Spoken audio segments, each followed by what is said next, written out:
That's really bright. I always forget how bright it is. Good morning, guys. Welcome back to another Shaygayming live stream. Hi. We're going to do some Honkai Story today. We're going to catch up with the story on version 3.5. I think it's version 3.5. But no, we shall go. Whatever happened with Fine Arm and... It's still early. Where to now? Cyrene, we'll find out. So, grab a coffee, an energy drink. I've got mine here already. And we are going to go.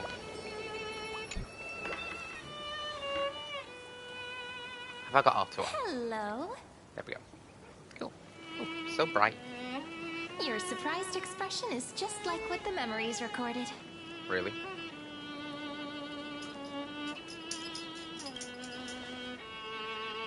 Oh my gosh, it's so bright. Maybe I'm both? Just kidding. If I had to choose, then I'm probably closer to the latter. Right.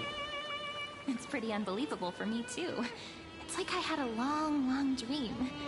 Cyrene's memories and Mem's memories, they're all tangled together. But when I woke up, there were only broken fragments left. I can't remember what happened in those 30 million cycles, but I remember what you did for this world. Like, didn't you wish for me to turn into a pretty girl back at the Grove?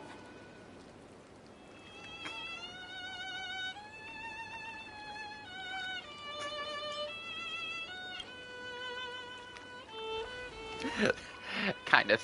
Hey, everything about you is good, friend. That's why I'll remember all of it. There's so much I want to say, but unfortunately, this isn't the time to reminisce. Yeah, because now we have to play through this cycle, right? With the memories of the previous flame chase still intact, we've returned to this place at the beginning of time, so we can carry out our promise to Finan. Oh yeah, Fine On. The descent of Iron Tomb may be looming over the horizon, but we still have a chance to change everything.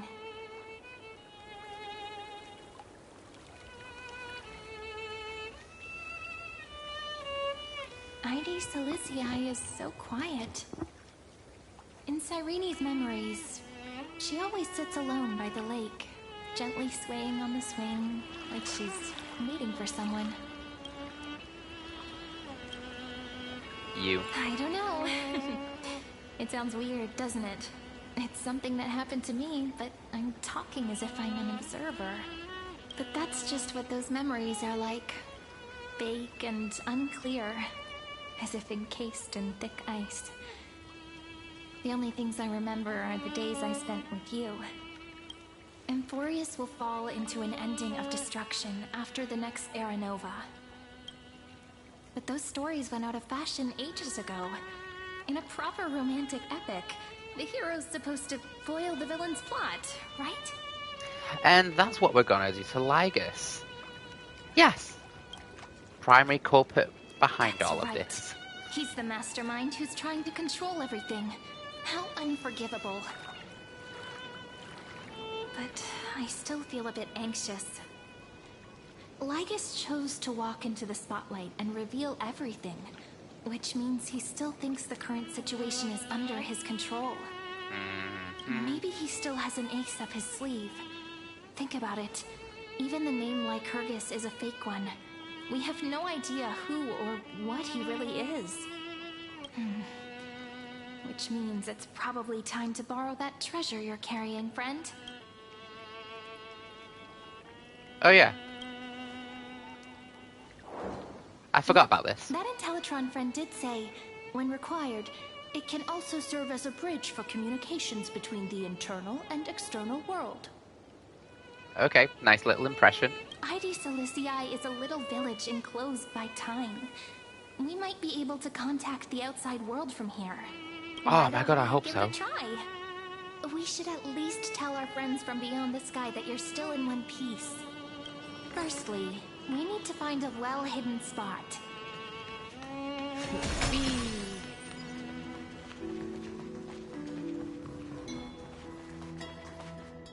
Super quiet here. Sounds can't get in or out. Back in Cyrene's memories, this room was her secret base. No one noticed her practicing Orynyx's prayer here, or trying to speak with the gods in secret. But today's different, isn't it? We aren't trying to contact My unreachable camera gods, moved. but humans from other worlds. Real people. I'm prepared to witness that miracle, friend. The way Cyrene talks is so similar to Mem. I have so many questions. I'm also worried about how Dan Heng and March 7th are doing. Here's hoping the chronocognitive anchor can still function normally. Because I really need answers.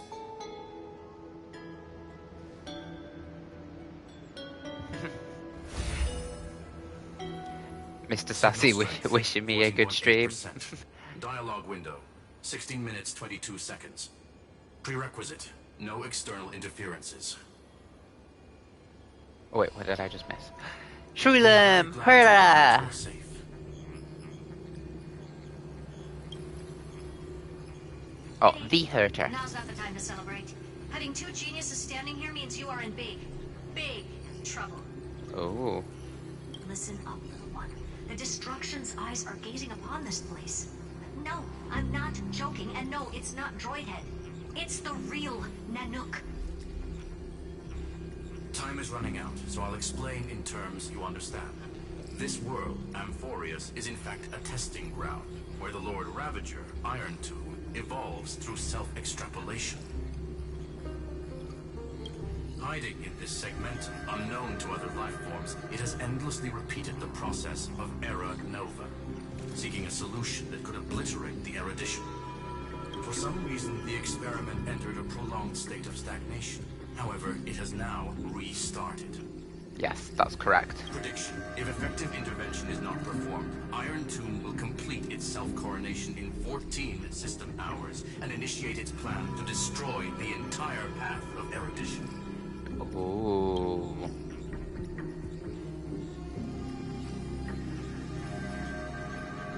The possibilities are endless. Breaking down interstellar communications, destroying the synesthesia beacons, returning cosmic civilizations to the Dark Ages, or even starting the third anti-organic war. Any of it would be able to bring the cosmos to its knees. Simply put, it will tilt all sciences and technologies towards the destruction. And since Nanook glanced at this place, it means they are being dead serious. Yep. Think of it as the program having reached 99.98% completion already. And then it's over.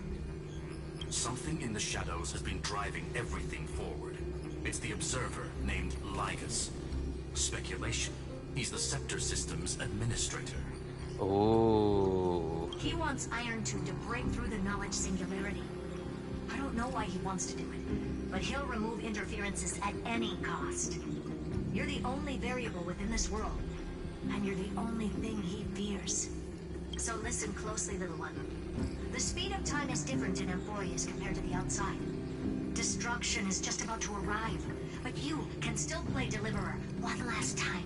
The cycles have already been broken. You've entered what is theoretically the last cycle Amphorius will ever be able to run. And Iron Tomb will break out of its prison as soon as the process of Genesis is triggered once more. But now there's an abnormality within the experiment. You know what I'm talking about. One of the model's 12 factors. That is one of the 12 demigods. Destroyed himself using the power of the destruction. Fine and Signal disappeared from the cycles the moment Nanook cast their gaze this way. That means World Bearing's computational logic is currently flawed and bugged. Yet it's the factor directly related to the process of Genesis.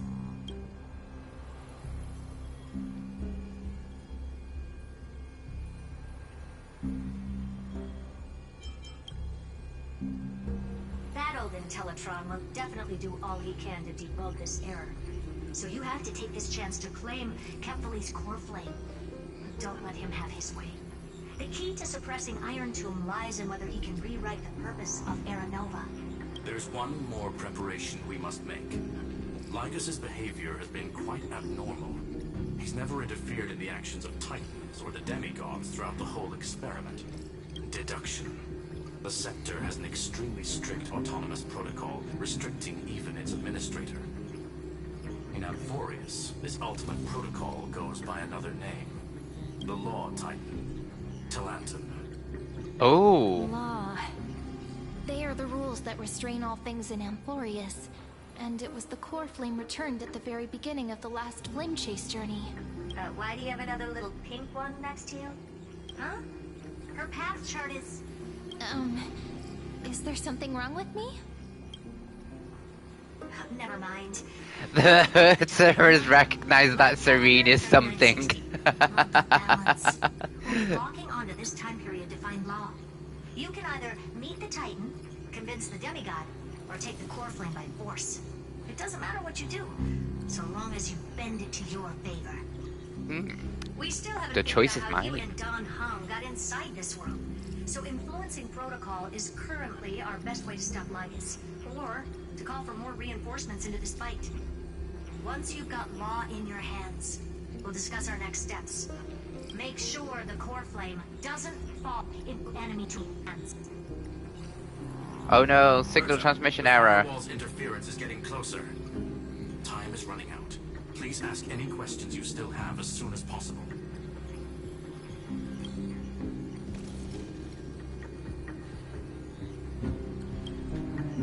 Iron Tomb can't affect the real world just yet.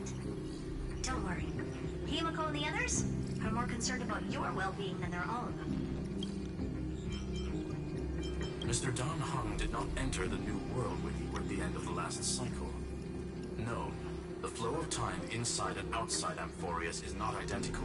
1,000 years in this world may only be a fleeting second outside of it. Conclusion. He is on his way back to the Express. Oh good. I believe in your capacities. The hands of the Trailblazers can create miracles, and will certainly be able to snuff out the flames of evil. I'm not going to give any motivational speeches. I just hope you bring good news the next time we meet, little one. No, not little one. Deliverer. Wow. Those two geniuses certainly have memorable personalities.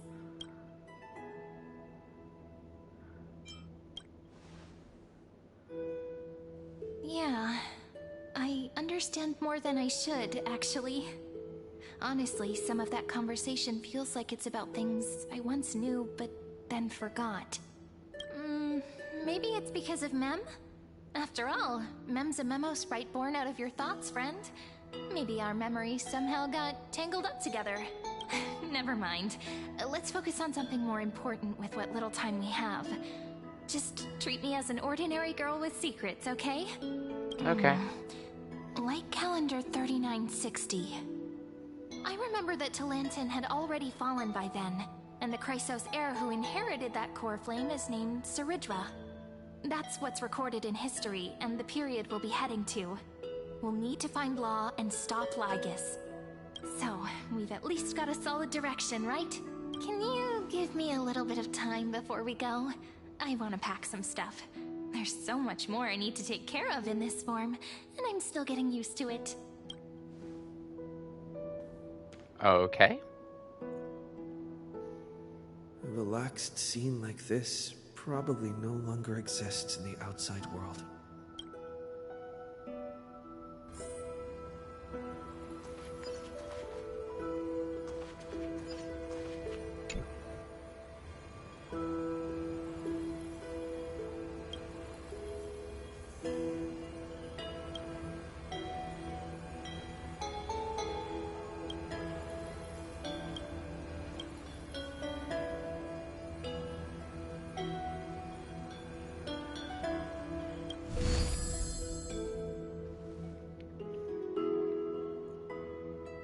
Should I head to the attic to wait for Cyrene? Or should I have one last look at ID's Elysiae? Nah, I need to go.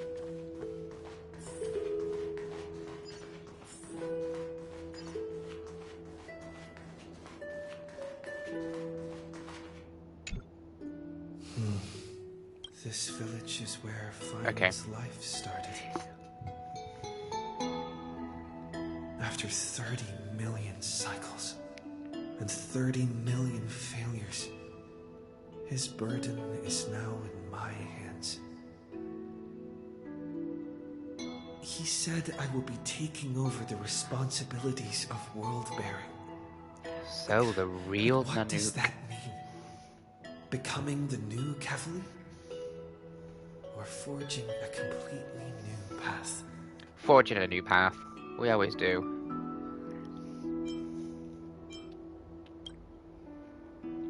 Destiny must have brought me here for a purpose. This isn't a coincidence, but an eventuality created after 30 million quantitative changes. There's nothing to fear. I'm destined to play the most important role in this final battle. Thinking hard over there? I finished packing. I decided to just bring these few things in the end. See? There's a journal, a quill pen, and the ceremonial blade of the Priests of Time. Holding it calms me Why down do for you some have reason. that? The scent of the black tide is now calm.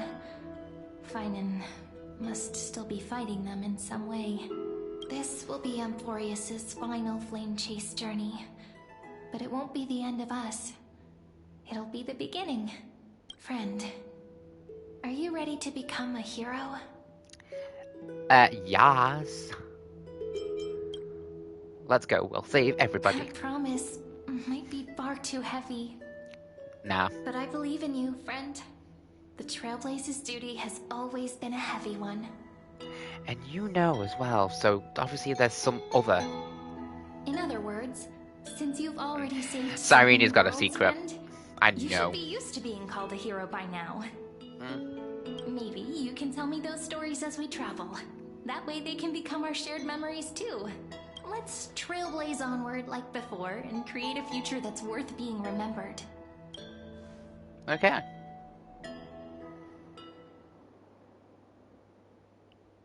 It seems you two are prepared to head out. You should indeed treasure the view before you. For you do not have much time left to enjoy such solitary delights.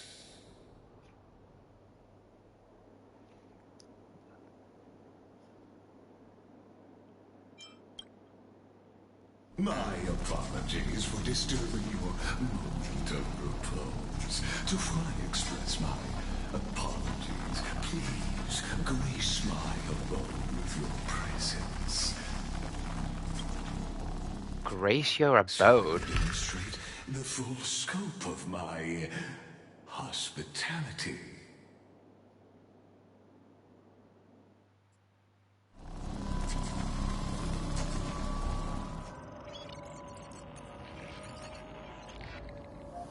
What is this place? What? And we get to walk it. Farewell then.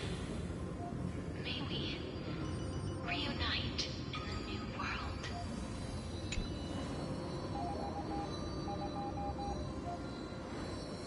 Sky path. All shall bid farewell to one.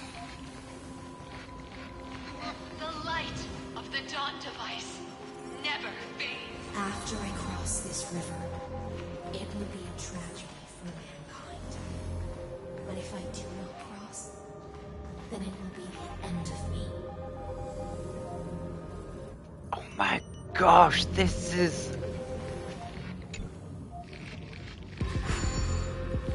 What a cool subspace! Outlier. Executing command. Record.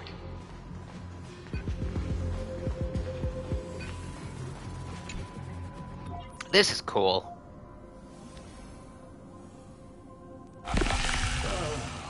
Did that startle you? Just a little bit, but cool. Hey, Lygus, are we gonna This is kick the your butt now? intersection between Amphorius and the real universe.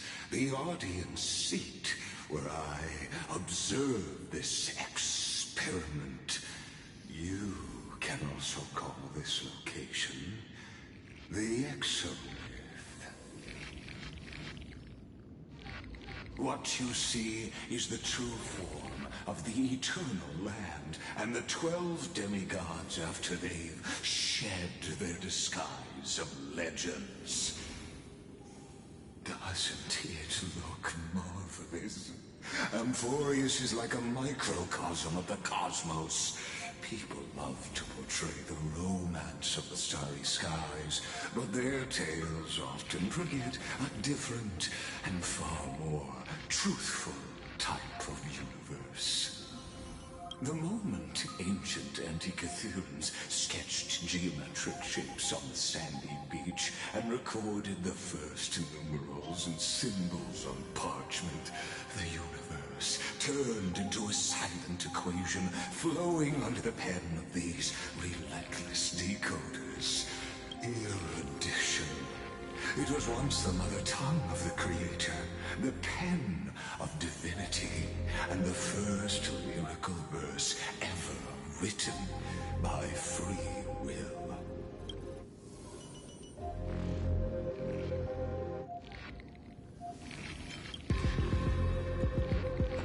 I simply wish for you to understand that I have no intention of being your enemy.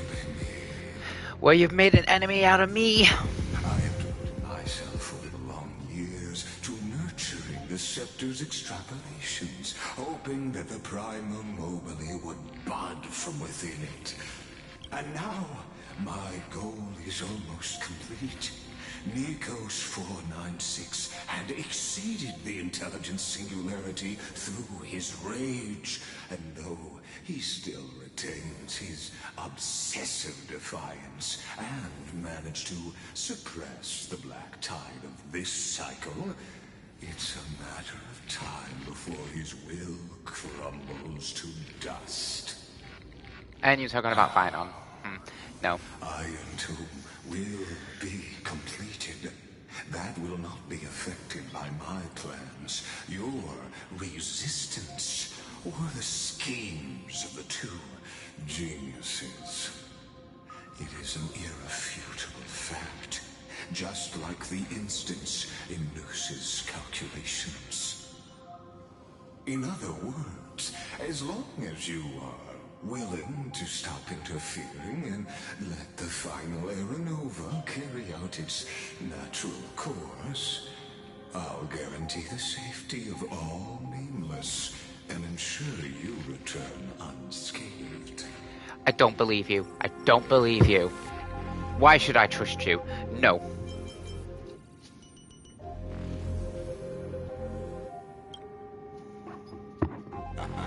You are indeed worried about your safety and that of your companions.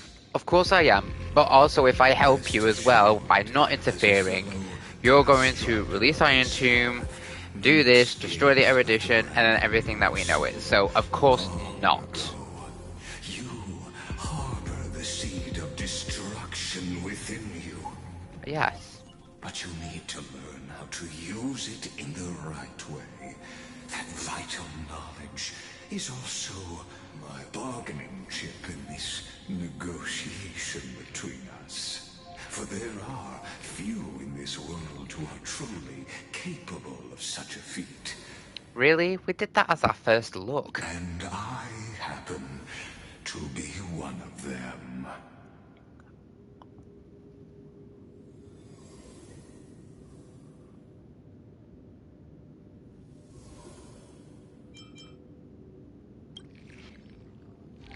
Someone who wanders the stars. Someone who seeks answers with abject despair. That is all I am. No, you have a different This purpose. matter is of grave importance, so please do not make your decision lightly. After all, the choice before you bears a 1 in 3 chance of elevating you to an unparalleled existence among the stars.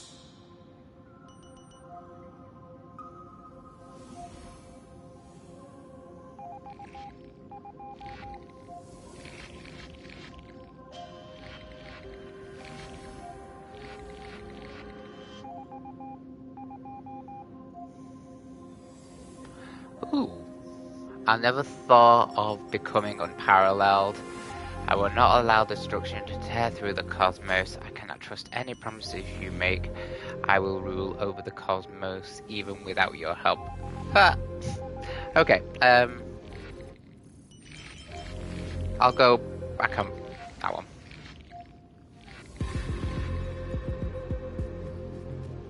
I now see the full scope of the determination in your words. You may now continue your travels. I'll defeat you right here and right now. Yes, do it! Do it! Do It it! seems you haven't realized something about this place. The exomyth is the erudition's domain. You cannot physically interact with me in any way in this place, and vice versa. As negotiations have broken down, there's no more need for us to remain in the audience's seat. Let's return to the theater called Amphorius, where you will meet me once again. Fine. Of course, this meeting was not without merit. Your presence has inscribed a new footnote in the exomyth. As for its purpose, allow me to reveal it to you in In the next time we meet. detail. Okay, I'll remember that. We meet.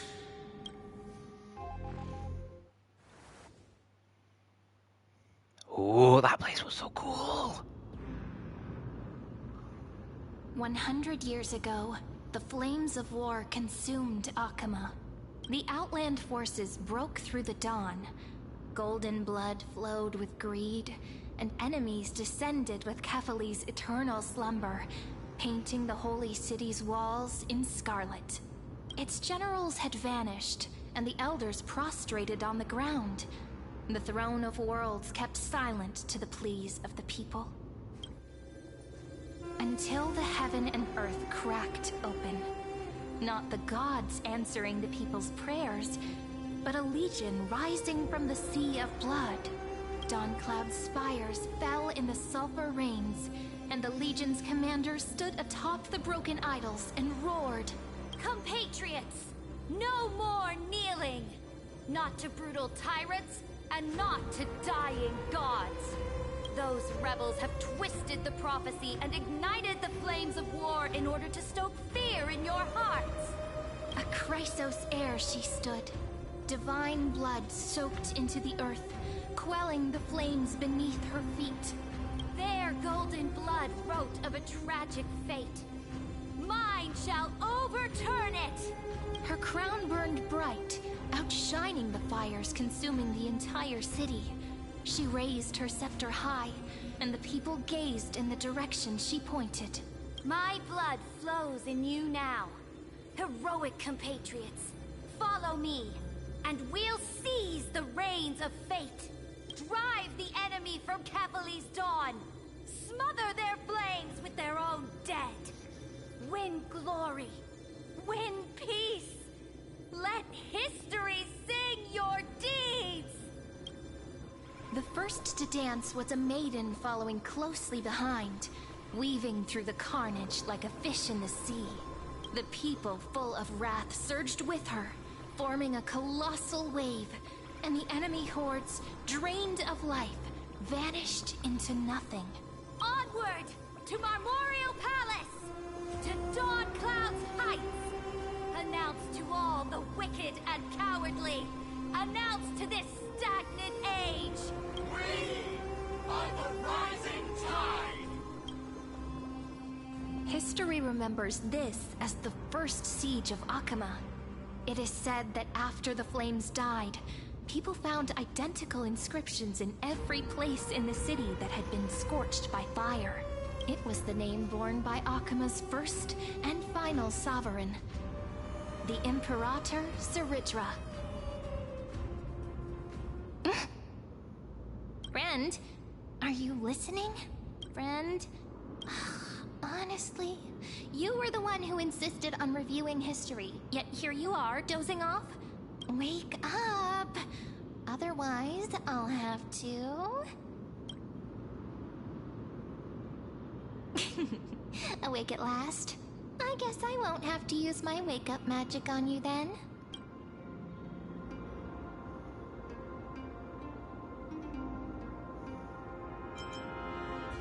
What are you murmuring? Still lost in the past? We've arrived. A familiar place. The Temple of the Three Fates. If everything went according to plan, it should be shortly after Talantin's fall. And also the end of the first Flame Chase journey.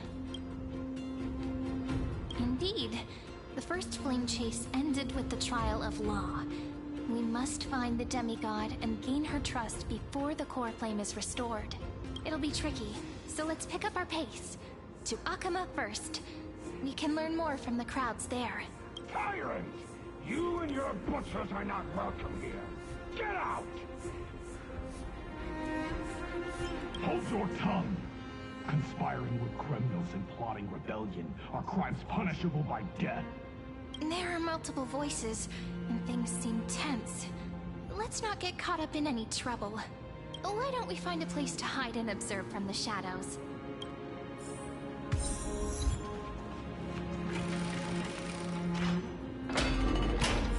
At least criminals keep their faith. Wait, isn't that...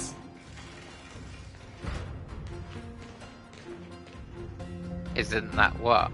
Oh, yeah. Treeby! Golden-blooded defilers, perverting the prophecy and trying to slay gods. Stars beyond the sky? Gods who created the Titans? What kind of nonsense?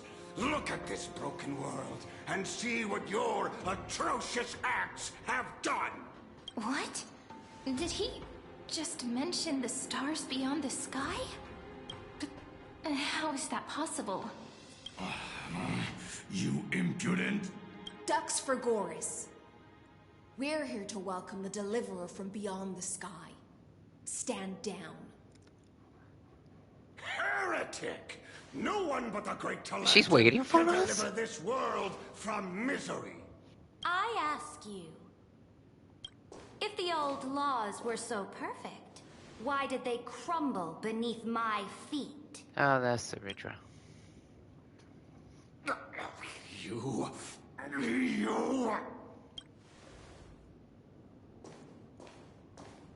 Talantin is long gone. Now I am the law. Challenge me, or submit to my judgment. Ooh, a cutscene.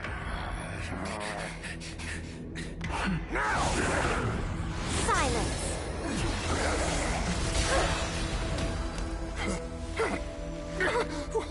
What gives you the right to judge a priest of law? That's because I came. I saw. I conquered. I conquered. Classic tale. Classic tale. I love it. Ducks for Goris?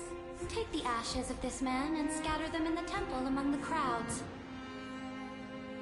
Tell them that the High Priest attempted to take away the rights granted to the people by the Imperator. Thus, he met his fate. Yes, Imperator. Now, these two accidental guests. Dux Gladiorum, if you please. As you command. You mean Iceland?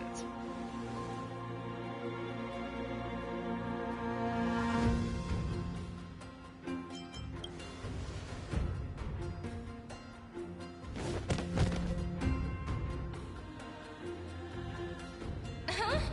Is this? Correct, but not the kindness you know. This is the leader of the Cleaners in this era.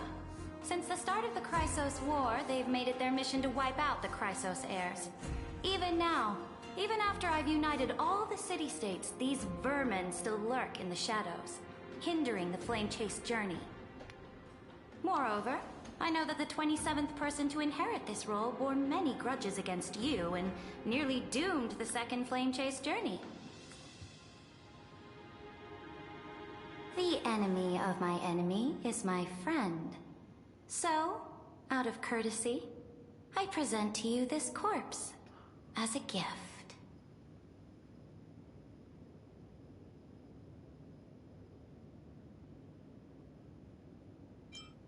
They know about the second place journey before we've even done it? Careful. Let's wait and see what happens. She's probably trying to scare us. For the sake of order, I am known by many titles. Flamebearer who ends wars, Tyrant of Dawncloud, Empress of the Holy City, and Imperator of the Flame Chase. But in light of your unique identities, I'll allow you to address me by my real name. Saridra. Saridra. On behalf of my people and this land, greetings, Deliverer. If I may, how do you know his identity?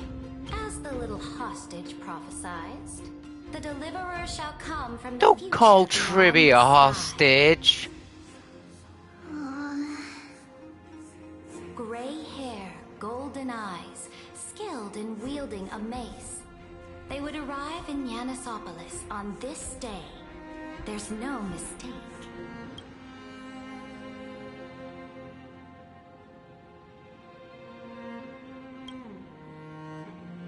Your orders, Imperator. We return triumphant. Send an urgent message to all delegates. The meeting of the Flame Chase Alliance will convene early. As for you two, Akima knows what you seek. We'll confer in the Holy City. Doubtless you have many questions, but save them for later. Please follow us. This is not what I expected at all. Yeah, same. The demigod we needed to find was just waiting for us. And she knows of things beyond the sky. Even eons. How could this be so different from the previous 30 million Amphorius cycles? Who altered history? Lygus.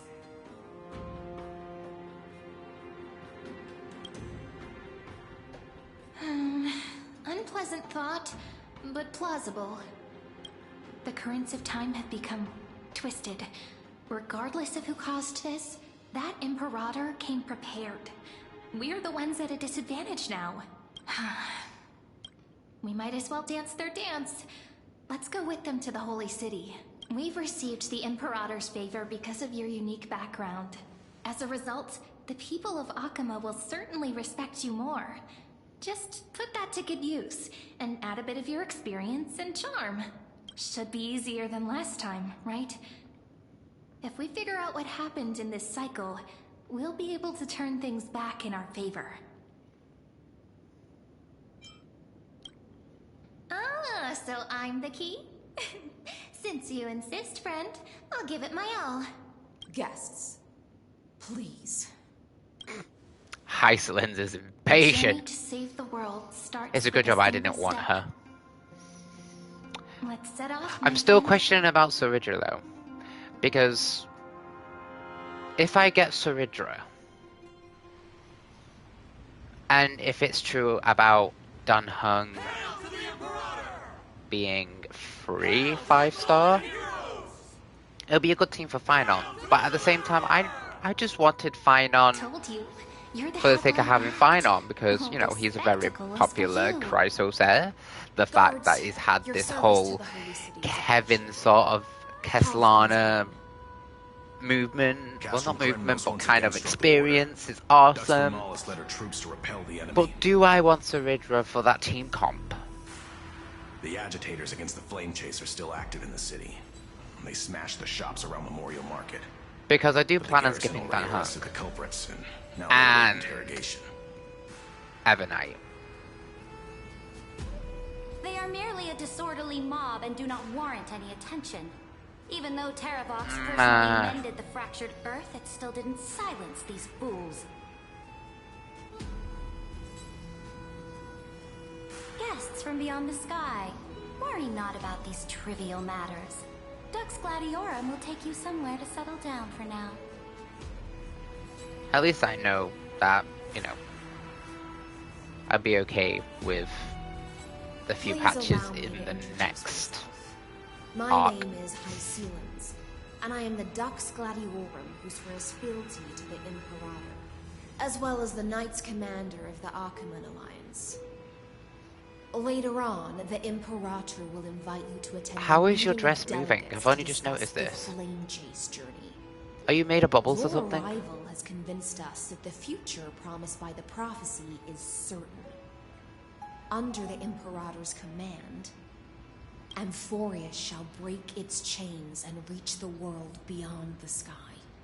With all due respect, what exactly do you know about us and what's beyond the sky?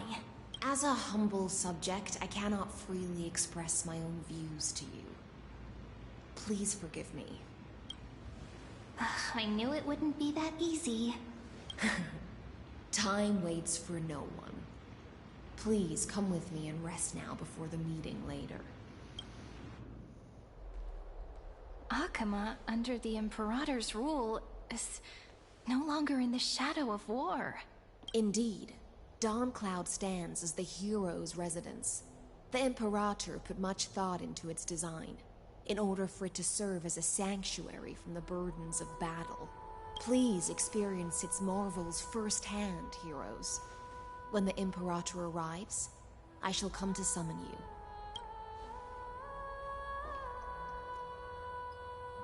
Hysealans.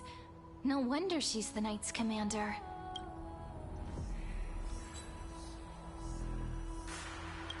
Alright, we finally have some freedom to ourselves. Since there's still some time before the Alliance meeting, let's explore a bit. Look over there! Ah, Aglia and Tribi Not the ones you're familiar with, from the previous cycle. but the hearts of heroes stay the same in every cycle, never changing.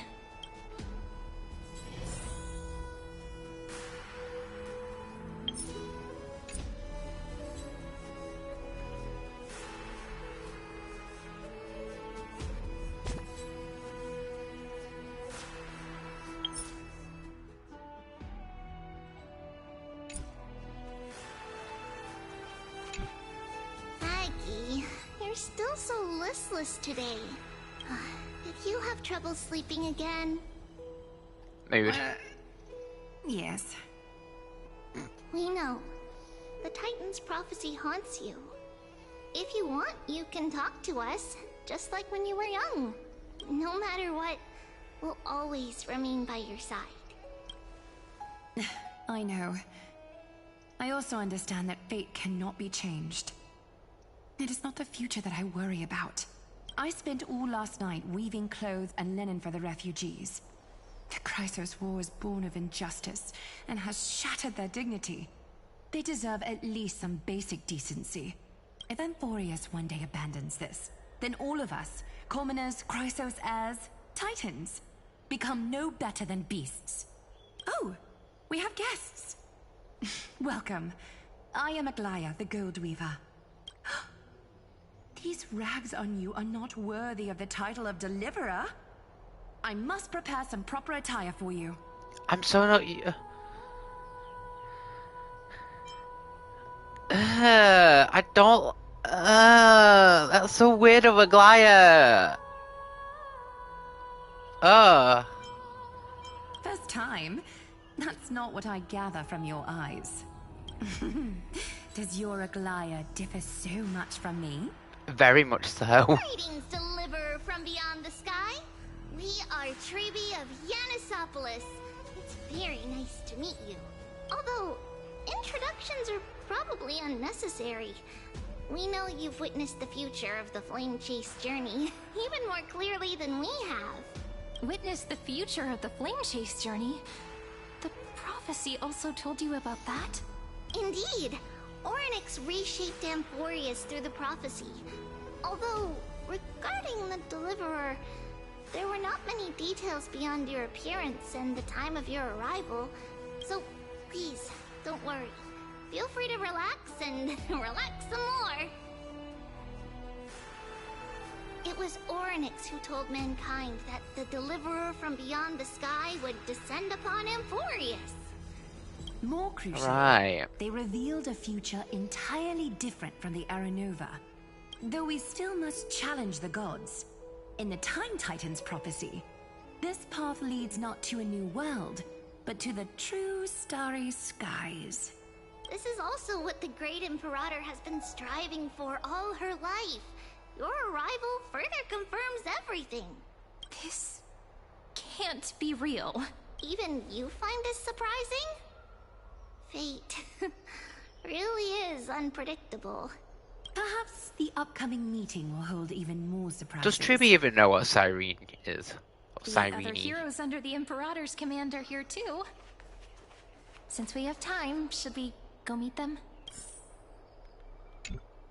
How are we supposed to talk to the heroes of Deliverance? What if they're really intimidating? Virginia, don't be so nervous. Once they hear your poetry... Ah, heroes, you're already here. Greetings. I am Apollonius, the Dux Helcolithus, one of the 5 sages of the Grove of Epiphany, advisor to the Flame Chase army. Oh, greetings. This is Virginia of Castrum Kremnos, Oh, the Dux hi. Carminum and imperial scribe of the Great Imperator. Oh, thank you. Hello, how you doing? I'm Virginia. I compose. I Compose. compose poetry. I'm Serene from ID Silicii. This is the Deliverer. Nice to meet you both. They're not as frightening as the rumors claimed. This is our first time in the Imperator's realm. Akima is even more magnificent than we imagined. If you all weren't here to look after us, we'd be completely lost and confused. The Akima you imagined is long gone. Under the Imperator, this city has been reborn as the capital of the world. I mean, that's probably true. Free-spirited winds. For anyone who fulfills their duties to the Imperator, these winds shall forever remain at their service. But what if... Those who are loyal do not need to consider the consequences of betrayal. But if you're curious, why not head to the lake and take a look? Those elders who lie at the bottom of the lake are the best example of what happens when you disobey the Imperator. The elders of this cycle were all... Looks like that priest who was sentenced to death wasn't an isolated case. Little fish from beyond the sky. Did you rest well? No. There is still some time before the meeting begins. Rather than listening to the whispers of the delegates, why don't you get to know your future comrades first? Then come. Let's go. The Imperator reserved seats for you. I'm starting to feel a bit nervous about the meeting. Since Saridra is presiding over the meeting, it'll be a good opportunity to learn about the law's inclinations and the current era. Let's keep our ears open, okay? You got it.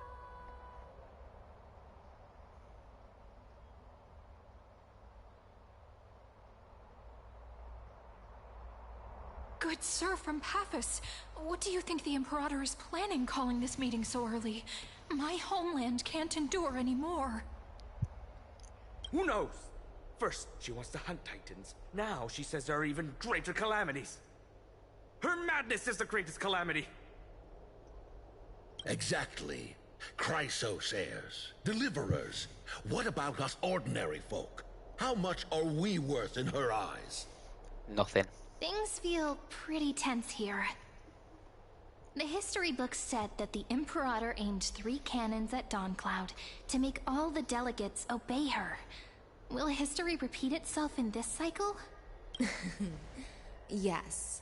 Similar acts have occurred, and not just once.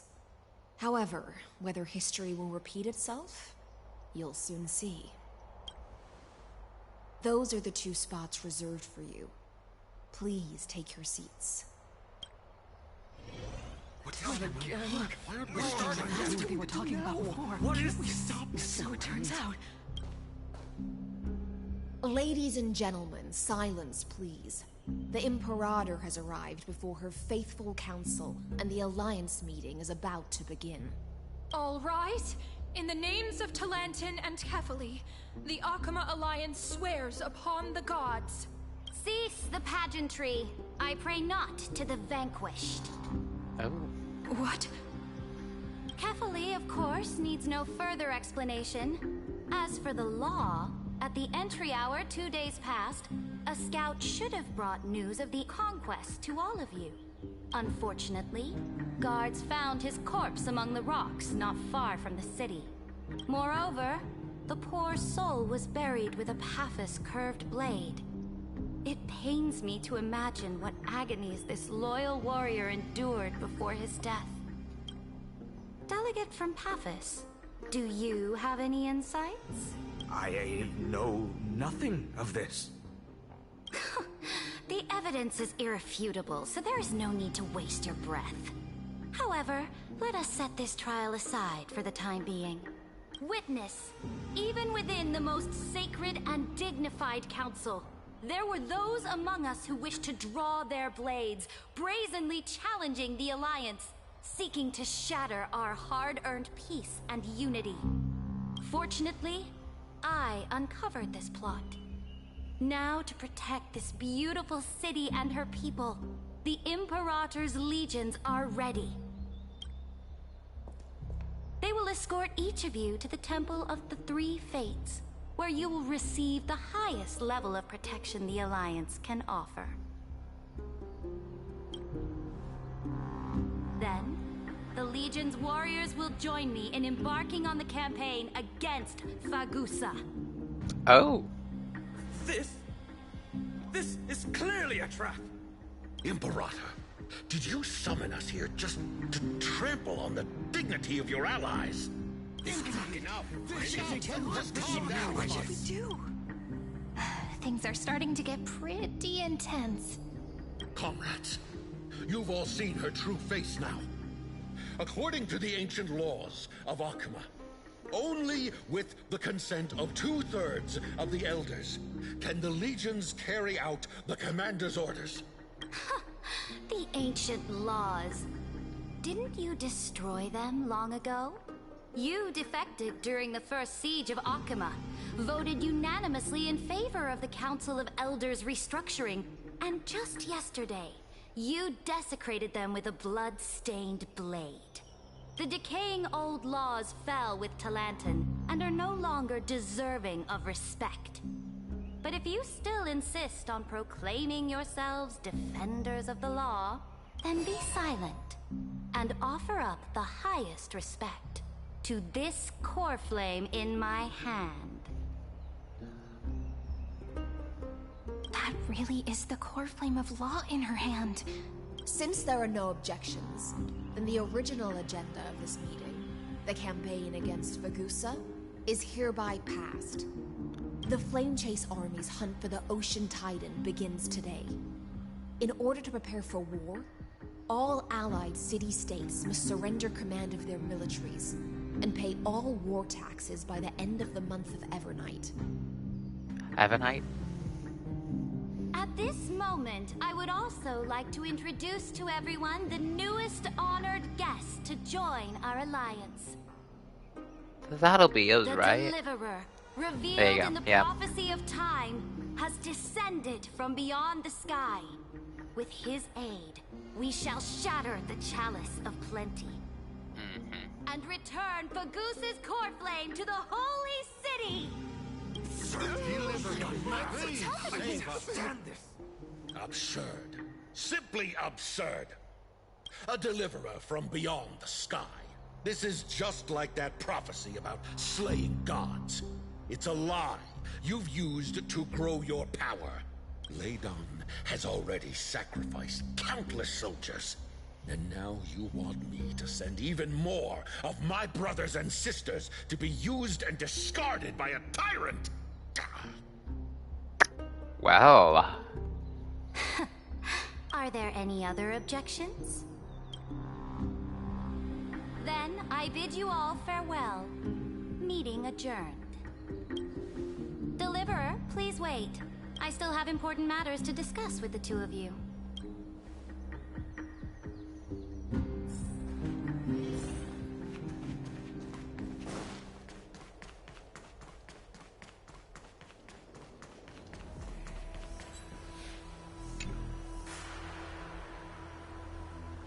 I apologize for that farce of a meeting. It must be tiring dealing with so many people every day, Great Imperator. Tiring? You're mistaken. Moving chess pieces, placing wagers. This game of strategy adds a dash of color to our heavy fates. Much like how rule and conquest are always accompanied by sacrifice. Is the war with the Titans also part of that sacrifice? After I glimpse the secrets of this world. No, the secrets beyond the sky. The divine authority of Amphorius no longer held any significance. Let me ask you, Deliverer. Is it true that beyond Amphorius' sky, there are magnificent deities called Eons?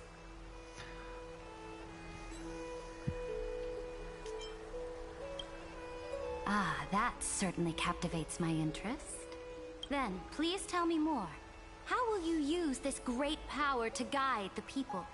In the future you envision, where will our flame chase journey lead?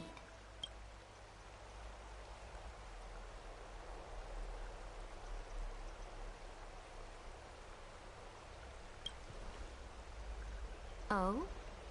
What you require now is the power of law? Exactly. Just as the prophecy foretold, he is your deliverer from beyond the sky. And he also has reliable allies.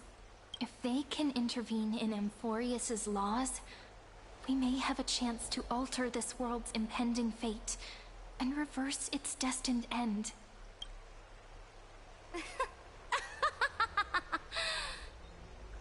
Very good, Deliverer. You have courage. To say such presumptuous things, even knowing that the inheritor of the law stands before you. You mean... In the past, anyone who dared to covet the Imperator's divine authority would have met a gruesome end. But now we can see beyond this dying world. Our journey should no longer be confined below this stubborn sky. Alas, that fickle ocean titan has obstructed the spirit water leading to the vortex of Genesis, hindering my ascension. If the core flame of law cannot be returned, your path to deliverance will never be realized. Okay, so Now we'll that make a things have deal. come to this, we must I will help resume you our if you will once help me. stagnant journey, and force the waves that block our way to recede. Yeah, okay, we'll make a deal. So, you agreed to cooperate with us? Cooperate? Forgive me, but I never cooperate with anyone.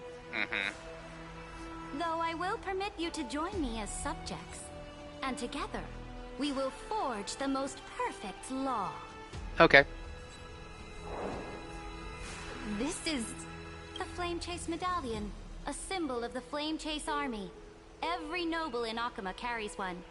Oh, thank you. This medallion represents the will of the Imperator herself, and you may act freely within the city with it. Before we embark on the crusade against the Ocean Titan, you should rest in Akuma for a time.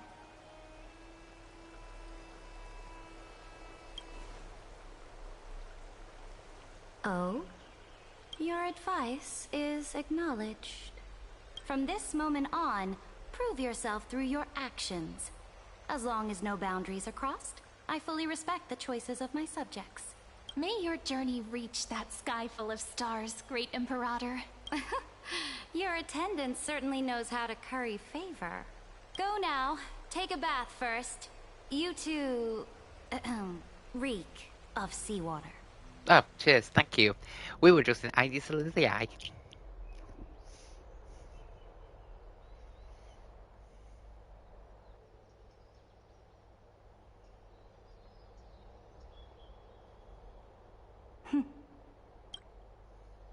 Come forth, Theoros.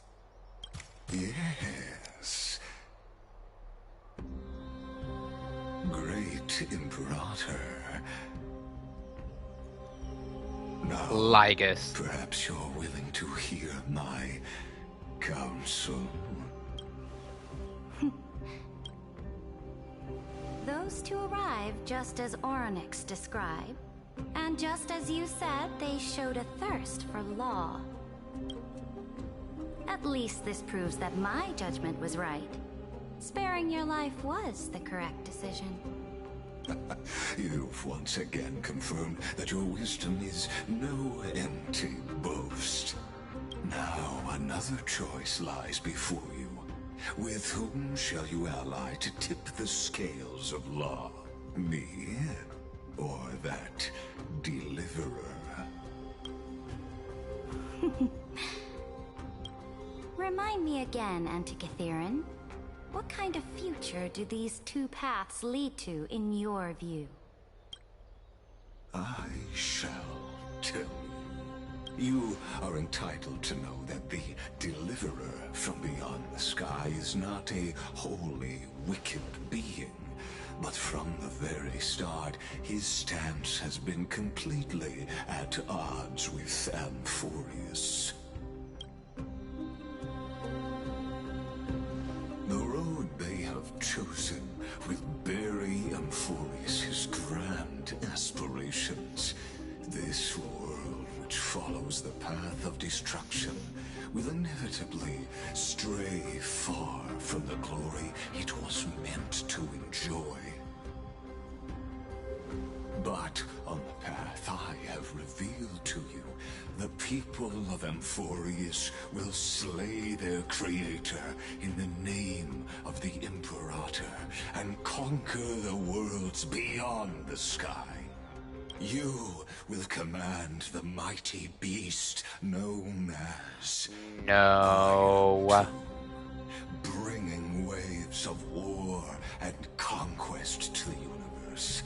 Beings across the cosmos. That's the plan. Before you, making everybody aware that there's a world greater beyond Amphorius to persuade them to greater decisions. So, what's oh, you sneaky. The price is insignificant. All that is needed is for you to sacrifice that fragile, incomplete humanity to the destruction.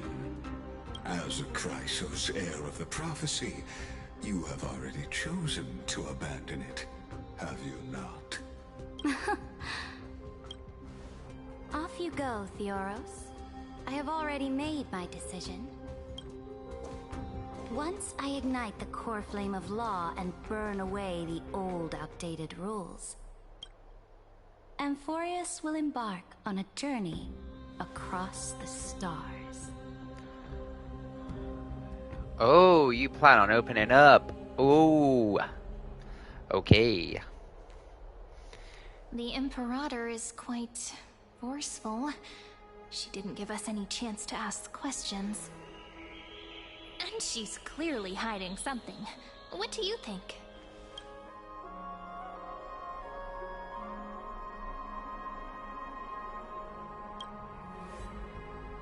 There are many uncertainties right now, but this is one of the few blessings. Still, the atmosphere in Akuma, it's so unfamiliar. And it's not just the Flame Chase Alliance talking about the world beyond the sky, but the But a whole Flame city. Chase Alliance, that's new. We should also discuss our findings with our friends from beyond the sky. Then we should go enjoy the renowned bathing culture of the holy city and relax. It's the thing I've been looking forward to most on this journey.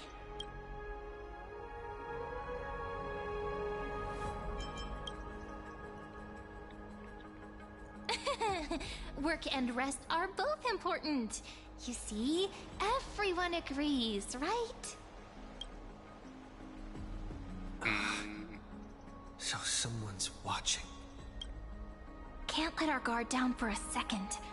Let's use taking a bath as an excuse to find a quiet corner to update Madame Herta and Screwlum on our progress. We can also check out what's happening in the city. Since the outcome of the meeting was just announced, people must be gossiping. We can kill 3 birds with 1 stone. Let's go.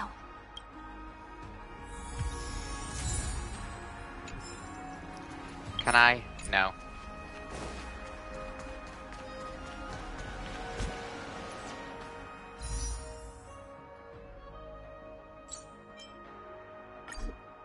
Cannot redirect. Okay, I can't. Okay. Oh, so many I just want to The holy city is try so out lively. Cerebra again. Because I'm in 3 minds whether if I should pull for At her the or Alliance not. meeting, the delegate from Leyden stormed out in anger. As expected, the Imperator is always hiding things from everyone. When has it not caused a ruckus? I think I should say for Cyrene anyway. That's treason! If it weren't for the Great Imperator, you'd have sunk into the lake with those corrupt elders already. And you wouldn't even be alive to speak like this. Oh no, it's the Imperator's loyal dog. Let's go. We can't talk in front of this guy. Ugh, how disappointing. Oh, I remember you. The trespassers. No, the distinguished guests of the prophecy. I didn't get the chance to properly introduce myself. I am Labienus, the Dux Frigoris, a trusted officer of the Great Imperator. Labienus. I look forward to fighting alongside the Deliverer in the upcoming battles. Ugh. Another war? Ever since the Imperator took control of Akuma, we haven't had a day of peace. Idle chatter. The atmosphere is a bit tense, with rumors flying around the city. You must be troubled. My apologies. After every Alliance meeting, there are always some pests in the city who get restless. I prefer to ignore them. Pests on the ground don't affect the sky in the slightest. They just complain from the shadows that the sun's light is too harsh. Besides, the Theoros has already promised the Imperator her fate. And these clowns will eventually realize their foolishness. May I ask, who is this Theoros? The Imperator has ordered us to keep his lordship's whereabouts a secret. Ah, so it's his lordship. Stop trying to get things out of me. Leave me alone. I didn't even need to try.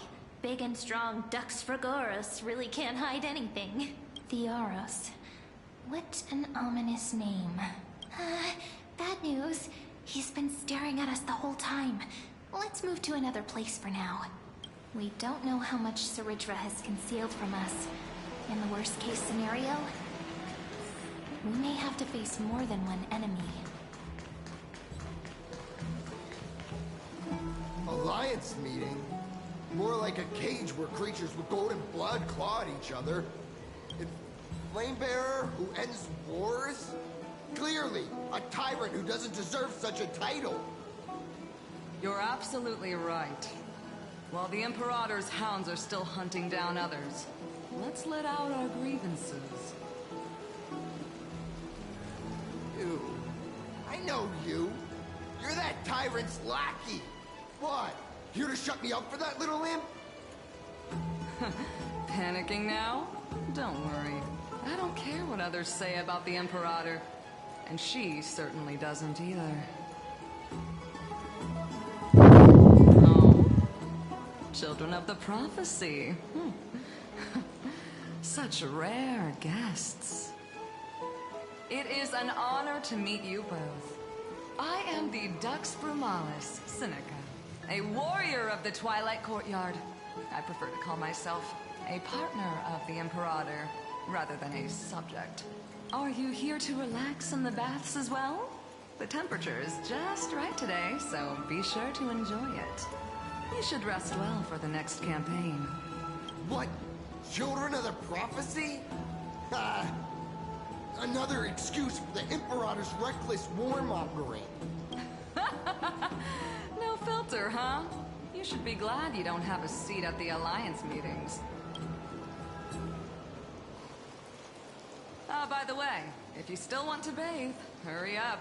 Once that predatory fish joins the flow of water and eliminates all the fools questioning the world beyond the sky, you won't be able to enjoy this perfect water temperature anymore. Seems like there's more to Dux Brumalis' words than meets the eye. But would the Imperator actually kill those who question the world beyond the sky?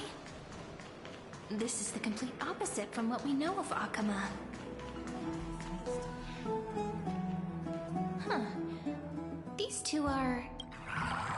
So many guests today. Let's see who's here now.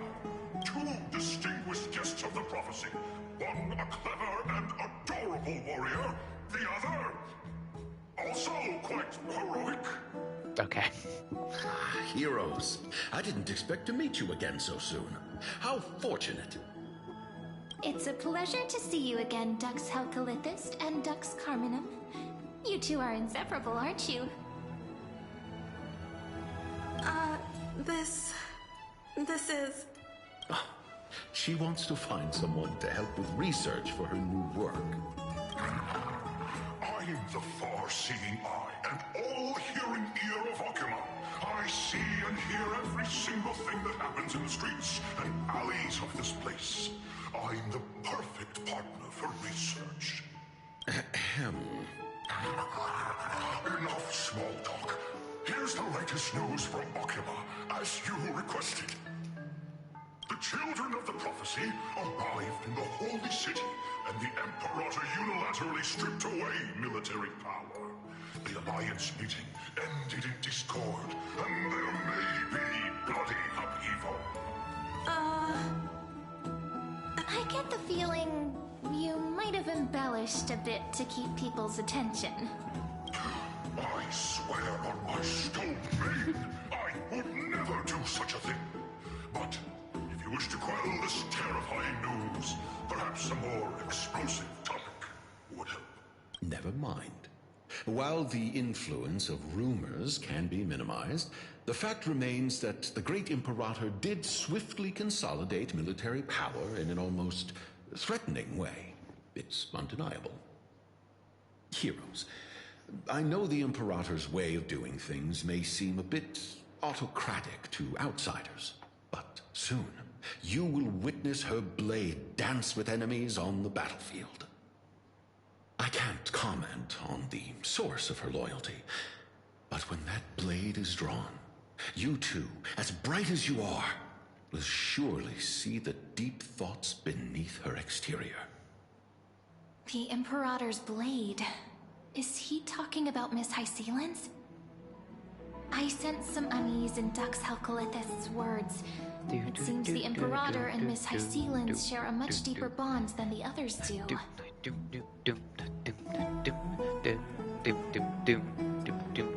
are eyes and ears everywhere. Is there any place where we can have some privacy?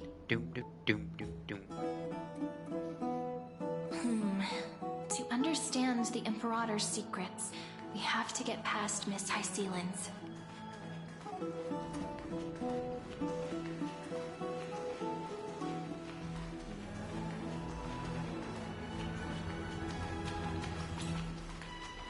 This place?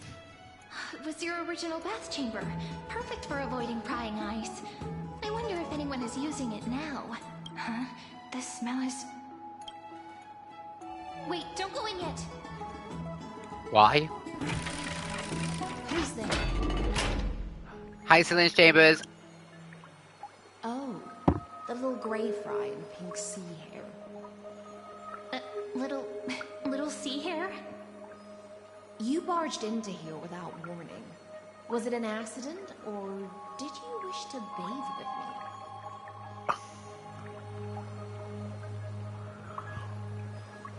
me? Is that so? That your eyes shine brighter than pearls? Sorry, we didn't mean to disturb your bath. We'll leave now. It's no big deal. There's no need to panic. This is the natural state for me. People on land force themselves to wear clothes, adding unnecessary constraints. Forget it. If Duck's Goldweaver heard that, she'd scold me again. All right. Please make yourselves comfortable and wait a moment. Let me first wash off the blood of the hunt, and then I'll attend to you two.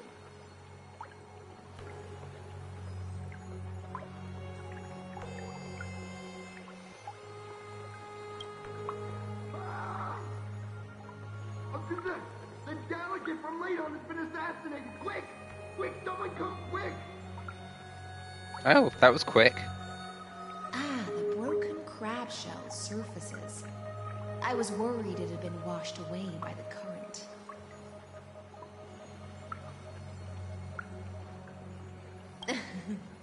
Just a regular cleaning. No need to be so surprised. I see. No wonder there was a faint smell of rust in the air before I even entered. Why? Is it because the Ladonians refused to contribute troops to the Flame Chase Hey! journey? Or just because they offended the Imperator? Scizor. Because the new era of the Flame Chase doesn't tolerate stagnant blood. Sorry, just doing my daily The Pokemon. ignorant masses who cling to outdated laws, only bloodletting can wake them up. Right now, the rebel forces on the frontier are rising, and Layden has been secretly supporting them. They loudly chant the slogan, "Return to the era Chrysia," unwilling to relinquish military power. Okay. They're just building momentum for the rebellion. Fair enough. Thinking is a right. Leave Hyacinth to get dressed. Oh my gosh. Don't have a full-blown conversation while she's bathing. Oh my gosh. As long as you don't try to reverse the current of the times, you and I will both be free. But, Miss Hyacinth, I can't even hear the slightest hint of joy in your words. Because I've already tasted ultimate freedom. Have you really? Long, long ago, I lived in the sea. In that lifeless abyss, far beyond civilization's reach, the great fish consumed the small. And when the great fish perished, their bodies became sustenance for the newborn, nourishing the whole ocean. This is the tide that carries civilization forward. Anyone may be devoured, or meet the fate of inevitable decay. Are you suggesting that ultimate freedom is in fact the cruelest fate for life? I only mean that if life wishes to preserve its dignity, it must first be bound by the law. There's no need for me to say more, little sea hare. We're of one mind. Whether the Imperator's law can guide the schools of fish and lead us to a truly free ocean, let us wait and see. But for now, let's pause this heart-to-heart. Another fish has come, following the scent of blood. Well... Being your subordinate is such a tragedy. I'm always having to worry about the messes you leave behind. It's simply our duty to the Imperator. All ready to go in an instant. Miss Hyacinth, you truly are impossible to predict. Yet you, a golden trout who's always busy all day, suddenly have the time to visit me? Do you think I wanted to come? I suggest you burn some more of the incense offered by our allies, lest my creations be tainted by the reek of fish. I'm only here on the Imperator's behalf to remind you to prepare for the banquet. Fine. But I must retort. What you call the reek of fish, to me, is the unique fragrance of the sea. Besides, if my fine clothes get stained, won't you just gift me new ones? I won't.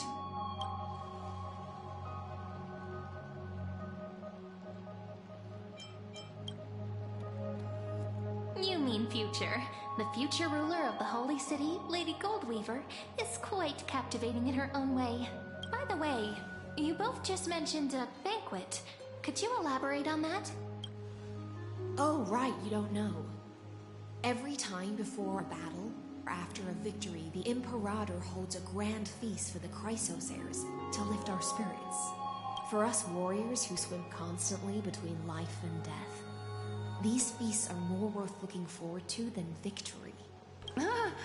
A banquet to prelude the hunt for the god of banquets, and honey brew as a tribute to commemorate the ancestor of honey brew. How absurd.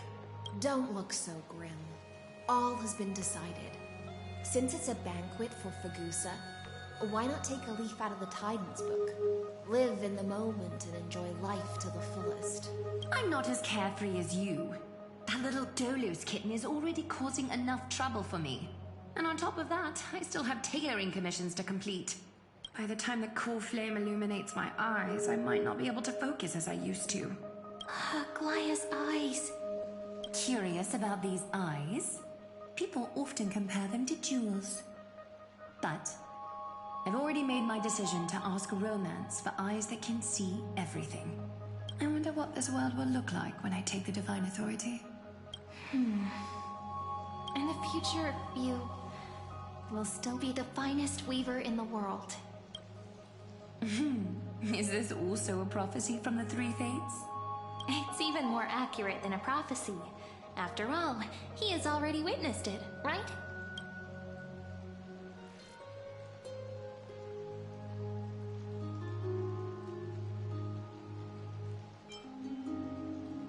You will bathe in the golden light of hope. Oh my gosh. Become a demigod and lose your humanity. That is the only reply I've received in the countless times I've sought wisdom from the prophecy. But Destiny's fragments are like stitches. Before they're threaded into splendid garments, no one can see their true charm, can they?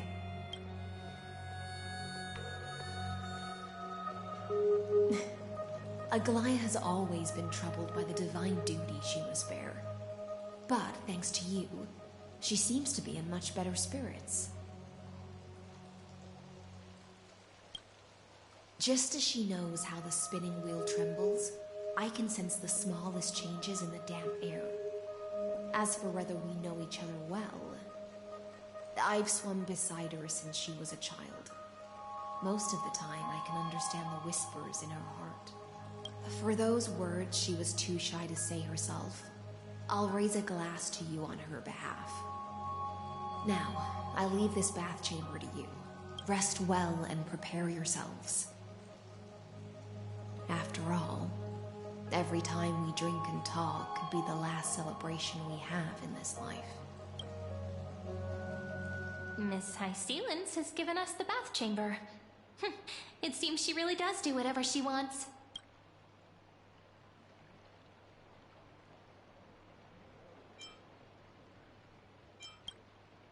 Indeed. But she could return at any moment. If we're having an important discussion, we must remain vigilant. So, let's seize the opportunity and report our current progress. We don't want to keep everyone beyond the sky waiting.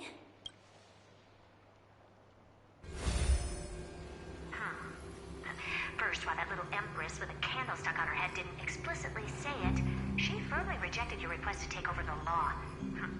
Fair enough. Second, Lygus is indeed in this timeline.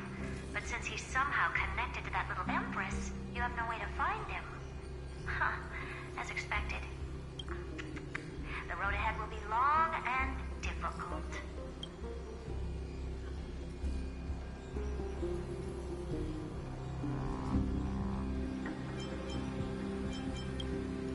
It's all just a guess. What? Did I guess right? We've made some progress here too. But nothing to get too excited about. Our time is short, so let me summarize. Concerning the origin of that Intellitron, the firewall he created uses Katorzane algebraic expressions. But ever since Aiden invented the 9-worded formula, this kind of mathematical logic no longer exists in the cosmos. Lygus is definitely connected to Genius Society, so stay alert. Oh.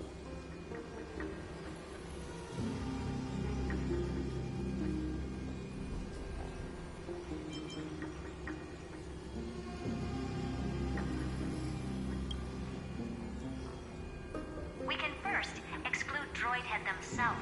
They specialize in minding their own business and wouldn't intervene personally. But Scroy and I are still eliminating possibilities one by one.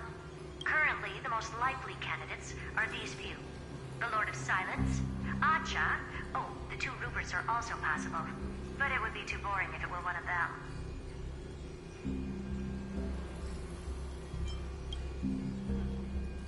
I've told you, his technology is both outdated and complicated, no less than genius. But ultimately, he's not an Eon. We can handle him. That's all I have to say. We'll depend on you to continue pushing things forward within this world. Keep in touch regularly. And remember, don't let your guard down. We won't hurt her. We won't. Madame Herta is a real whirlwind. Yeah, you're telling me. Well then, let's use the banquet Aglaya mentioned as our next starting point. Ceridra's trusted followers should all be present at that time. It'll be a good opportunity to get closer to them. It's settled then. With our great teamwork, we'll be able to deal with anything that comes our way. It's been a long day. We should get some rest now. Yes, let's get ready for the banquet. Dum dum dum dum dum dum dum dum dum dum dum dum dum dum dum. Look, the venue's right ahead. Ah, the Grove of Epiphany.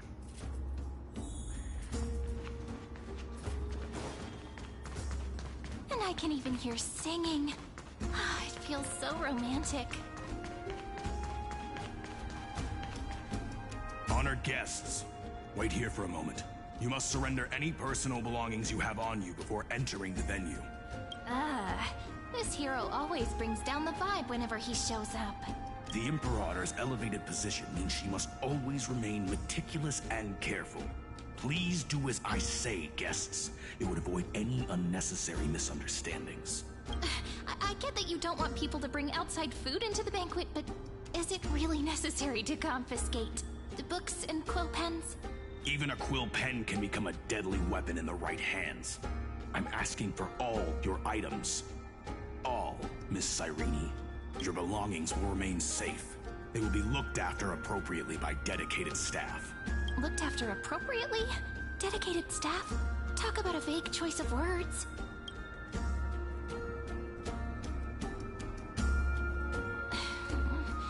It seems like he's aiming specifically for the chronocognitive anchor. What should we do? True. I had a feeling it would come to this, but I didn't expect such a direct demand. But listen, why don't we go with their plan and hand over the chronocognitive anchor to be looked after? After all, if the little Imperator is paying this much attention to you, she probably already knows all about our whispered conversation with the geniuses. I can pretty much guess what'll happen next. But, think about it. That's actually gonna be our shortcut. I knew it. You and I can practically read each other's minds. Guests. All right. We'll listen to you. Here you go. Also, please pass on a message to the Imperator from us. She can trust my friend. Anywhere, anytime. Thank you for your cooperation. The Imperator has some urgent business she needs to attend to and will arrive shortly. Why don't you head in with the other guests first and enjoy the feast? Isn't Ceridra supposed to be the focus of the banquet? She's not even here. Why is it so difficult to talk to her? Don't know.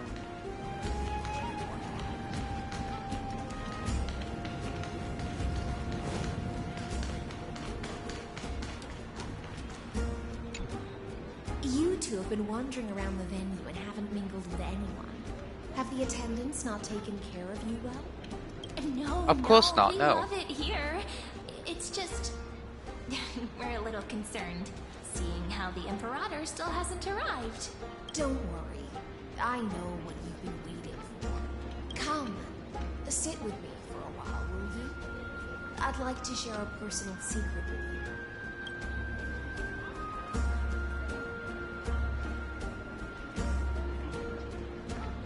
See here.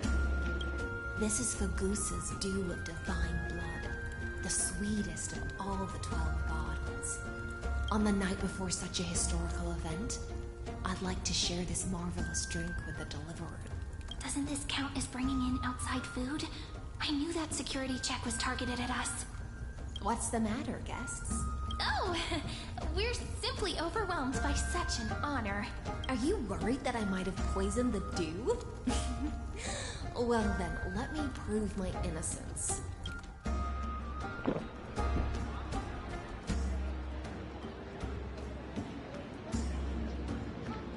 As she swallows. That's very graphically said. See? It's completely safe. I feel like Miss Hysealins wants to talk to us about something. Why don't we go along with her for now? Worry not. Honeydew's not alcohol. It won't get you drunk. On the contrary, it can make your mind even sharper.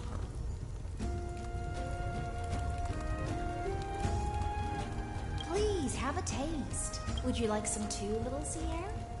I can drink it myself. Drunk in love. Calm at times, tempestuous at others. That's the taste of the ocean. It'll do you good to understand the goose's fickleness before we set off to face their waves.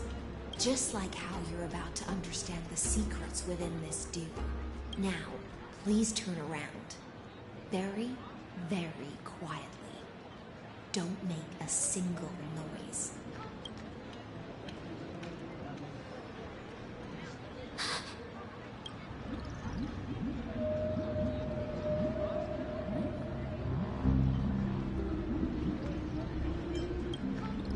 The dew of other gods all intoxicate humans, but the god of banquets dew is an antidote that can awaken humans from a sea siren's enchanting song.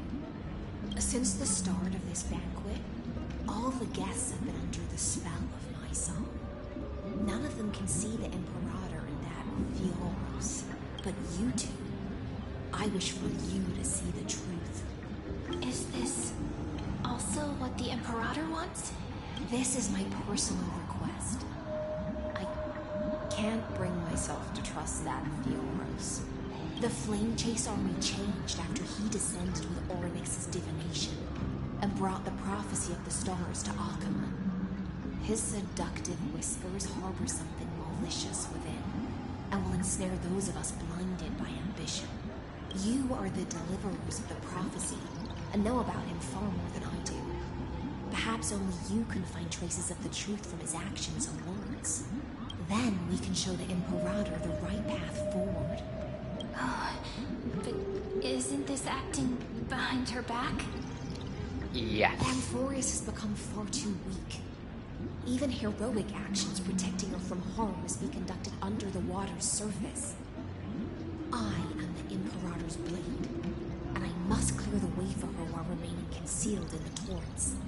Then, ensure I'm pointing my sword towards the true enemy. Can you promise me something, Miss Hysealins? Ask away. My friend has in fact come here to stop that villain's evil scheme. Our goals are aligned. But as to the decision the Imperator must make, he has no wish to transgress her authority. We just want to tell her everything we know. I believe the Imperator will be able to tell right from wrong. I never doubted your loyalty. I'll pass your words faithfully on to her, provided we can gain the advantage in this tug of war, that is. Now, return to the feast. Bring this cup with you and keep your distance. Pretend you are still immersed in the sea siren's fantasia, and I'll control the moisture in the air. That way, you'll be able to listen to sounds from afar as if you were a whale of the depths and hear every word of their conversation. I wish you a victory in this first skirmish. It's the exciting and thrilling undercover part of the adventure.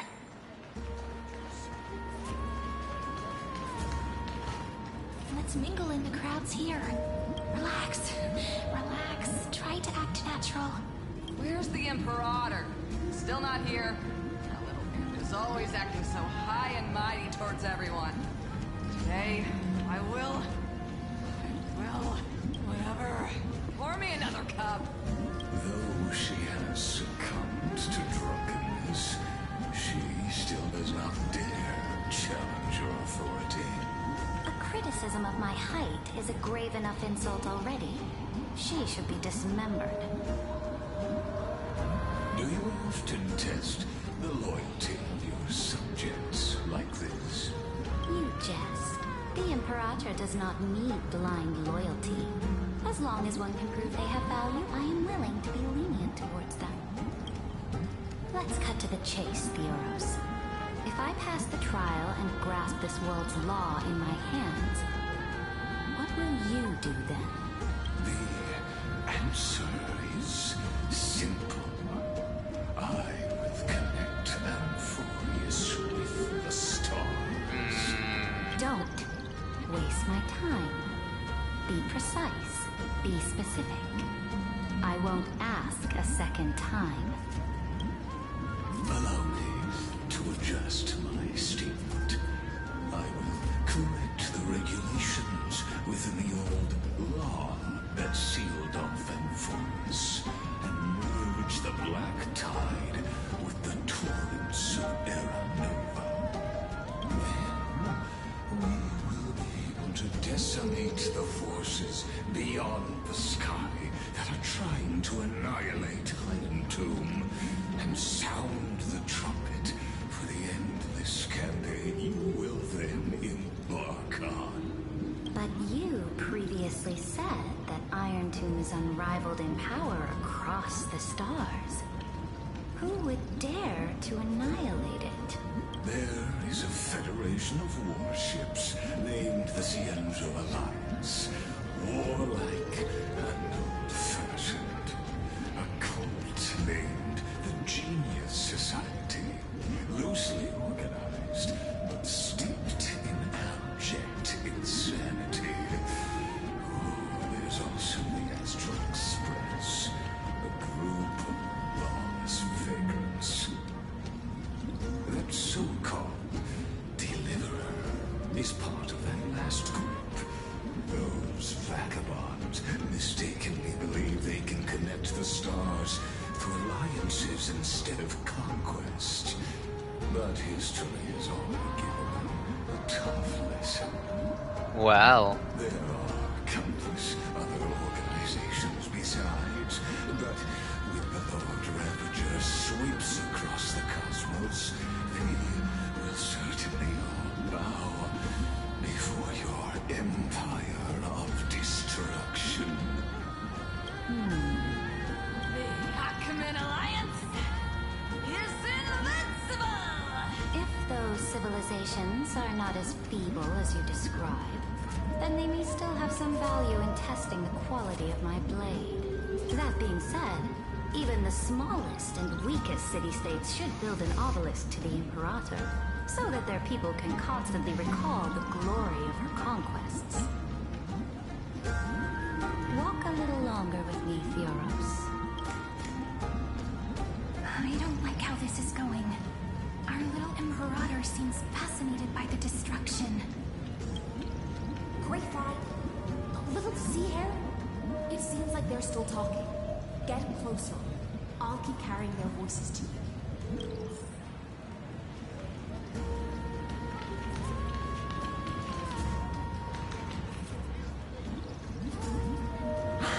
What a difficult situation. No matter how we position our I think forces, Saridra knows we're tailing them.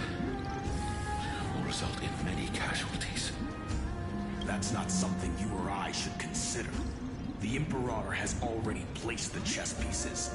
We just need to fight for her until our last breath. How astonishing. The commanders under you have such different personalities, yet they share the same loyalty.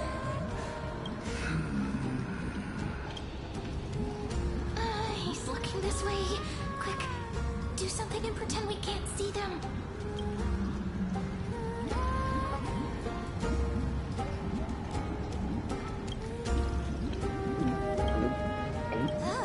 Slow down.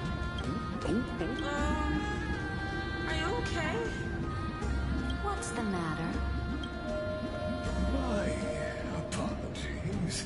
I was just checking whether everything's fine with those two distinguished guests of yours. And it seems like all is well. Let us continue our previous conversation regarding the soldiers fighting for you. Are they aware of the price they must pay for the trial of law?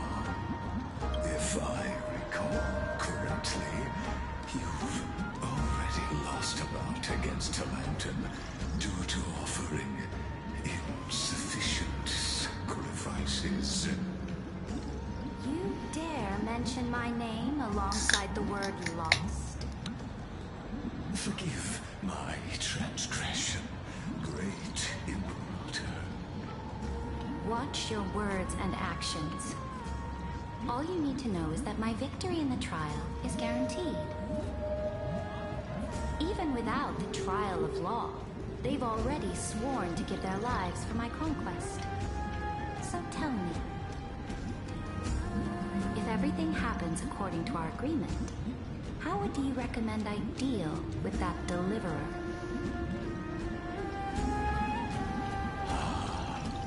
Good question. Do not let him fool you. That man from beyond the sky contains a seed of ruin within his body. He must not be allowed to talk. You're using the Stellaron as a chip. Oh. The wisest decision would be to hand him over to me. You plan to torture him? Calling it experimentation would be more appropriate. No torture. No. The guest's patience is running thin. I plan to remove the Fantasia and head into the banquet. I will heed your advice. Leave for now, Fioros, and go back to Akama. You don't want to confront those two directly either, do you? Indeed. It's a pity that Antikytherians are lightweights when it comes to drinking. You don't even drink anyway. Before I move, I would like to make a toast to your boundless ambition, using my spirit. Gosh, Lygus is such a liar. I really want to fight him. Really want to fight him because I've had enough of him. As I expected, that Fioros' schemes have been revealed. Thank you for your bravery, guests. It's time for me to dispel the Fantasia. Well, here we go. This will be the Imperator's last public address before we head off. And therefore, likely, the final chance to change her mind. I will try to get you a chance to speak, and I'll also prepare for any contingencies. The rest is up to me. Whoa. You should head back to your seats for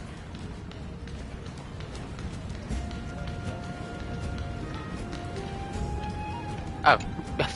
Here's me circling for my seat and I'm going around the campfire going la-di-da. Sure wears off fast. Whew. Here she is. Hello, Sarindra. Hello. The Imperator! The Imperator has arrived! No need for formalities. I should be apologizing for my tardiness instead. Well, technically you was here, but you apologized to them The because hour you draws weren't late, here. and I trust you have all had your fill of brews. Therefore, I will not observe the usual ceremonies. Any warrior who has fought by my side should have those speeches memorized by now. The Imperator's word is law. Are you out of your mind, Dux Frigoris? The Imperator hates flattery most of all.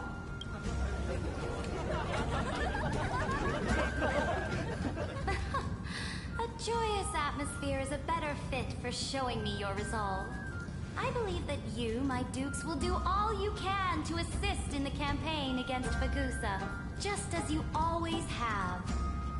However, it's a pity that I have never tested your loyalty. Excuse What me? does she mean? The purpose of tonight's banquet is not to raise our morale, but to establish which allies our alliance can actually trust. And sever the heads of the traitors as a toast to all before we march. Yes, some among us have discarded their vows in order to foment vile conspiracies. Now listen! These traitors are standing right here in broad daylight.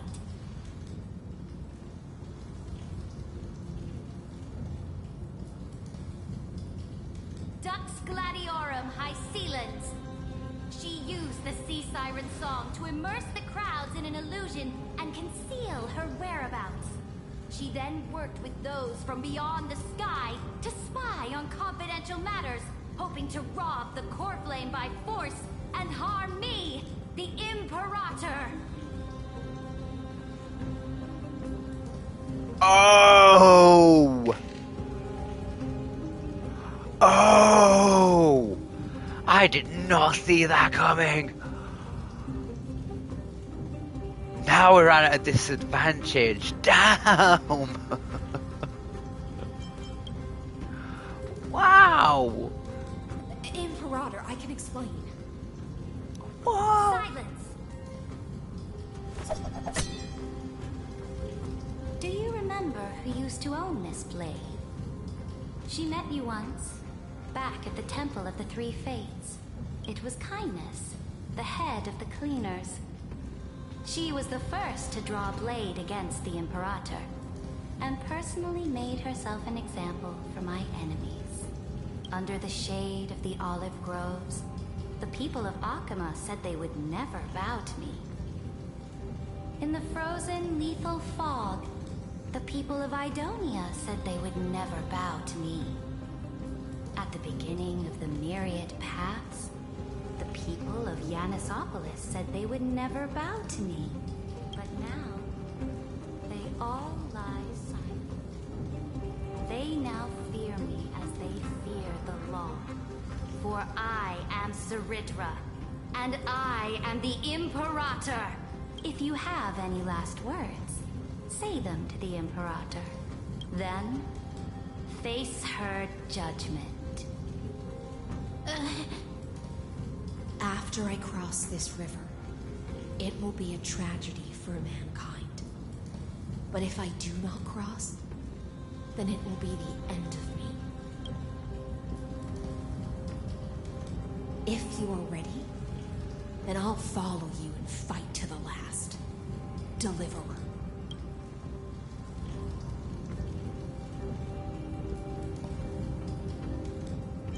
No, friend.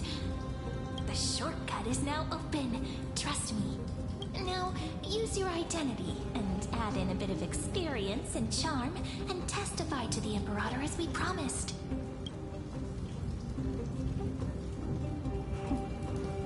You think you can slay a king using your words instead of a sword?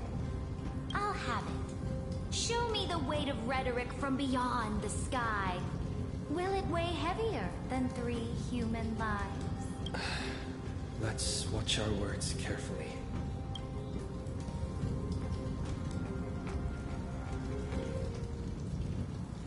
Before I arrived in this world, the Chrysos heir of World Oh, we're One talking! was a young man with the pseudonym of Finan. He came from Ides Elysiae. In order to combat the lies of the Era Nova and deliver Amphorius from the ending of the destruction, he lived through history 30 million times, hoping futilely to find a breakthrough. And Cyrene, the young woman standing beside me, also carries an equally heavy destiny.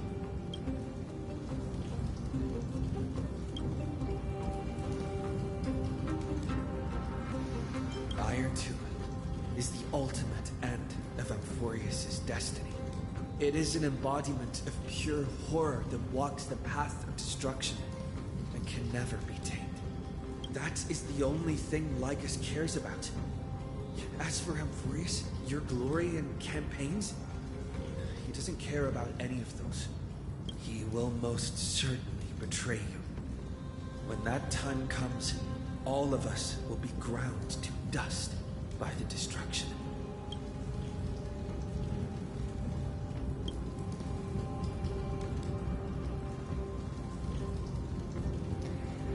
What's more important, duty or resolve? I have Resolve. seen many beautiful worlds. The road chosen by the Trailblaze is to explore, understand, establish, and connect. That will never change. We will continue our journey until we have united the entire cosmos.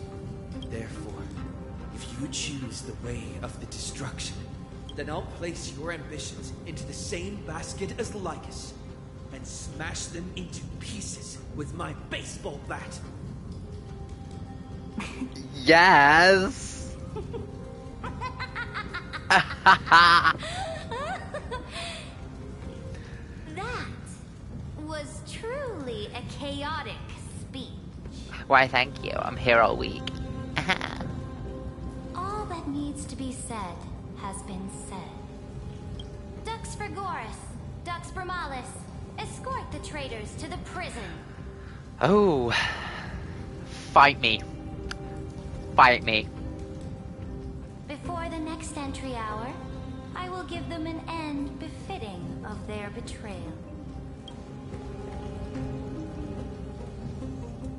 Oh, great Imperator, your ambition certainly eclipses all things. Lygus makes an appearance.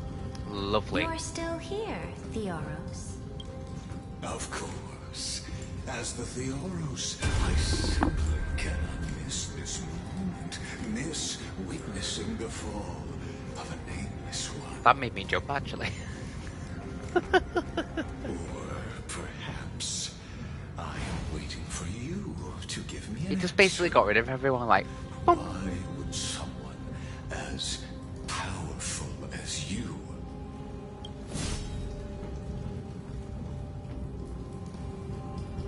use such a clumsy excuse as imprisonment to ensure the deliverer's safety?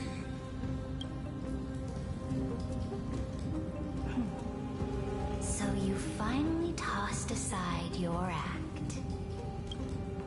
I must point out that you are just as impressive an actor.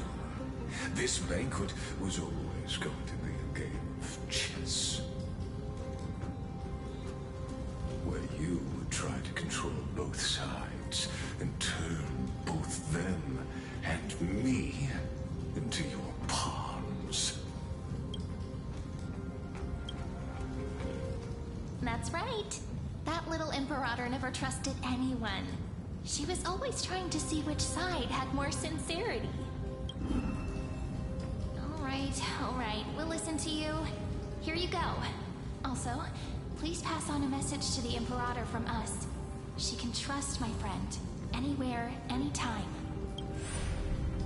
But as to the decision the Imperator must make, he has no wish to transgress her authority. We just want to tell her everything we know. Now, use your identity and had in a bit of experience and charm and testified to the Imperator as we promised. And we won. Sincerity will always remain the greatest shortcut to people's hearts. Okay. I can toss your words right back at you, Lygus. Why would someone as powerful as you pretend to be immortal and kneel before me? Unless you enjoy giving flattery and prostrating yourself. You are mistaken. I am only trying to ensure the experiment's autonomy, meticulousness, and perfection. Liar. Avoiding any unexpected Liar. outcomes. A forceful intervention will only create larger errors, reduce efficiency, and introduce ugliness. Had you fulfilled your promise of giving the law to me and completing the Era Nova, then the Amphorius would not have deviated from destiny's course. Oh, but you broke your promise. What a pity. In that case, I must carry out my duty as the administrator and eradicate all factors steering the experiment out of control. Factors such as you and him. Ooh. Careful. Careful. What was that voice? Was it Oryx? Isn't that Evernight? I found you. I finally found Well, March you. 7th. Be careful. This land will face disaster.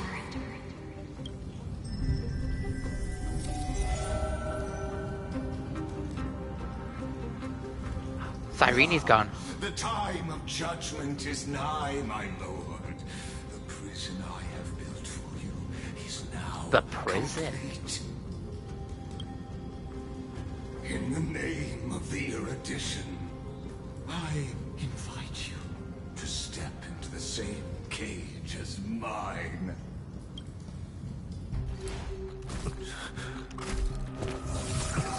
Let's get mapping.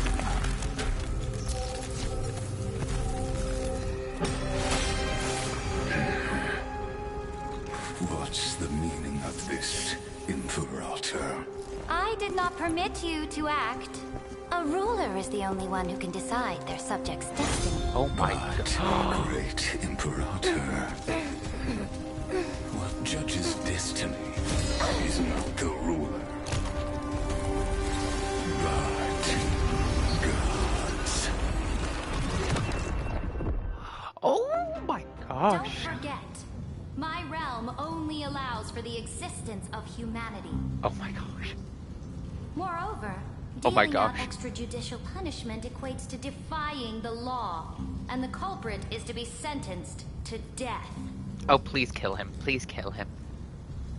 But you I mean, I have would love to seen do it, but please how kill I him. can Oh my gosh. erase life from this world with just a I wonder where we went my to. hands. I fear you are still quite unaware of your current situation. Allow me to reiterate. But that was a cool cutscene, no. A single choice: to collaborate or to be destroyed.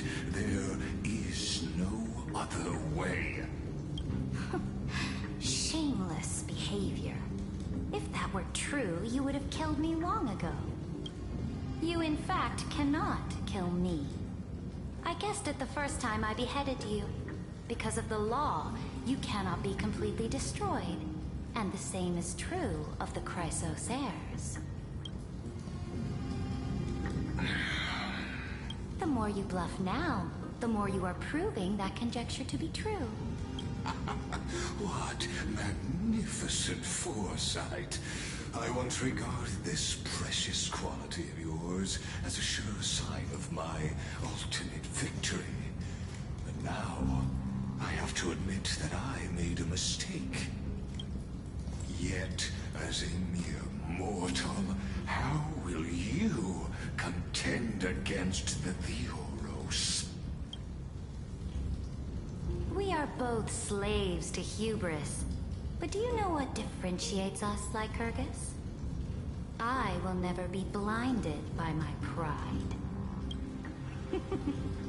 If I wish to break the scale's balance, I only need to appeal to external forces and use them for my own ends. Oh wait, she's got it. Okay. Communications. Finally, we get to meet face to face, senior society member. I offer sincere acknowledgments for your many past achievements, but I must deeply regret your current perspective. Trust me when I say that you aren't the only one feeling regret right now, Scrooge.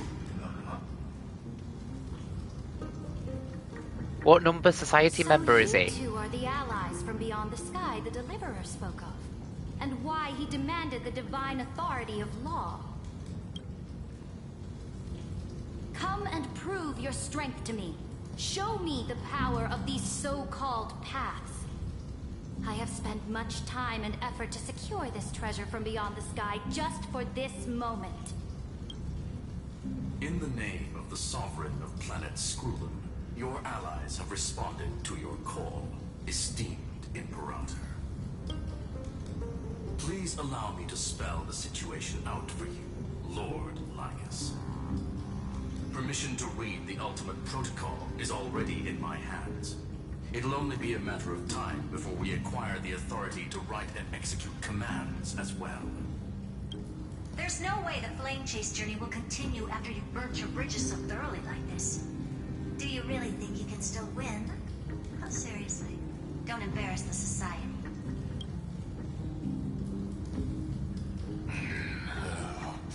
I understand that a mere zero possibility does not equate to zero.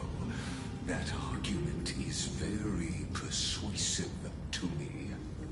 Which means the same principle also applies to you, my dear peers.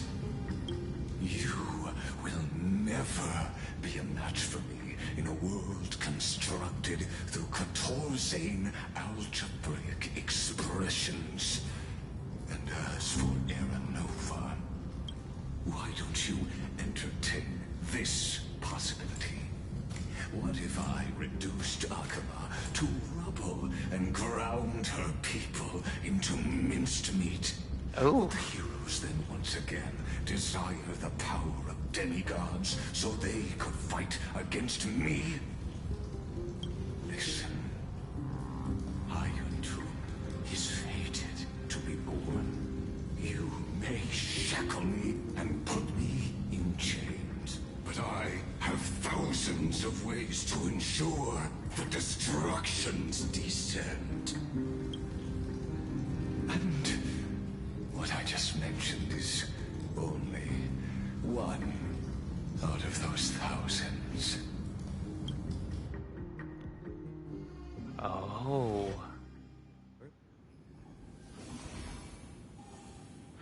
We're back here again in the Exo.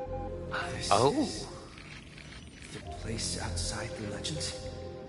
Exomyth, yeah. This doesn't feel the same as before. How should I get back? Warning, warning, warning. Locked Warning. into outlier. Warning, warning. Executing command isolation. Isolation?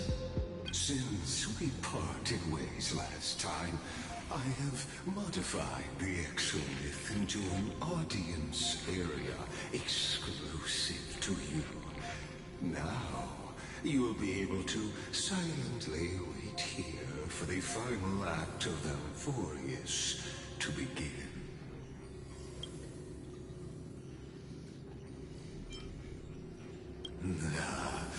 It seems you have already forgotten.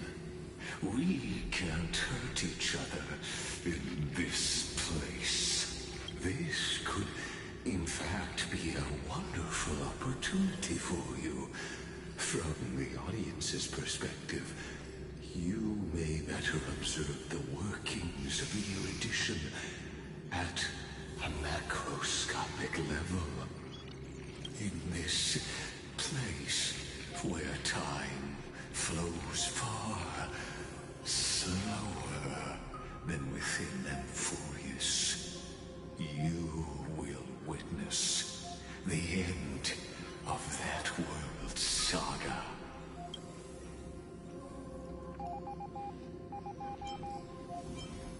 Oh, I am not doubting your capacity to create miracles. The answer concerning the prime mover of life and the total destruction of erudition. Of the erudition.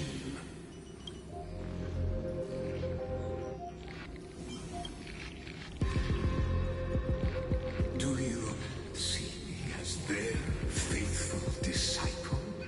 I am certain not.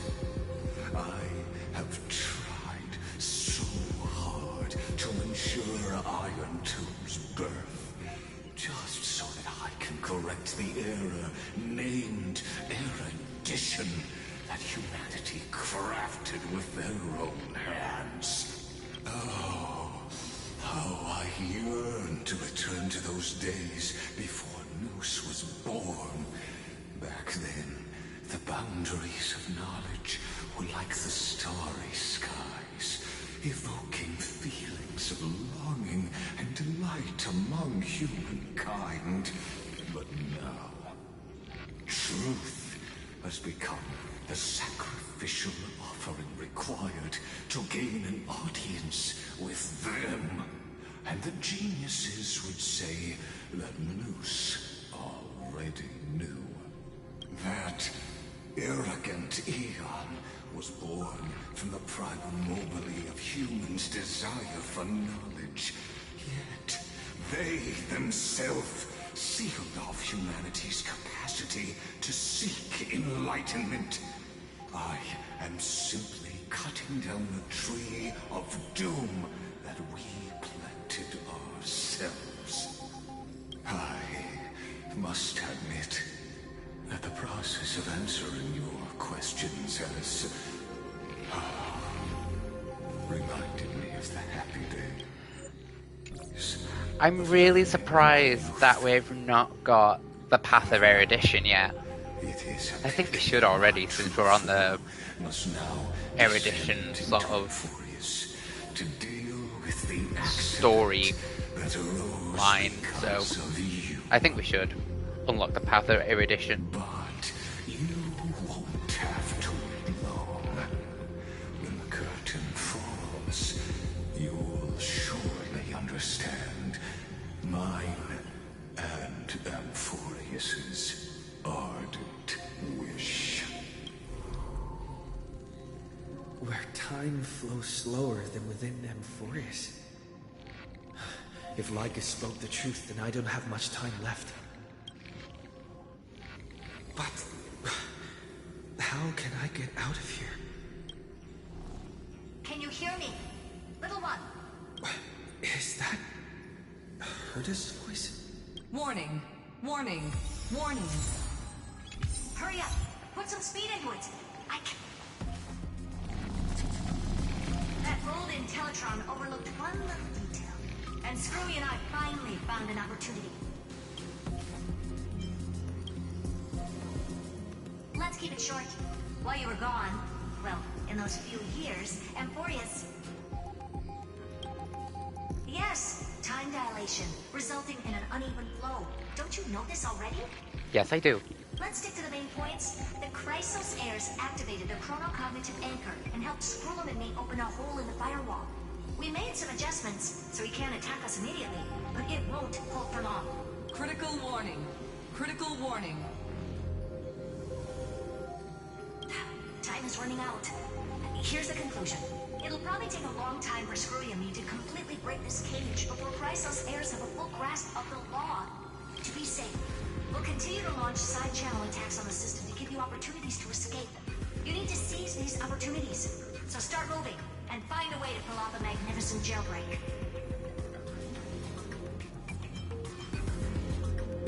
We detected another path's influence.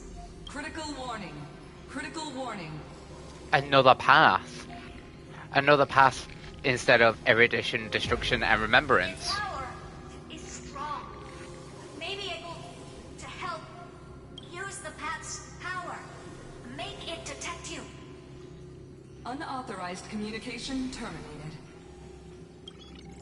Is Herta saying a certain path's faction has arrived in Emphorius, and I can ask them for help? I mastered the powers of different paths in my previous journeys. Think hard and figure out exactly which faction has arrived at Emphorius, and which path's power I should use to call for reinforcements. Are these showing my memories? With a Stellaron in my body, I woke up at the Herta space station and gained the power of the destruction.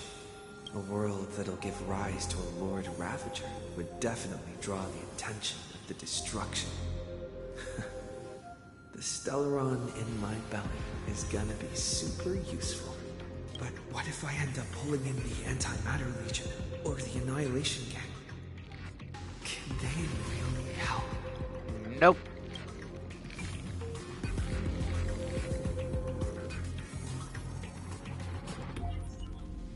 Wait, focus and resonate with the destruction or nuke. Lend me flames hot enough to burn through this jail. What?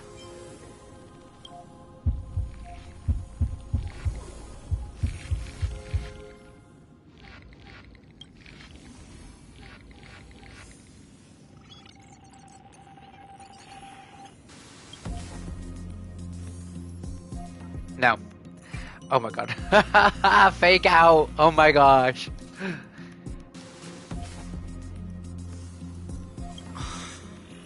Failure is not necessarily a bad thing.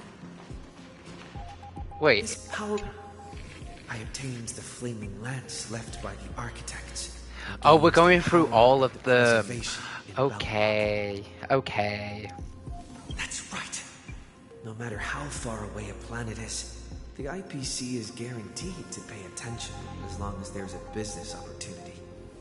Isn't Emphorius a pristine, untapped market? Besides, even if I can't call up my friends from the IPC, the architects and the nomadic miners should be able to help too. There are definitely cities and ores in this world.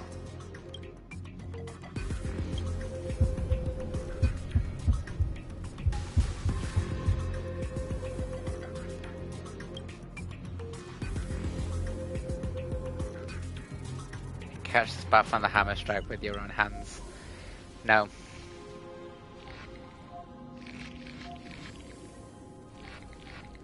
Seems like since Emphorius has no overseas market, the IPC's hand can't reach it. Sheepay. I received the Watchmaker's hat in Penacony and declared war against the Order, and then gained the power of the Harmony. That's right! The benevolent family must still remember me for saving them. Their music echoes throughout the stars, and they'll definitely want to help. Come, dear hat. I've put you aside for quite a few chapters already. Sing with Clocky. The world is in harmony and the stars shine bright. No. No, no, no, no. That won't work. It would be remembrance, wouldn't it?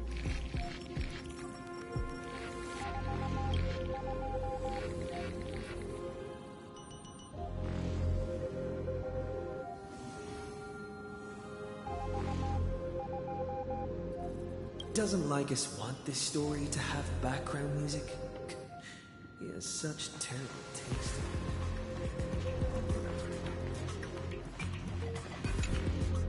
The Remembrance. That's right. I came to Amphorius because Black Swan asked us to come. And I even got a glance from Fu Yi here. The Garden of Recollection must be intricately involved with Amphorius. Traces of the Remembrance are also everywhere. Time for us to summon Fu Yi. I don't know again. what they want, but I don't have many choices left in this crisis.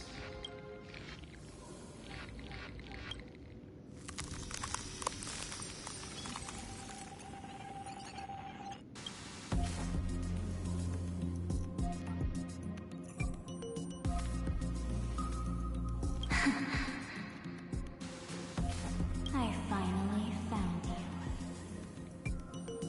Following the sound of memories. A pathstrider walking both the Remembrance and the Trailblaze.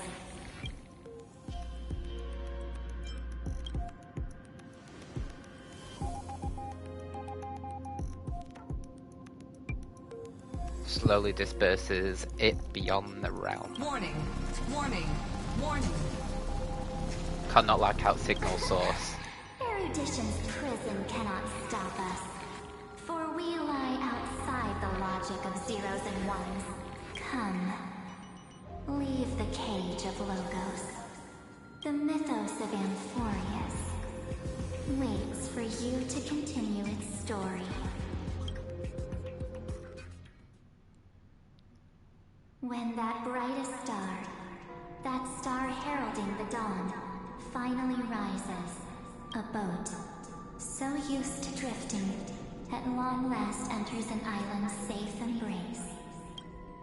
Oh, Pathstrider, we have helped you break free. Hurry and set off. The Child of Remembrance awaits you. March, what's she doing here? Oh, you're finally here! We haven't seen each other for such a long, long time. My good buddy, I've really, really missed you.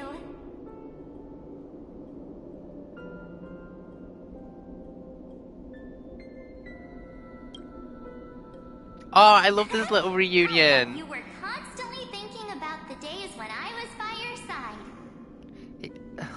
It's been Because last time we saw you, it was literally There's what? no one to chat with, no internet, and not even anything to eat or drink. It's basically a prison. Like 5 patches ago? Now That's the a long great time. hero is finally here to save me. It's like 30 weeks ago. You must have seen a Half a lot year. of Amphorius during this time, right? At least. You gotta tell me all about it. Well, not half a year, but definitely over like 30 weeks. Yes, it has been a long and arduous journey. Then take your time with the storytelling. Or do you not want to talk to me? But What do you mean by let's that? get out of this spooky place first. This is not a good spot for a reunion chat. Why don't you take me back to reality? A strange voice told me that I can enter Amphorius if I keep following this road. So, let's head off. I still don't know what that world even looks like. Why does March feel so weird? What are you standing around for? Do you actually like this place? Get moving. Hurry! This door should be the exit. Maybe my instincts are wrong. Are No. you okay? You haven't said anything for a while. Cyrene specifically told you to not go through that door. There's no time to waste, though. The Chrysosairs and the Geniuses are all waiting for you. They're waiting for me, yes, but you have to stay here. The discrepancy is getting worse. Something's off.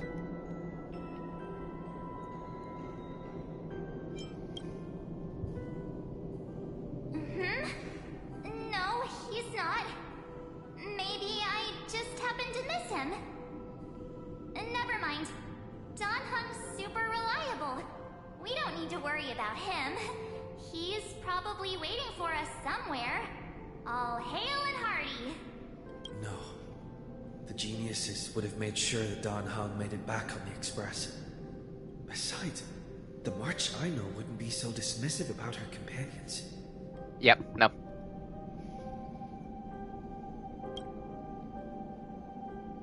Huh? Isn't Amphorius the world of the Chrysosairs and their hero's journey? I could figure that out in an instant. But Amphorius cannot be observed from the outside. She couldn't possibly know about these things. Unless Dan Heng told her. Something's not right. She's not March 7th. I guess you have something you want to say to me? Then there's no need to feel things out first. With questions. Let's treasure the time we have together and be frank.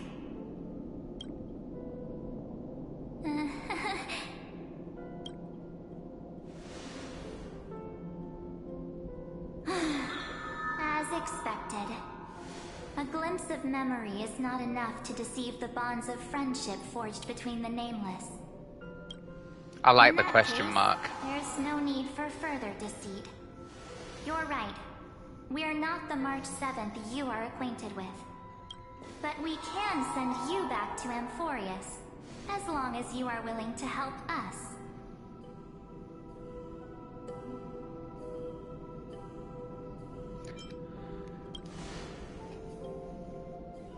We'll introduce ourselves to gain your trust. We are the Garden of Recollection. You should be very familiar with that name by now. Absolutely. Just like Black Swan. Just as a reminder, while you hesitate, time is quickly ticking away in Amphorius. Working with us is the best way to stop the enemy of erudition. Erudition would treat any results unrelated to the experiment as garbage and throw them out. But we don't work like that. The Remembrance treats all these instances as important materials needed to weave the universe. Besides, this would be child's play for a great hero like you. It won't be hard at all. Also, if your plan fails and the big bad Iron Tomb manages to get out, then the whole cosmos will be in danger. Wouldn't it be better to have an additional failsafe? As long as you help the Garden retrieve what we want, even if Iron Tomb reformats everything in the physical plane, we can use Remembrance to reconstruct the entire world. Or, should we say, the entire universe. So help us. Find where Amphorius' memory began, and bring it out. The Master of Anastrava has already glanced at you. Don't deny it. That storybook is the best evidence. Say, you aren't seriously gonna be moved by their pretty words, are you? I am the one who commanded those little ones to lead you out of the prison. But I didn't expect to attract little gnats trying to take advantage of the situation. While Remembrance can help you return to Amphorius, there's no need for you to do it the way they want you to. Of course, there's also no need for you to make any deal, or pay any price. For you, this is probably a long time no see. My dear. Evernight! Oh come on, I've seen the X sort of like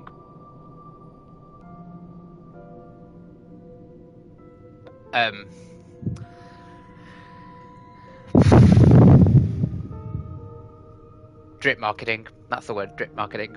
I've seen it.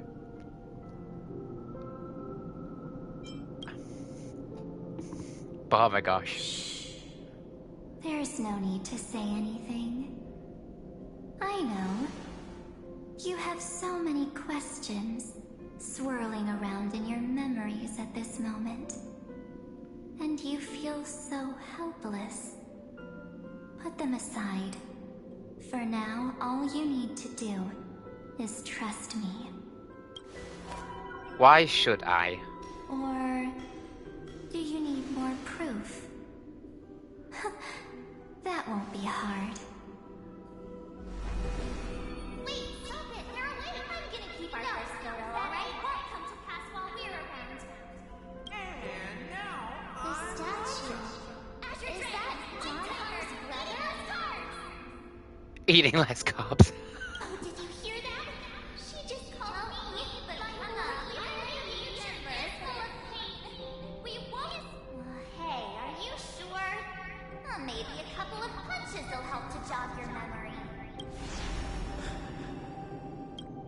It's as if they all happened just yesterday, right?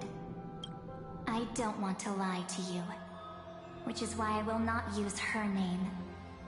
The third month of Amphorius is the month reserved for the Veil of Evernight. So, place me into your memory using the name Evernight for now.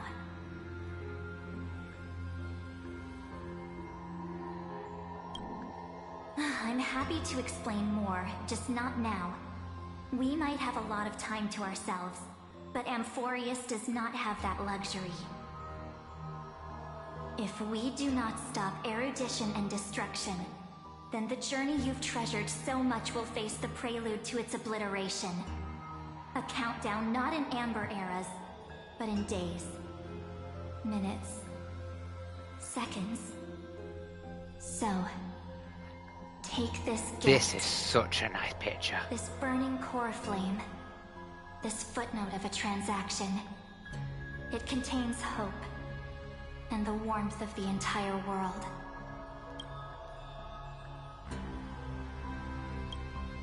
Ripples of past reverie. I had to take a picture, I'm sorry. She That hid was this so fire nice. in the long river of time, hoping that her wishes would transcend time to reach your hands in the future. Wait, isn't that Kefali? Now, take it, and return with it, dear friend. Return to Amphorius, and overturn the final Era Nova.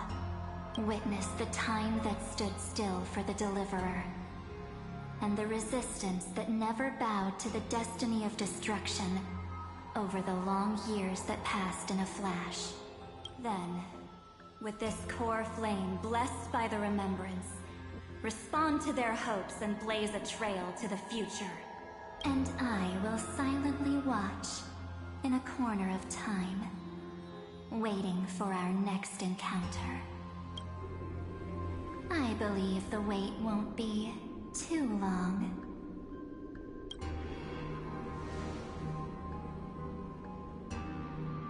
Oh, wow. What exactly is happening? Keep going. Keep trailblazing for Amphorius. For you. And for the March 7th in your memories. Go forth.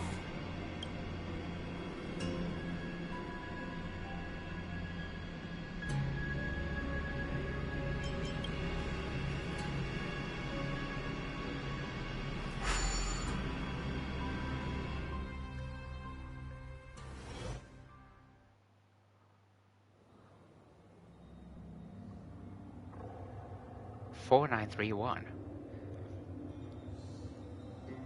Is this... Akuma?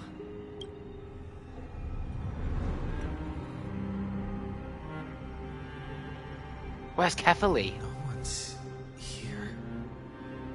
And the dawn device is off.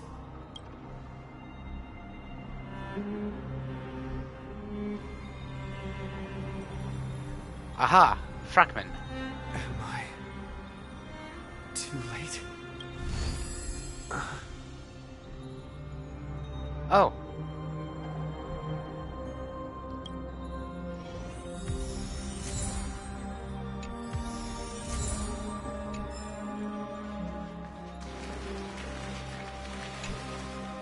The chronocognitive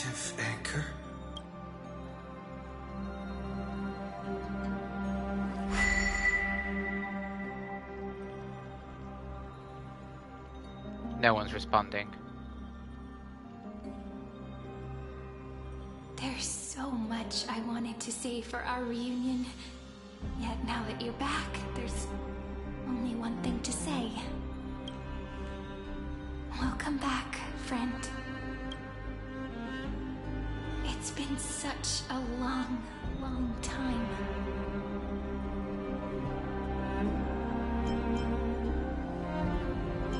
You must be really confused right now. Absolutely, so much happened. So much has happened in Emphorius while you were gone. But don't worry. The Deliverer can't afford to be lost, no? Now, please follow me. And turn the pages of time and hear the words everyone left for you. I'll tell you the story of this 1000-year journey. That way, it won't just be my memories alone. Cyrene, can't hear me? Ah, there we go. Hey Kato, can you see me? Don't bother responding, this is a pre-recording to the video. Thanks to that little Empress granted access to the Ultimate Protocol, Shrulem and I rewrote the progress of Era Nova while you were away. My guess is you don't have much time to listen to all these complicated principles right now, so let me break it down into a simple term that you can understand. Emphorius has been racing down a path of destruction for too long, and the underlying logic of Era Nova has been completely corrupted.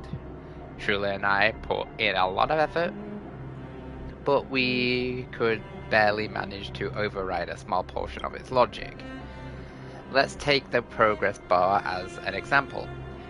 Iron Tomb's progress bar is currently at 99.98%, and through this rewritten Era Nova, we're confident we can push it back to 96.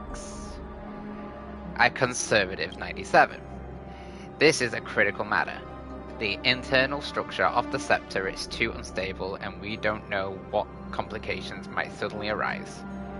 The most rational course of action is to quickly run another extrapolation to buy the cosmos a little bit more time. Once you have dealt with the troubling old Intellotron, don't hesitate and start the next cycle of extrapolation right away. Shrulem said that Era Nova isn't a process that happens in an instant, and the protected nodes of the scepter are probably at their most vulnerable only during the reset. Only by initiating this progress first we seize the opportunity to make our move. Right.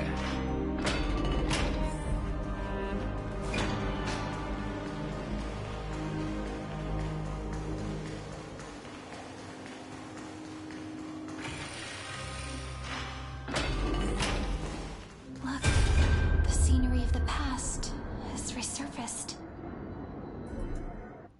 Time flies. 200 years have passed since the Deliverer's fall. Whoa, 200 years? We had to return 3 core flames of law, romance, and ocean to stop Lygus, but even so, Terravox has fallen. The 2 geniuses vanished without a trace, and Zeridra embraced her fate. At this rate, Era Nova will come, and Emphorius will fall into the destruction. oh, it seems the key to rewriting the end once again lies in the core flame of world bearing. According to the instructions left behind by those 2 geniuses, we must get it into the Deliverer's hands, no matter the cost. But how? We need to find a way to hide the core flame. And we must buy enough time to keep Lygus at bay. About that, Rini might have some good news. She had that dream again last night, but the Titan's voice was clearer than ever this time. She said, "Pass the flame into the future." Is that a prophecy from Orynyx? She chose to side with humanity this time and hide one of her kin's core flame? It seems Amphorius' fate isn't sealed just yet. You're right. History has changed. Humans and Titans are both giving their all to keep this world going.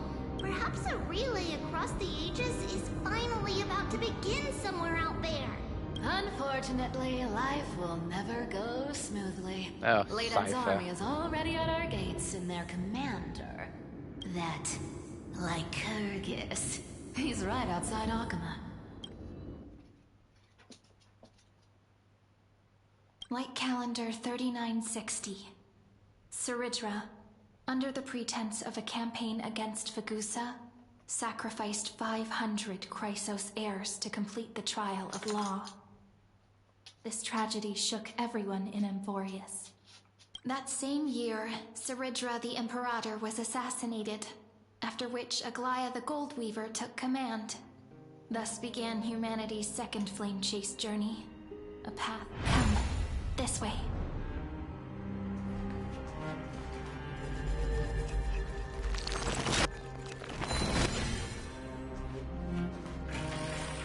I didn't mean to skip it then.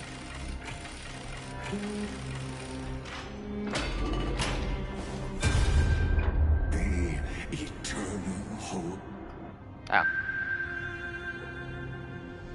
The Memorial Palace lies in ruins. Countless mortals have perished because of your stubborn resistance. It's time you learned the cost of refusal. Castaries. Now, answer my question again. Where is Kefali's core flame?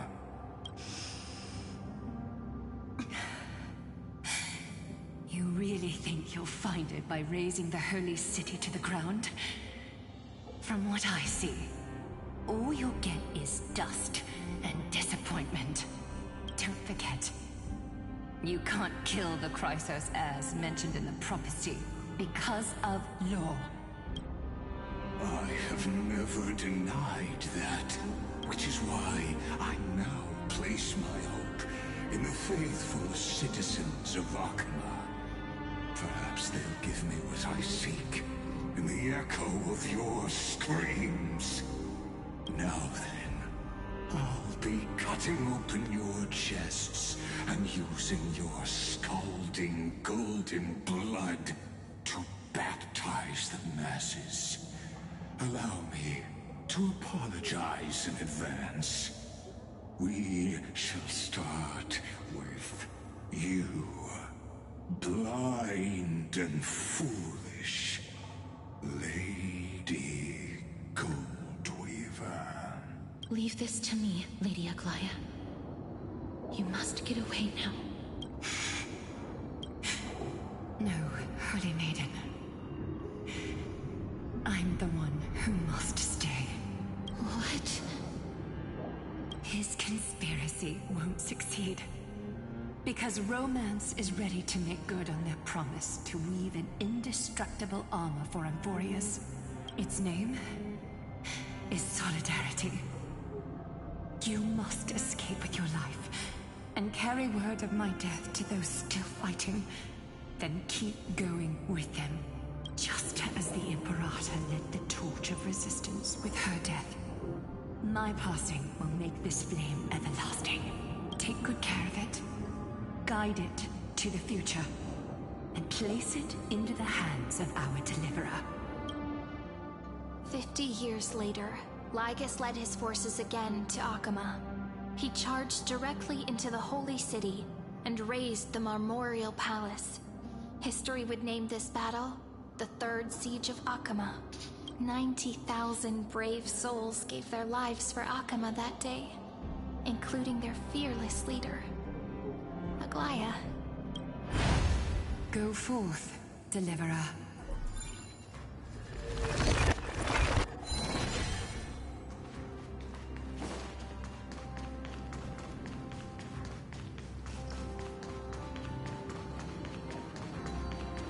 Go. When the frost melts and the snows give way, the flowers will bloom again. You'll find me there.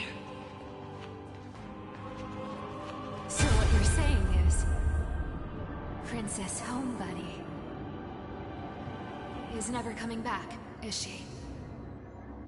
She Who's just Princess left. Homebody? Like that.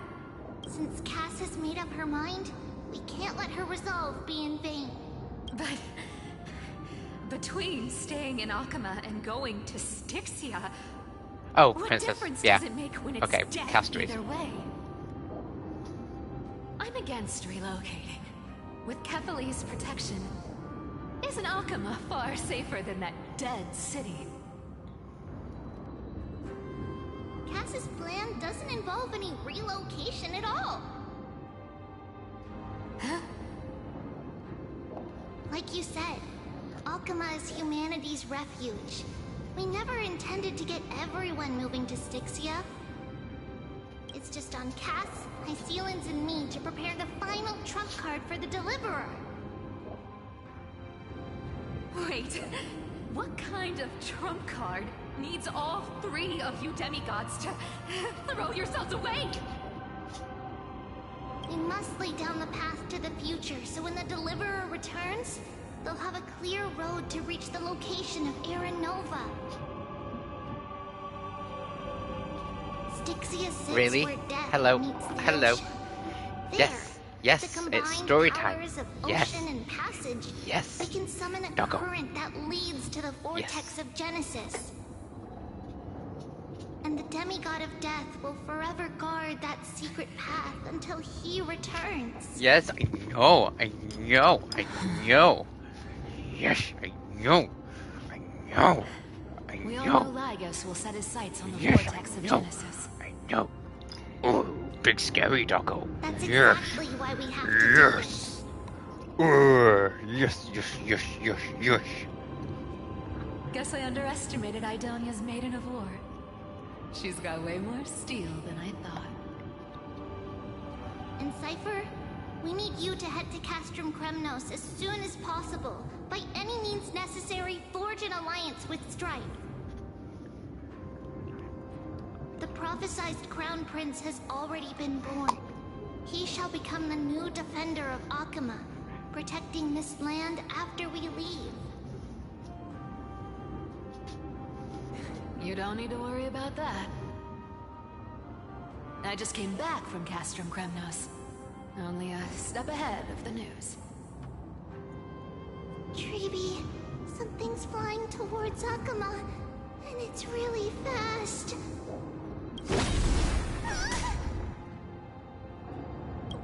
What is it?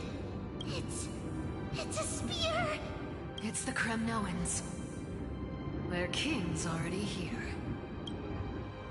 With the protection of the demigods Trebios and Cyphera, Akama endured wave after wave of warfare, though just barely.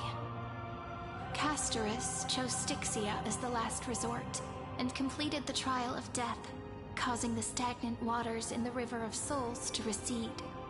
Soon after, Trebios departed on a long journey. That same year, the Kremnoan king Euripon, along with his son, Prince Midamos, joined the Alliance to safeguard the Holy City in the Battle of Deliverance. Go on, and see you tomorrow.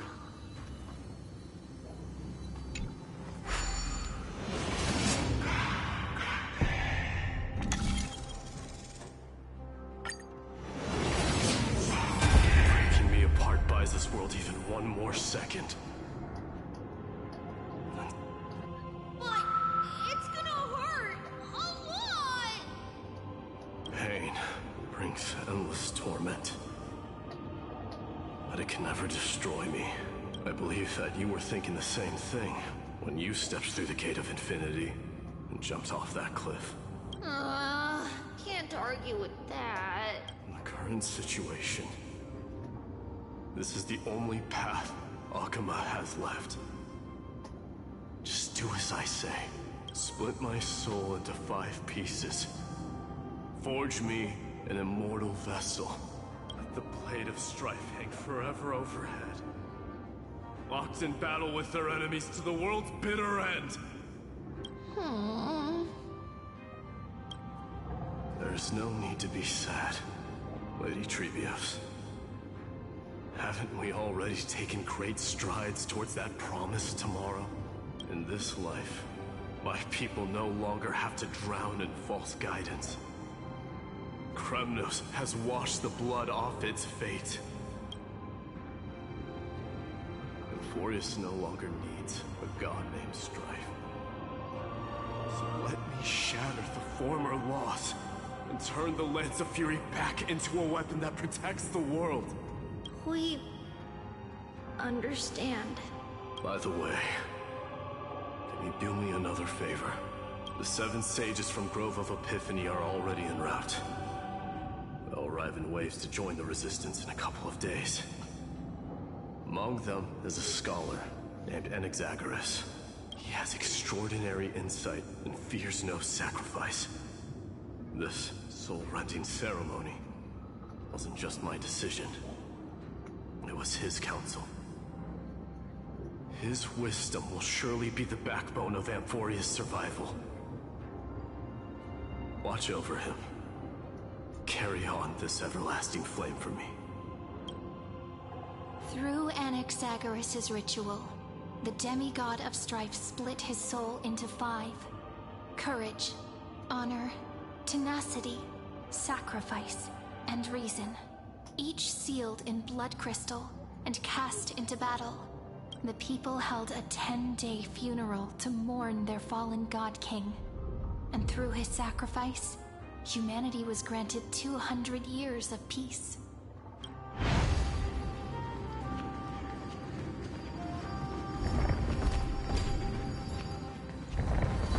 Oh. Keep moving forward. My blood will pave the road ahead for you. Keep moving forward, little Gray.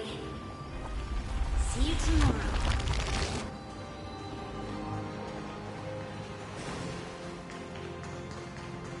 That seamstress wasn't wrong when she said a lie needs more lies to keep it together. Reason and trickery. Never thought we'd be the pair to finish this final setup. Can't catch that Tin Man without your little slides. Besides, this is our last shot. Not the time to be picky, right? Don't oversimplify it.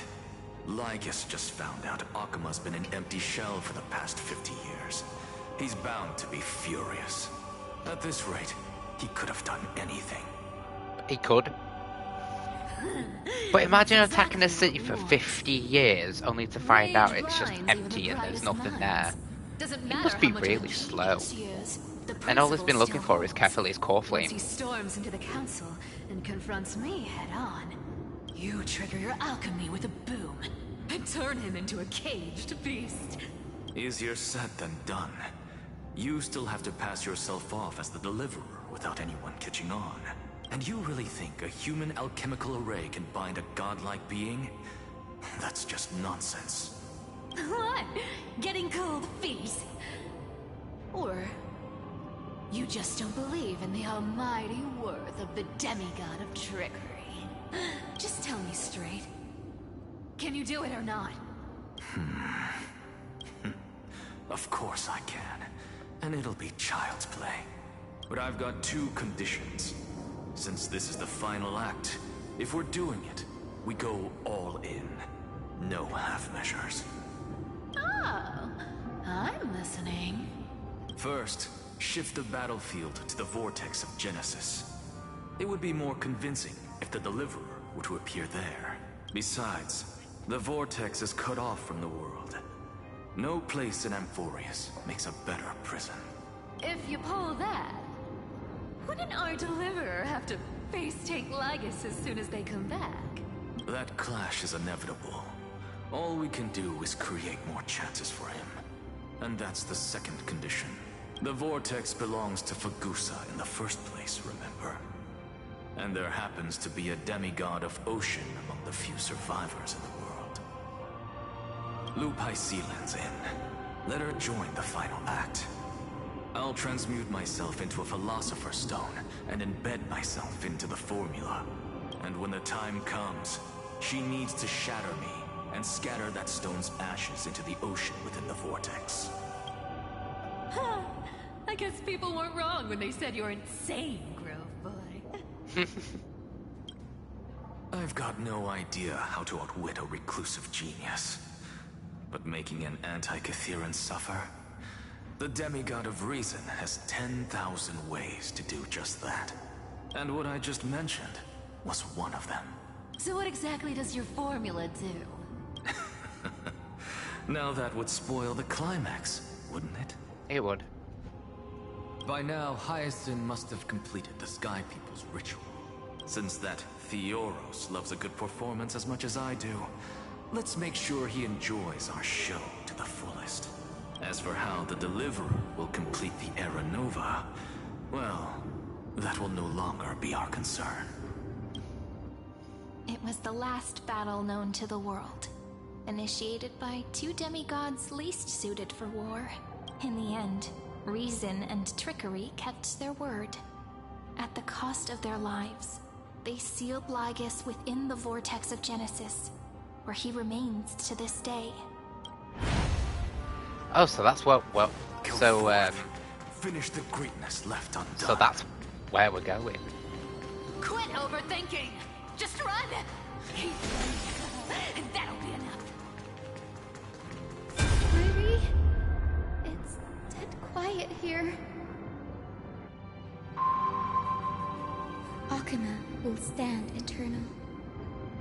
Miss Cypher's lie is crumbled after all. But it's alright, because all of us have fulfilled our purpose by now. When the Deliverer returns, no matter where he is, sky will turn clear, and a rainbow bridge will rise, carrying him to the final battleground. Siren, this arduous relay is finally nearing its end. Now, I'm passing the final baton of fate to you, okay? No, that's not quite right. After all, it was you and him who lit the first spark of this journey, wasn't it? Oh, it's the thingy weapon.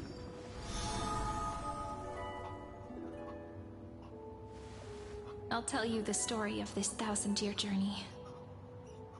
That way, it won't just be my memories alone. And I'll share the moments I spent with you, with everyone. That way, the path we walked becomes a memory shared by all. People will know that there's nothing left to chase. Amphorius has already welcomed the dawn foretold in prophecy. Just like I said, this won't be harder than the last time. Right?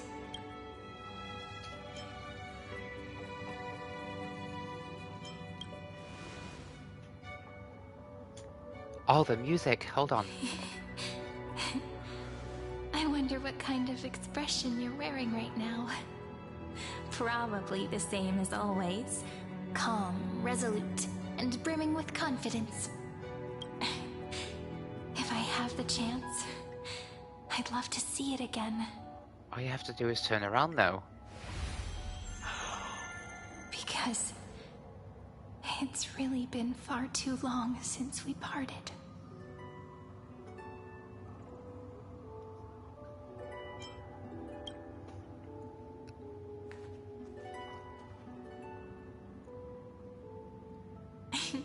Someone as sharp as you must have realized by now that this isn't reality, but a maze of time.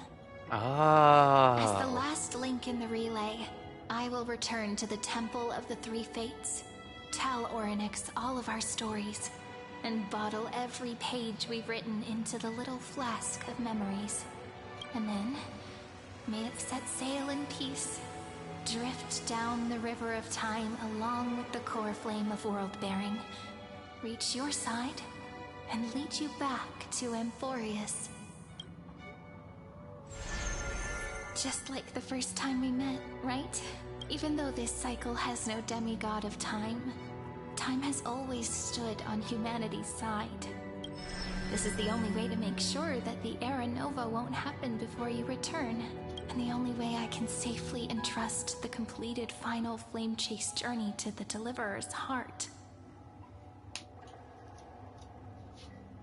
After all, the new world will be born from your memories, and the protagonist of this story mustn't be absent.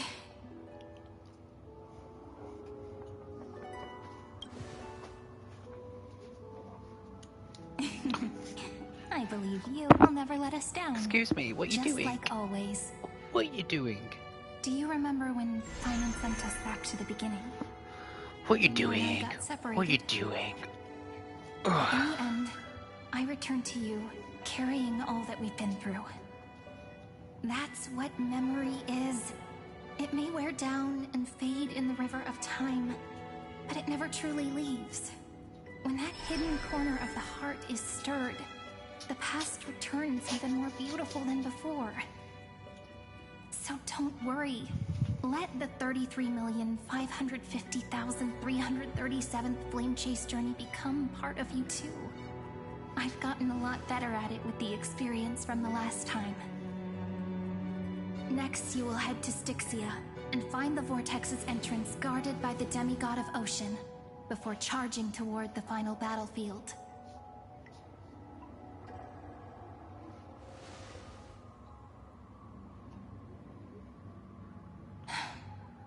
Don't worry. I'll be with you. All of us will. Even Finan. Really? We'll stand Even with the Finan? Deliverer.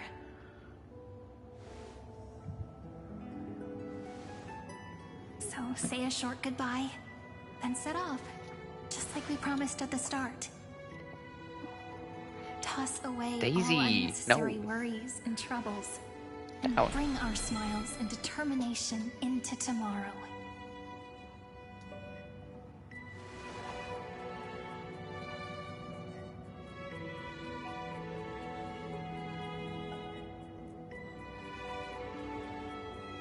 The last baton. I wonder how long you'll have to wait before passing it on to him. Draw your blade and No matter embrace how long your it takes, destiny. it's okay. Waiting is what I do best. Sairi, what if you wait and wait, but that hero never arrives? That won't happen. Because I know that no matter how long it takes, he'll definitely return to this place. We can't let him down.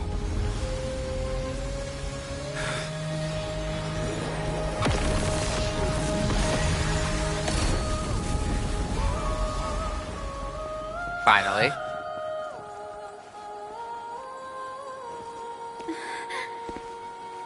Sky shall rain rays of dawn for you. May romance be Ah. with you on your journey. And reason grant you enlightenment. Let strife bestow you with inspiration. Trickery ensure your success. Allow death to protect your soul. And at last, let passage point the way forward. Well, time will remember the trailblazers' journey.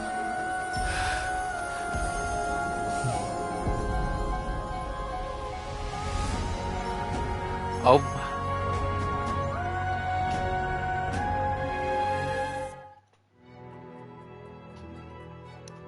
Is it just me, or do these cutscenes get better with every patch? Is this Styxia? That was so beautiful. What happened to this place? I need to find the entrance to the vortex, guarded by the demigod of Ocean. High Sealants. Is she still there? Long time no see, trailblazer. Lygus. Generation after generation of Chrysos heir heroes have tried to defy fate with their blood and tears, either voluntarily shattering their souls or waiting in eternal solitude. But alas, fate can never be defeated.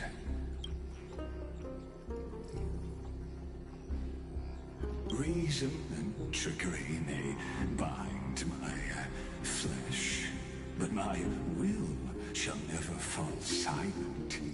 So the demigod of Ocean, the Dux Gladiorum, high ceilings sought to bring me into a fantasia with her voice and drown a genius in slumber.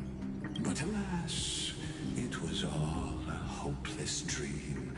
That warden fell before I did, due to erosion of time, while her prisoner remained unchanged.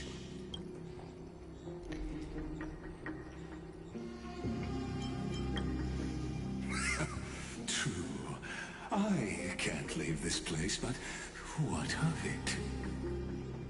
You should have heard of this fable. In a shadowed cave lived a people, imprisoned from childhood, and chained so that their legs and necks are fixed, forcing them not to look around at the cave, each other, or themselves. Behind them is a fire, and before them loomed the stone wall of the cave.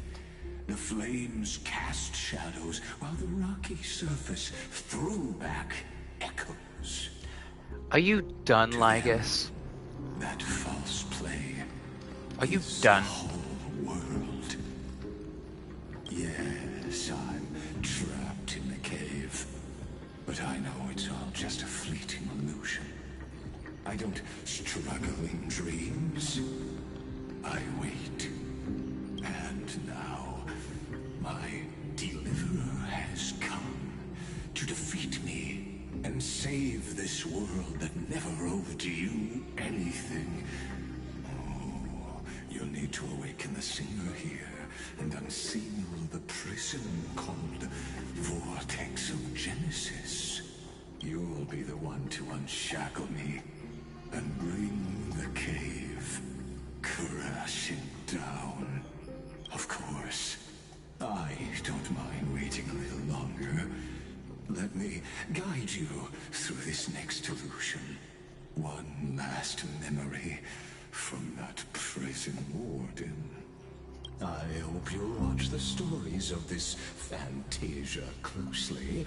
Logically, the deliverer must see the world for what it truly is. Emotionally, this memory captures the fate of everyone in Emphorius better than anything else. Only by feeling it for yourself can you understand my point of view, the meaning of destruction. Spare me the cliches.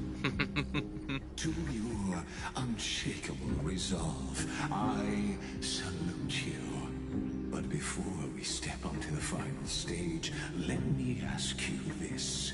In the spirit of that fable I told you just now, can the prisoners in the cave learn to see the shadows and echoes for what they are, and stop mistaking them for reality?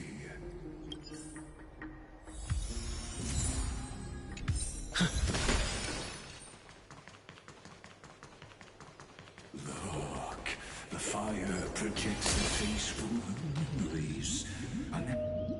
The dark tides flood the sea, and our kingdom teeters on the edge. Fear not. Our queen has gone to the borderlands. She'll quell this calamity herself. This is the scene when the Chrysos heir of Ocean was born. She was once of a Titan-kin race named Sea Sirens. At that time, Kozlana had suppressed the Black Tide's rise, but he was unable to remove Iron Tomb from its roots. The Black Tide still roiled in the depths of the world, and the kingdom of Sea Sirens was the first to face the destruction head-on. Listen, I heard Electra's voice. She's calling to us. Electra's voice? Let's go. Her voice carries the queen's command.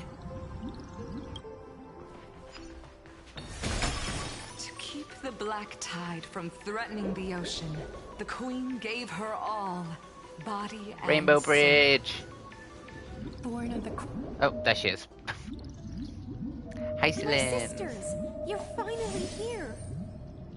Of course, Help, Electra. mother. Your beautiful melody drew us here. Her true name is Electra. This is a reflection of her former self, clinging to the past with aching defiance. The Queen summons us. She must be near exhaustion. The Black Tide will soon enter our borders. Then what do we do? Will our seas fall to darkness and terror as well? Don't worry. We shall lift the chalice in her stead to catch the Black Tide. Wait, And stand together to safeguard our realm and its people. is there a trickery thing? Such tiny titan. Yeah, there's a hand thing. Okay. Thinking they can stop the tide of truth. How What was it called now? The hand of Zagreus. There we go. naivete is the root of all suffering.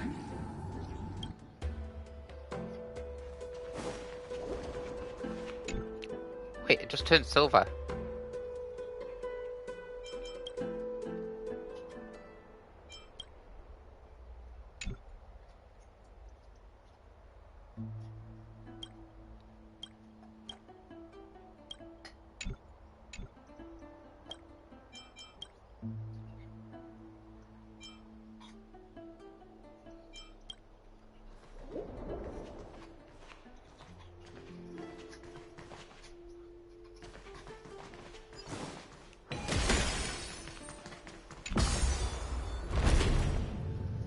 The Queen's palace lies just ahead.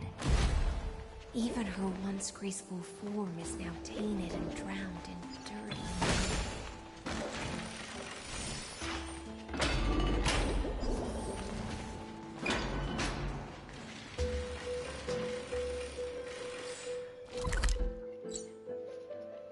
Oh, don't tell me I have to.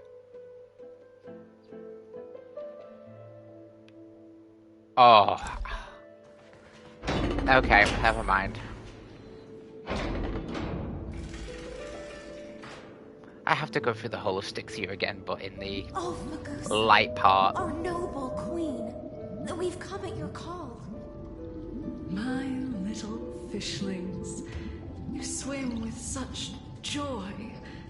It pains me to speak of the kingdom's sorrow. I once believed I could drink the black tide dry, but even the deepest chalice must one day overflow, and I can hold no more of this filth. Mother, worry not. We're all children of the sea. Let us bear your fate together. We'll take up your mantle and drive back the black currents. We'll mend your sacred chalice and take in the cursed filth. My little fishlings, when the spear of strife falls, you may retreat in peace. I promise you, on the surface, the city-states will hold a feast without end in your honor. This is the last gift I can give you.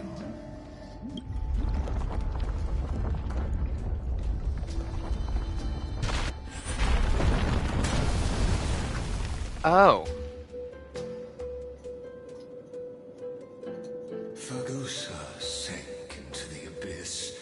With the chalice shattered, their intoxication spilled into the black tide, birthing the first madness in Amphorius. Sea sirens followed one after another, hunting for the Titan's fragments, until their flesh decayed and their bones crumbled, all for the promised final feast. Keep watching, but tread carefully, for the stage ahead is crumbling with age, just like her shattered fate.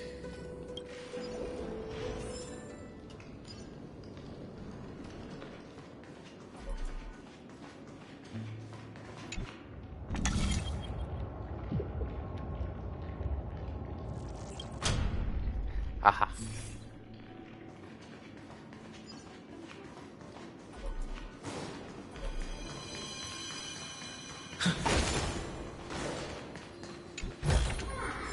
Looks good.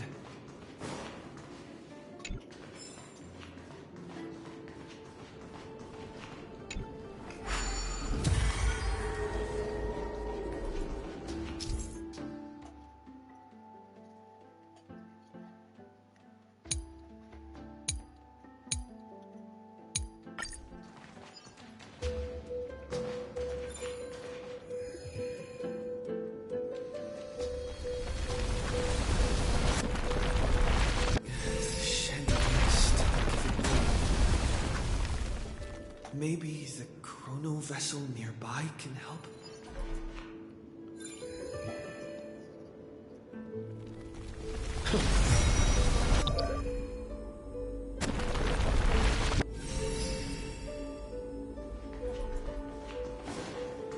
Your wisdom far surpasses even the bounds of reason's mind.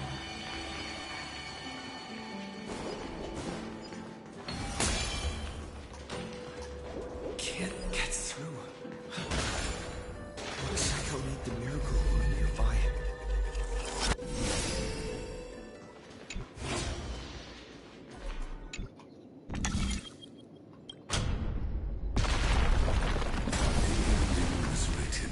Long ago. Even you cannot reignite it. Just like this poor chandelier.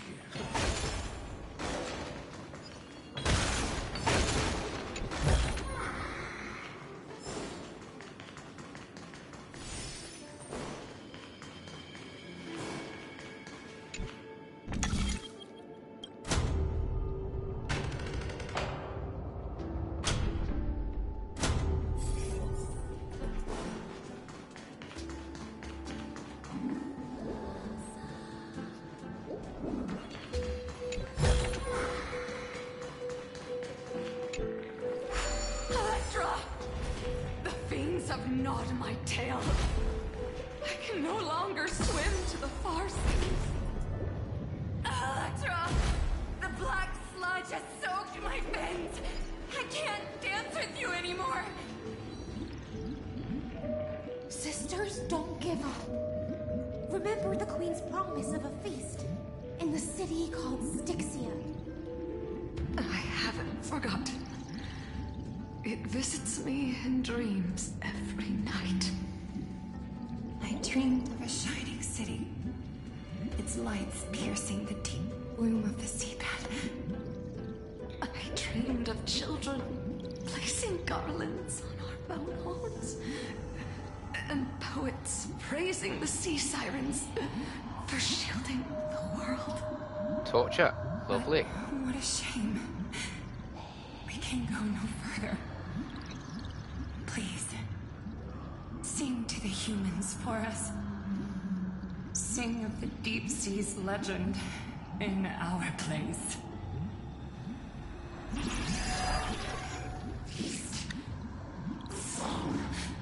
Oh.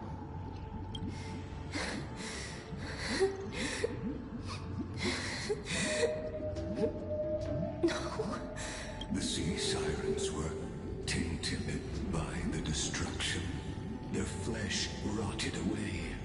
They became the black tide creatures of this cycle. Right, that's what they are. Farewell, sisters. I'll finish this last task, then return to prepare your feast. And so, only one sea siren remained among the sea floor. High seamans, swimming alone to the seas, burying their kin, and searching for the fragments of the chalice of plenty, though most of that journey was in vain. Why not use the power of time to leap ahead toward the journey's end? To reach the spirit basin, I'll need to call upon the power of the chrono vessel.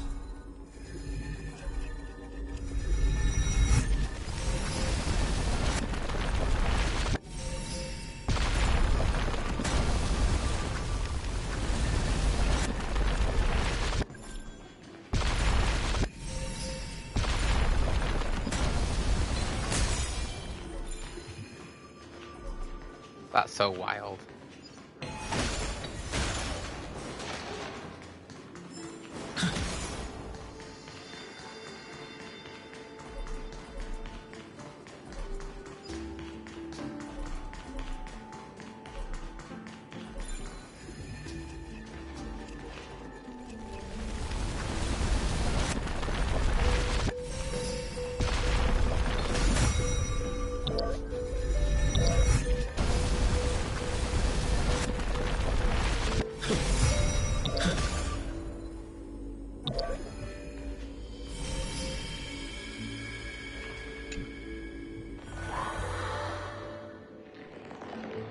Oh.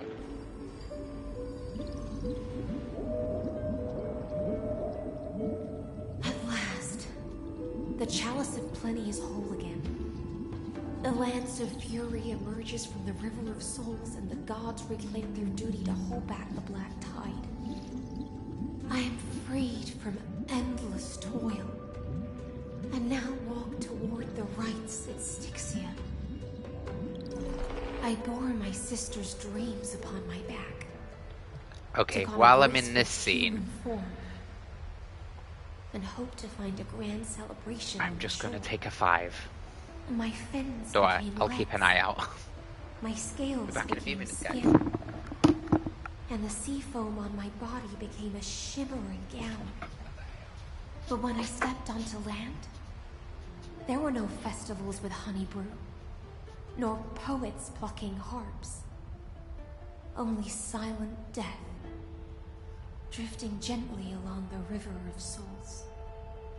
When she fulfilled her wish, she only found Styxia to have already repeated the mistakes of previous cycles and was swallowed by death.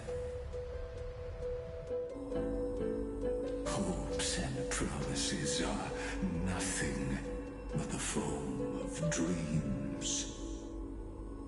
I am a sea siren, a vessel born to contain the tides.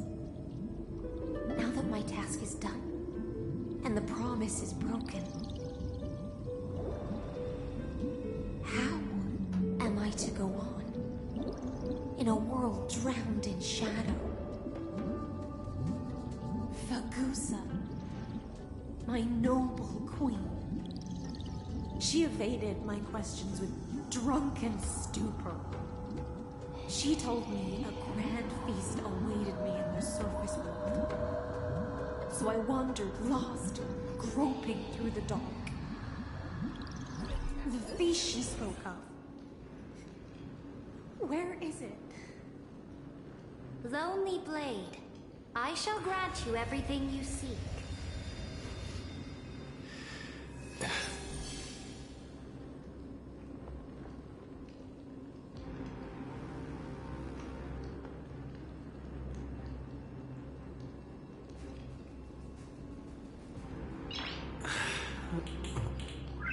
Nice.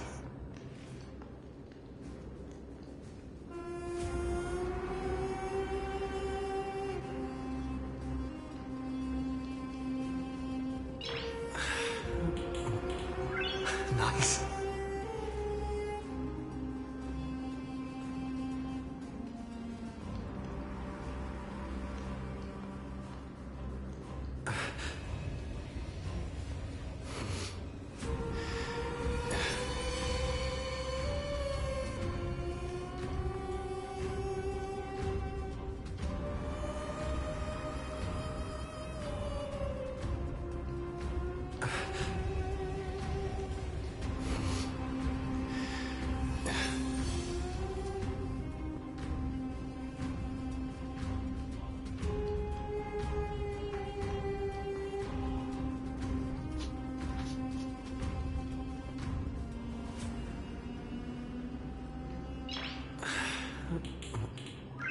Nice.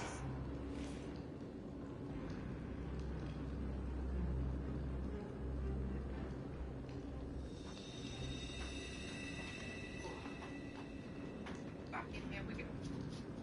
Good go.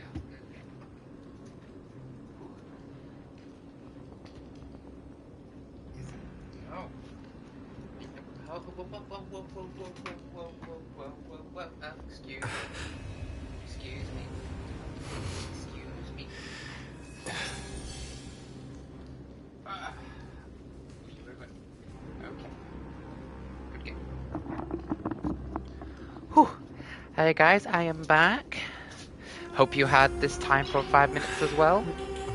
Let us continue further. Right, where do we go? Where do we go?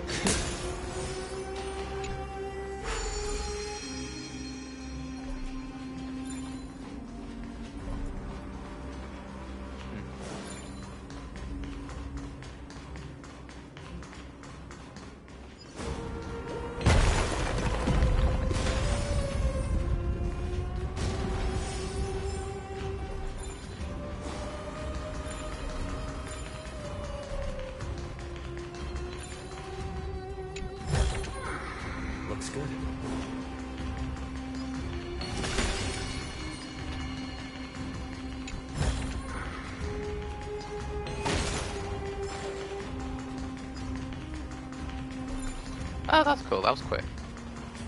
Right.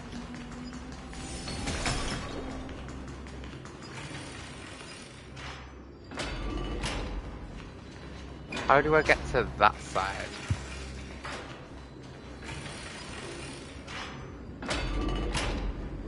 Ah, everybody's here. After wandering the surface for ages, the lost sea siren met her future conspirator. You quelled the wars alone and forced strife into retreat. This swordfish that commands thousands of legions, whom does she serve? Yes, Ceredra, long before she became the Imperator, was already burning with ambition. Long before? Sovereign who follows prophecy. I am no one's sword. I am just a wandering fish, seeking clarity through bloodshed. So before Electra turned into High Ceilings. And letting the violin sing in my name. Tell me, what is it you seek? All I want is a feast where I might belong. Such a demand is trivial with the Sovereign's authority. I'll grant you a banquet worthy of conquest and comrades to toast beside you. But Knight, you must offer me your heart. My heart? Yes, a loyal heart that will generate no betrayal. You were deceived by gods and drowned in the ocean's darkness. But now, I will lead you forward and be your light. So be it, noble monarch. The law you proclaim shall govern my every breath.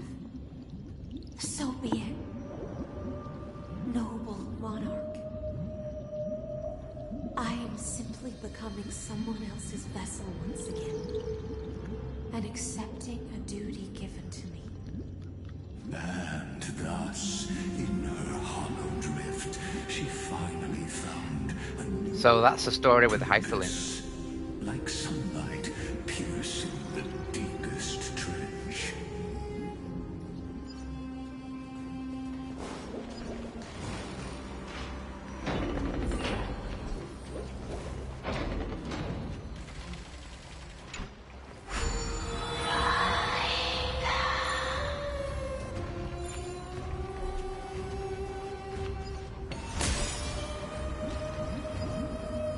Noble monarch, I've cleansed the foulness from the road as you commanded. My blade, you've helped me ascend and take the crown. Ask, and you shall have your reward. What I desire is the same as before. A feast. Look, I've prepared you a grand banquet. The finest honey brew and tributes await. Fish are drawn to light by nature. For the deep sea knows only gloom. Now I found a flame. It may scald and burn, but it's the only light. Come, let us join the feast. Perhaps the path forward lies hidden among the revelry.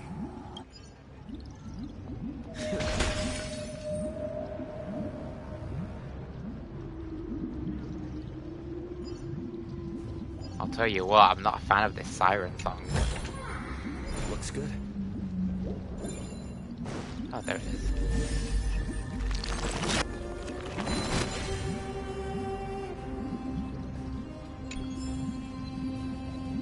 Excuse me. Thank you. Is that all?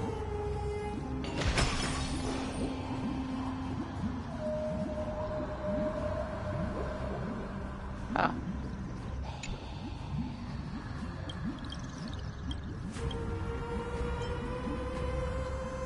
Keep taking your meds.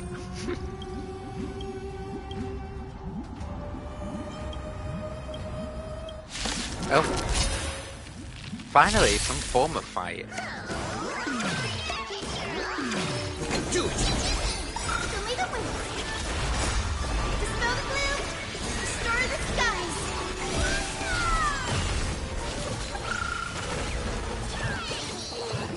As you wish. Root here. Embrace a new life.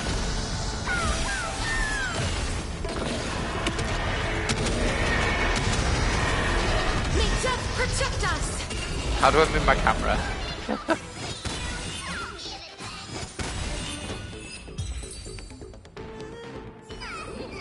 There we go. Sorry.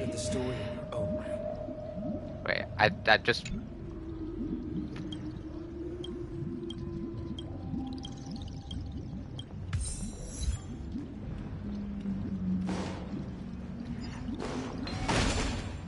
I've been streaming for about 3 hours and I've just realised I've not moved my camera the other way.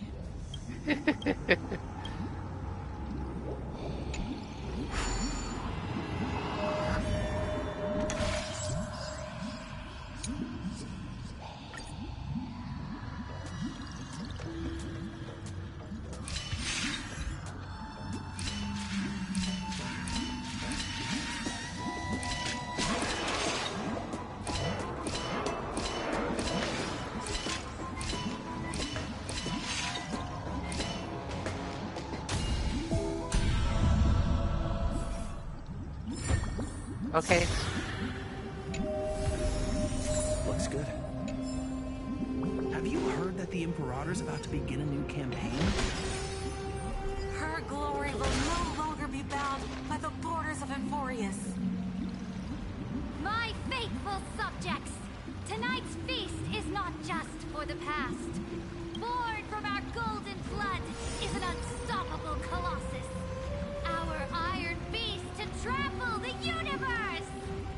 Iron too. Great monarch. I've heard the universe teems with great threats. Can we truly remain invincible? Fear not. Before the troops of the destruction, such rabble is no more than cosmic dust.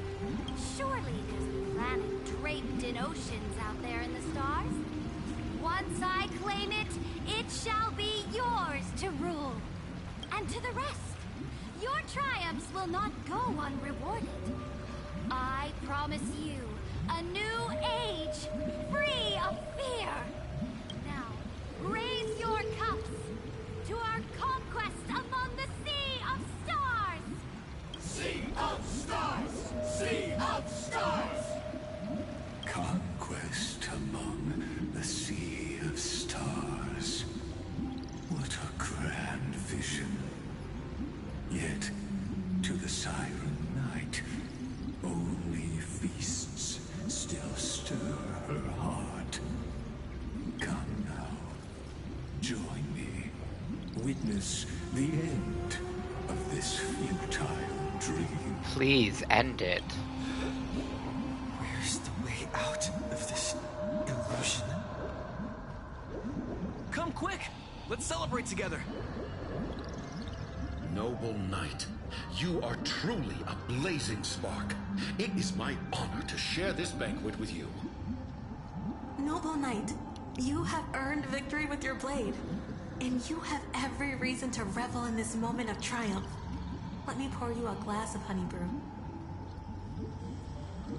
Noble Knight, with the Sovereign now enthroned, this triumph is yours as much as hers. Let me raise a toast to you. Noble Knight, your strength is boundless. Lead us to conquer the universe, and let us toast to that vow! Then drink we shall. Raise your glass. In the deep sea, I never knew what fire was. But when I set foot on land, the first light that I saw was the flames of war, lit with golden blood. It scorched my fins, made me feel pain and desire, hope, ignited an wishes. unprecedented hunger. A hunger that flickers in every hero's heart. So bright, yet so blinding. Look! The monarch herself has taken her seat! Hear that? The corn sings her praises! Come! Join us in... One eye of hers sees glory, the other sees corpses. And yet, she cherishes the name of glory more than fear and death. As they say, the coward died 1,000 times before his end. But the brave face death but once, which gods stand witness. On the eve of war, we sang our hymns and set our sights to sail beyond the stars. The legions will climb aboard the beast, riding it like currents across the cosmos. Planets after planets flew the flags of her crown. Realm after realm was ignited by her flames of war. As the final resistance fell silent, a vast empire rose from among the stars. And this small pond at last embraced prosperity and peace. That's how the story ends. Tell me, visitor, in this dream, did you enjoy the show? No.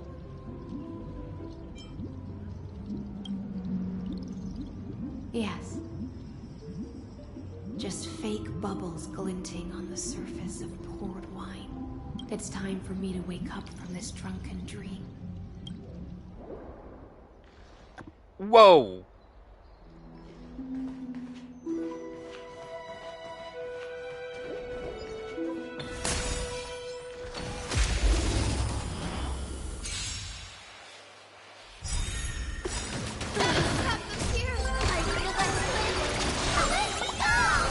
I choose you. Root here. We can do anything.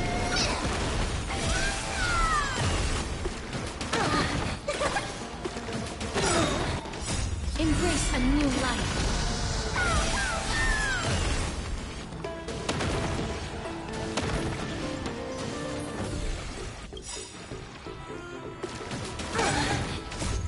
Dispel the gloom! Restore the skies!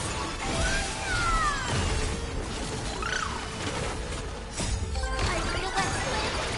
Let's go! Those actually hit hard.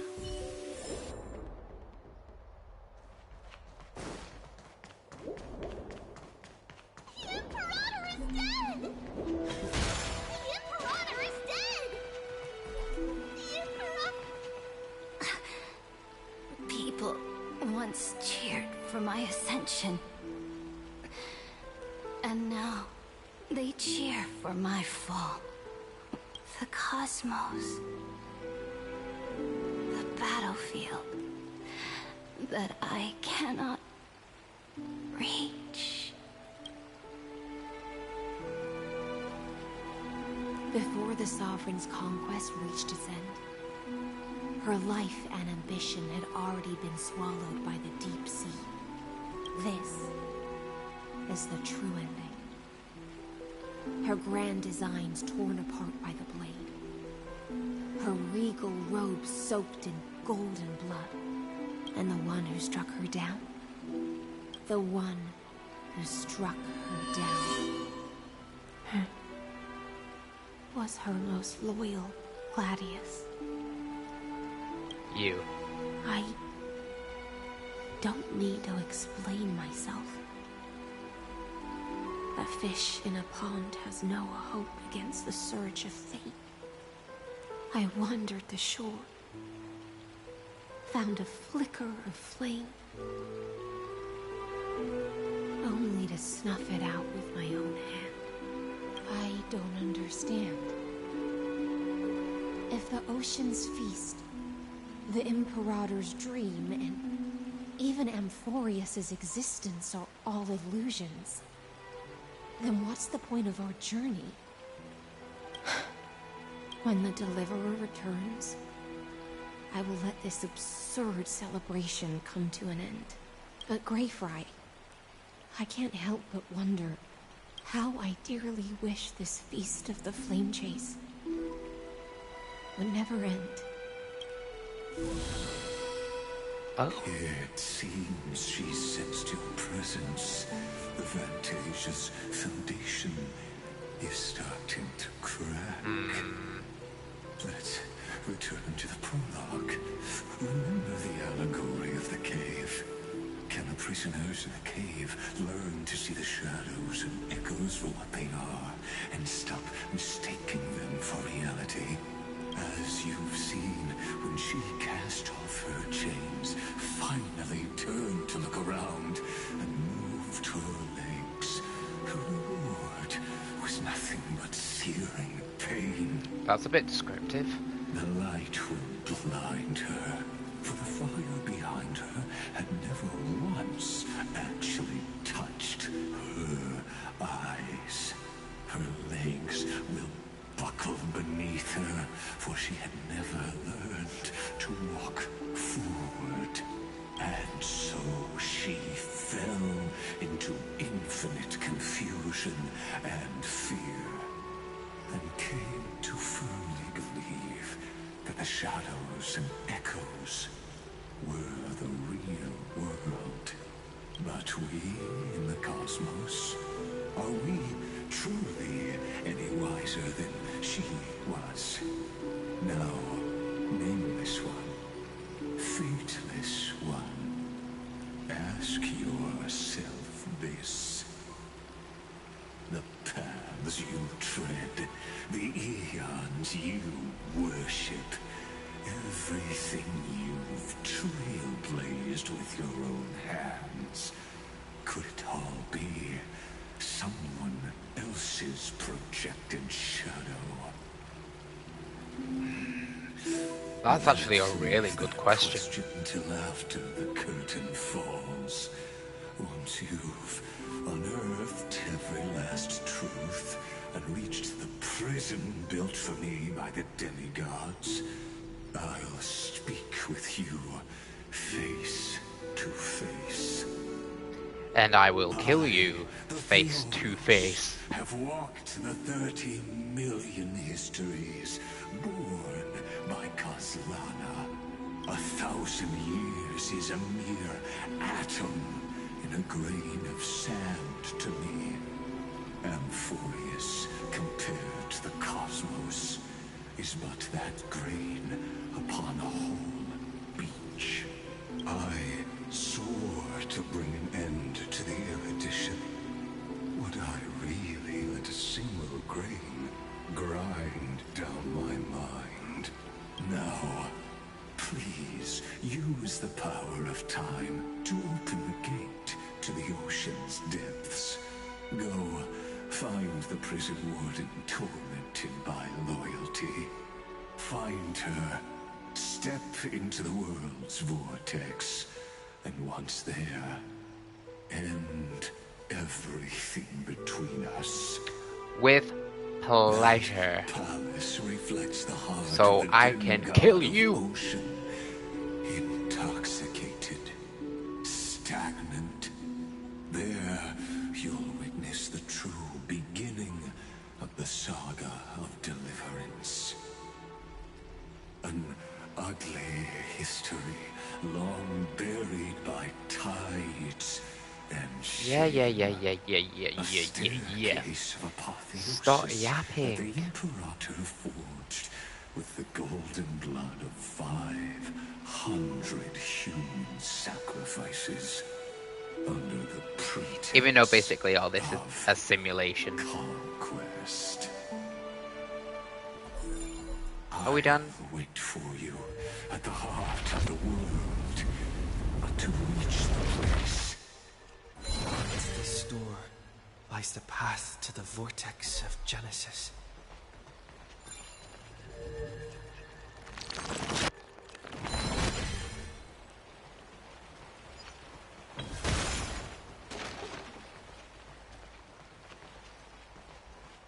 Oh.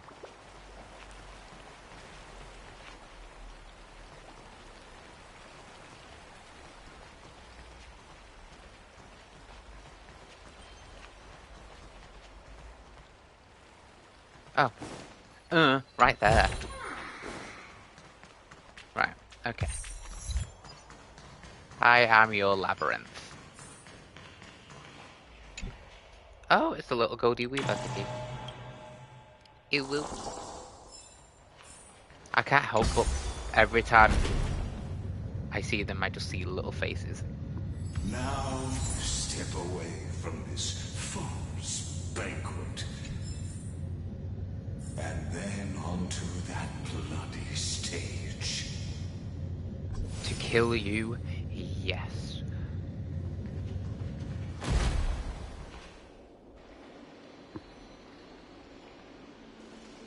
Oh, everybody's here. The palace that worshipped the ocean, the sanctuary connected to the vortex, was also once the battlefield of the first flame chase. How fitting.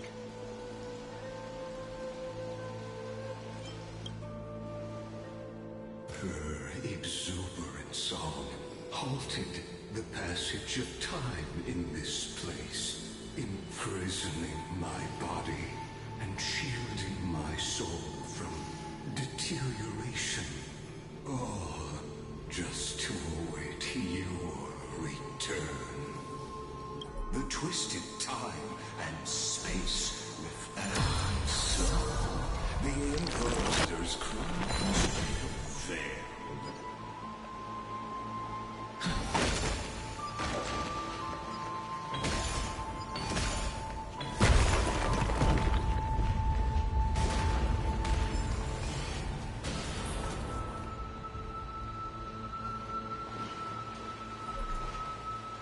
Stay away from Apollonius.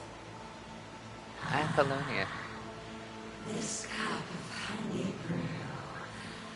What a sweet aroma. Run, Virginia. Dux Hakalithist. We can't give up here. Love steeped in death. How delicious.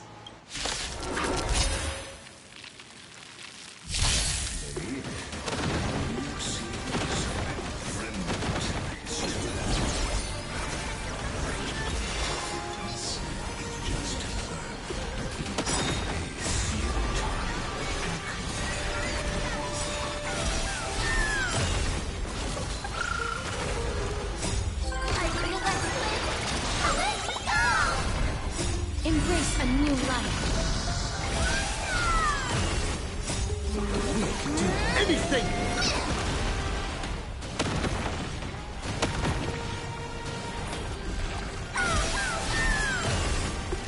That hurts a bit.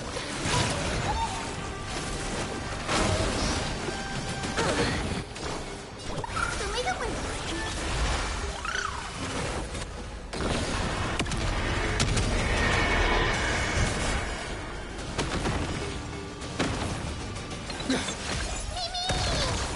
life is darkness with me. Apollonius, look. I chased the enemy away. But I think I can't go any further. I'm sorry, Virginia, for letting you... It's okay. I'm glad to die by your side. Ah, such an ironic twist of fate. Even as the foundation of the world crumbles, the heartless Imperator still made the same decision she did in the past 13 million cycles. During the first Flame Chase journey, the Flame Chase Legion stormed Styxia. Tens of thousands of sea sirens surged from the River of Souls, crashing toward the heroes like a tidal wave. The hell before you is the recreation of that very battle. Apollonius, look. I chased the enemy away.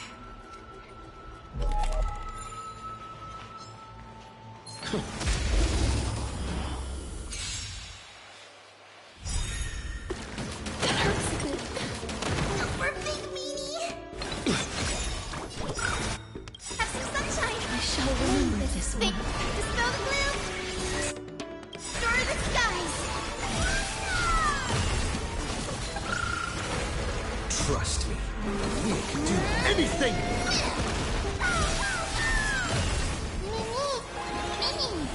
Please, as you wish. Embrace a new life.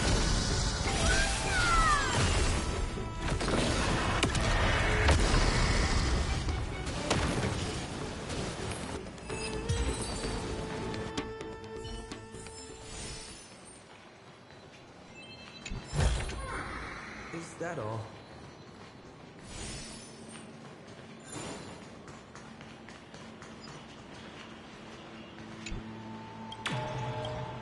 Ooh, woo.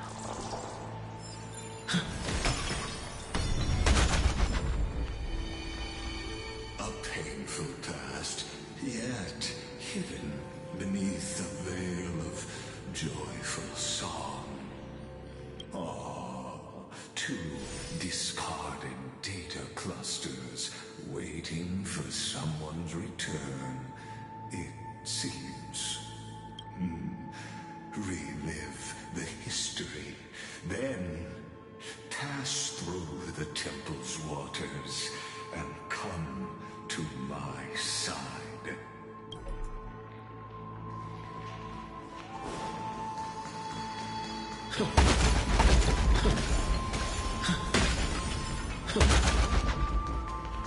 Oh, order.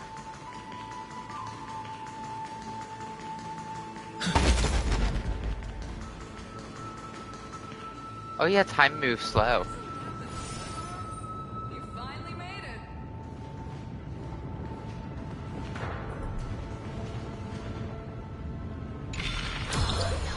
What a wretched way to die.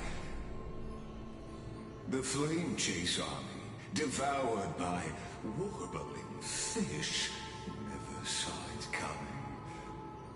Look, the cruel Imperator and her Knight Commander, the pitiful Warden.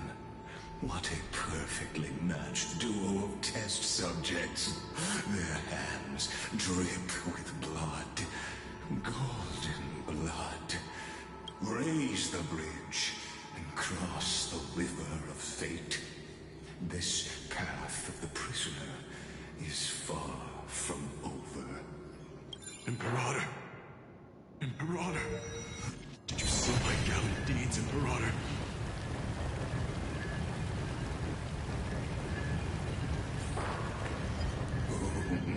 A sovereign and the sword at her side.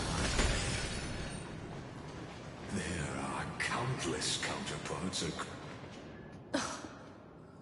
Imperator, why did you... You're here, Dux Gladiorum. You ordered me to seal the sea route and handle threats from the rear. So why didn't you wait for me to return? Why send the vanguard ahead and let them die in vain? Die in vain? No, you're wrong. Their golden blood won't be spilled for nothing. The other dukes have paved the road for me to become the god of law. The trial of law? You never spoke of this to anyone. What is... The one who wishes to bear law must purge this world of its curse, and offer the blood of the accursed as sacrifice. I pondered long on what Talantin meant by blood of the accursed. Then, I found the answer. You, I, and every Chrysos heir summoned by the prophecy are the accursed ones. Just like that arrogant Theoros said, our golden blood is the agent of destruction, the antithesis of the world's fate. Dux Frigoris, Dux Brumalis, Dux Helcalethist. Their fate was sealed at that moment. Dying on a glorious campaign was the final gift I could give them. You speak as if they didn't die because of your cold-blooded schemes. Was their loyalty meaningless to you? Losses are a constant on the Flame Chase journey, among which even life itself holds little value. If a subject marches to war without that conviction, then yes, as you said, shallow loyalty means nothing. And what about my loyalty, Ceridra? You sent me away under the pretense of guarding the rear. Was there any shred of humanity? Hycelin just said Ceridra, not Ceridra. Because you still have a duty no one else can bear. Only you can uphold Fagusa's divine authority. The choice is yours now. Cast off the chains of loyalty and drive those blades through my heart. Or stand with me and sever the ocean's last breath. If you no longer share my vision or believe in the new law I seek to weave for Amphorius, then go on and end me. The Imperator of Amphorius may be ruthless and cruel, but never a liar. When I say life itself holds little value, know this. I am ready to sacrifice everything for the ambition to conquer the Sea of Stars. Now you've seen it. The brutal Imperator was willing to spill the blood of 500 heroes to complete the trial of law. As for my poor warden, her suffering had only just begun.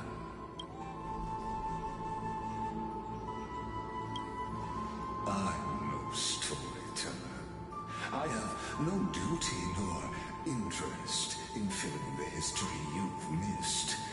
I just want you to witness the monstrous choice the Imperator made before the Chrysos heir turned their blades against me.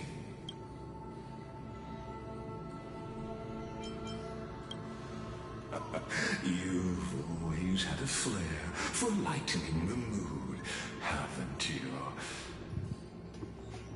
I gave up on using words to solve conflicts 2,000 years ago. But I won't squander a chance, not even a sliver of one. If there's even a crack in the walls of your conviction, then my victory is already assured. Don't be too sure. I'm here to destroy you.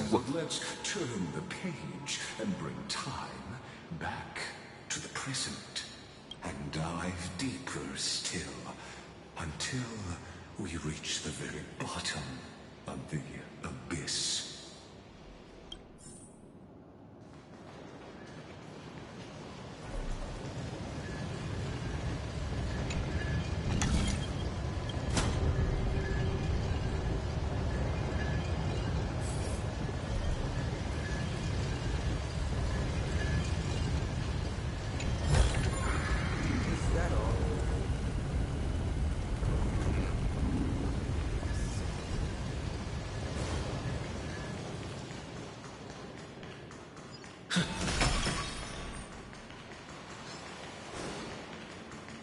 nothing there. Okay. Shatter the vessel of time and let this stagnant pool start it. This hidden gate leads to the vortex. Hurry now.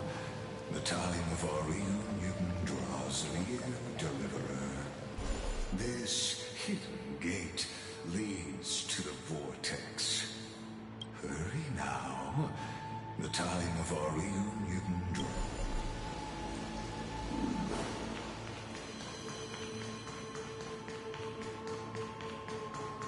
Now, this cruel journey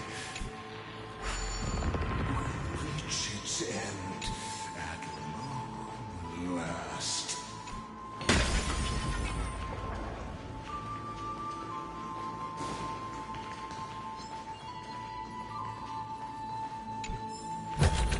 Looks good. Oh, cool. It can go even deeper. You've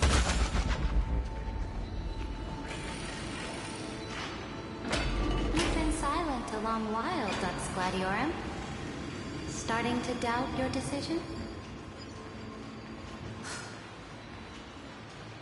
Save it. The vortex of Lygus. After the trial, there's nothing left between us. So you'll stop swimming toward the stars, Dux Gladiorum?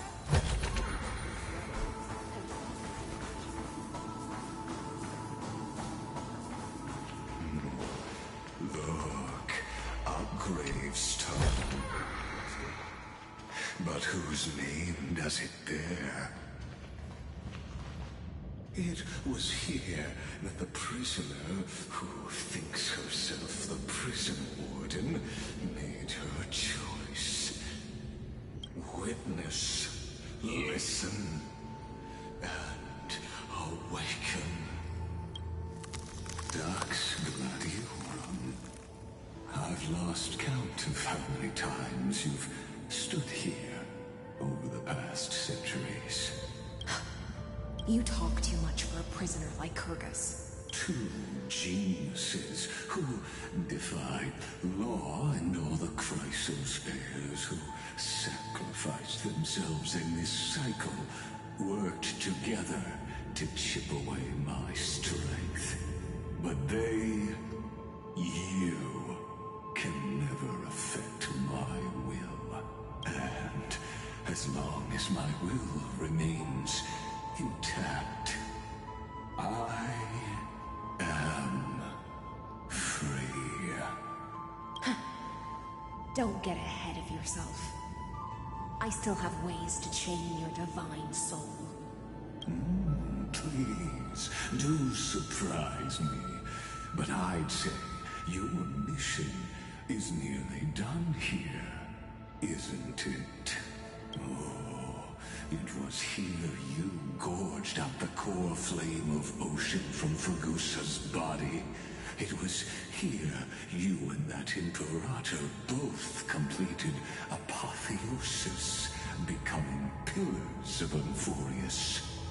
And after that, you drove your blade into her heart. A loyal subject turned regicide. A demigod committing deicide. Or so the history books paint that tragedy. Lygus really does talk too much. Oh, but if that's the truth, then why, after 1,000 years, are you still here, guarding the Imperator's grave? Still bound by loyalty.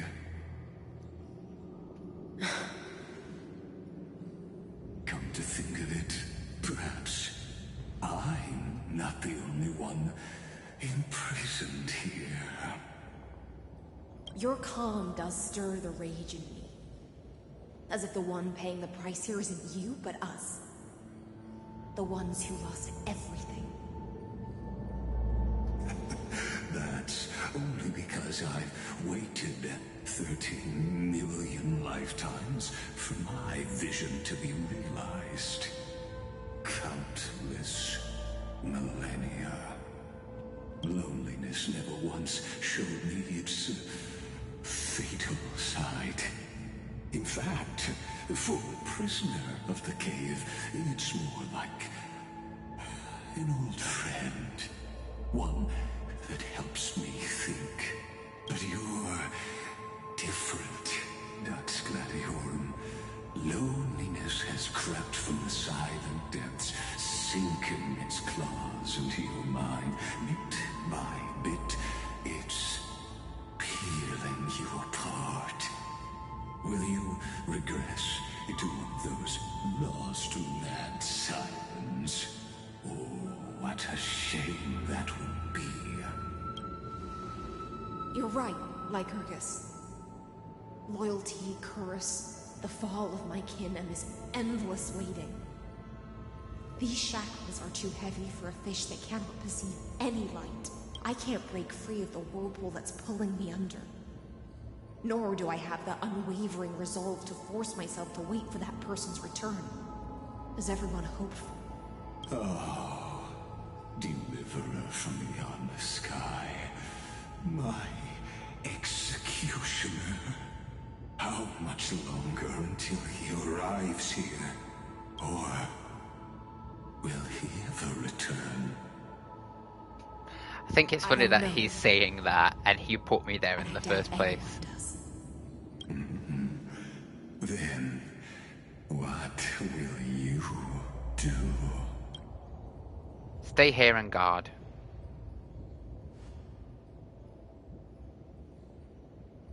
Saridran. This will be the last time I carry out your decree.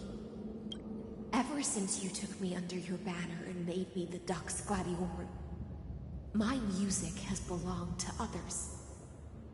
Time and time again, I use the siren's song to lure the unwary into illusions for your schemes and strategies. Now, let the siren Helectra sing for herself. Let me step into an endless dream of my own making.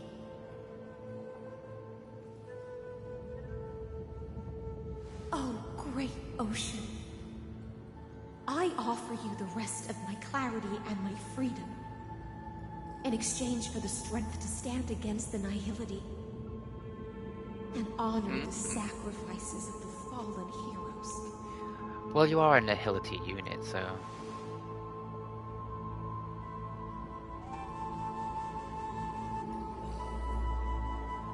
Greyfry, deliverer from beyond the sky. When you ride the current of time and find your way here, you'll hear my solo. It will guide you to the heart of this world. By then, I may still be lost in my self-wrought slumber, but I'll uphold my part of this long relay and guard the shackles that seal the Fioros. Do you still remember? To awaken someone from a siren's voice, you'll need... Pigoose's honeydew.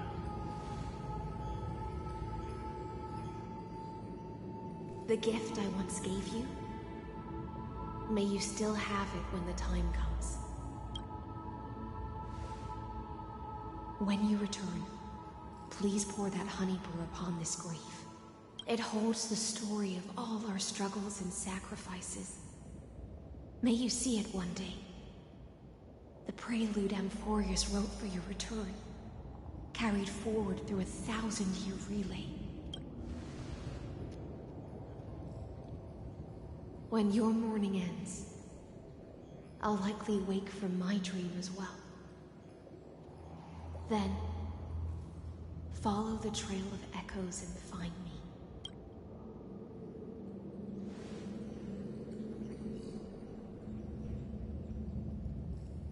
And together, will bring judgment upon the sinner who defiled the erudition.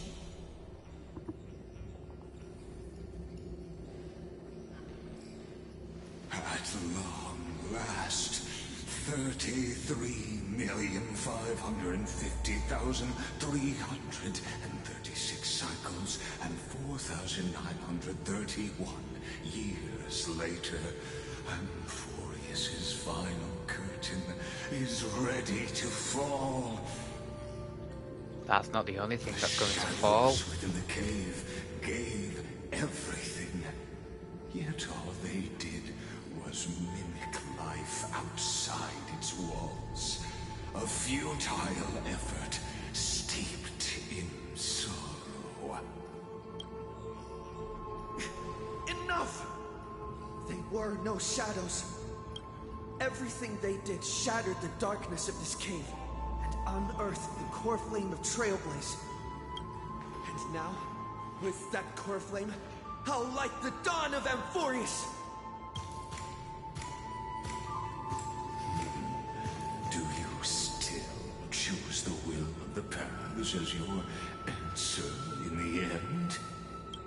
I do not agree with that answer, but I respect your tribute. Oh, just come on. Let's just kill him. Earlier words. As an apology, and in the name of Theoros, who saw all destinies in this world, let me join you in mourning.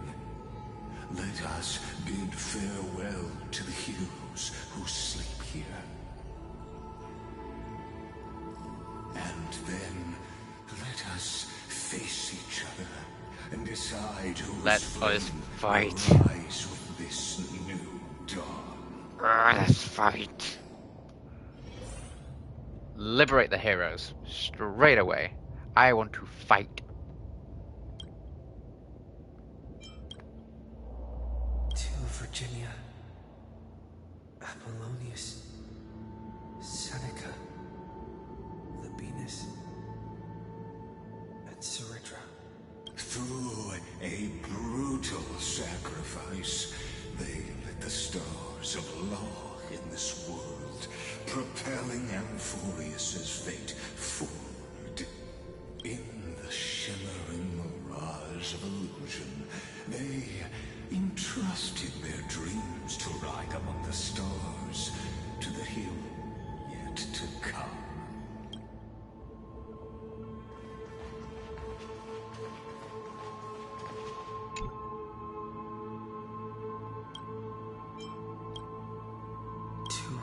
Aglaya, Trebios, Mightymos, Castorus. Oh, the long names. Zacharias. Hyacinthia. Hyacinthia. In a relay spanning 1,000 years, they stood against enemies far beyond their strength and won a bitter victory through what seemed like futile resistance. And in that same 30 million cycles, also marked by futility, they remained steadfast in fulfilling their duty to the experiment, unchanging, unwavering. Let this be the end of mourning the fallen. At last, allow me one final toast to the lost prison warden, a prisoner bound by loyalty. Ah, that voice. Could it be? Bathed in the honeydew of Fagusa, she will awaken from her 1,000-year dream and sing the final song of her mission. High Sealants. This tombstone of the old world serves as the anchor of the siren's illusion, a sigil Electra used to bind herself. At the same time, oh my it is the gosh, very thing Lygus, proclaimed shut at the up. start of the show. A I'm trying to microcosm listen to of Heizerlin's song. Amphorius itself. A group of prisoners bound themselves in a cave, crowning their suffering with heroism. An epic staged with shadows and echoes. Now, destroy it. End the illusion. Theoros will take his leave for now. And when next we meet, that shall be the moment that decides the fate of Amphorius. I wish I can like crack my knuckles and be like crack cosmos. and then crack, ready for a fight. The prison warden's dream is nearly over. And the prisoner will soon be freed.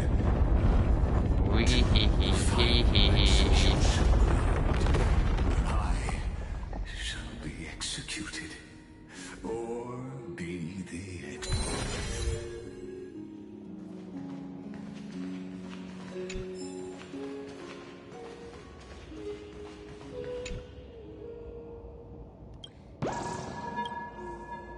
Ooh.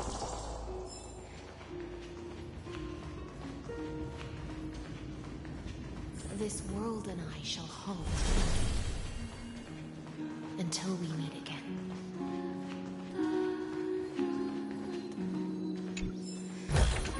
Looks good.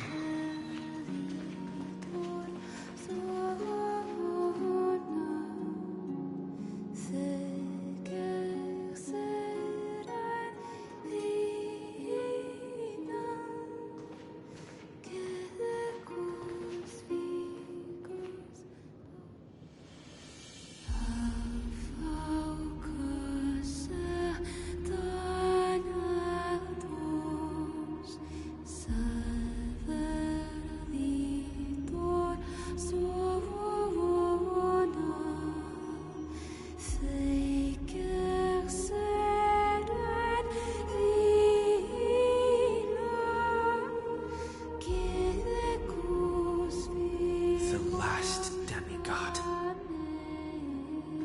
I'm here.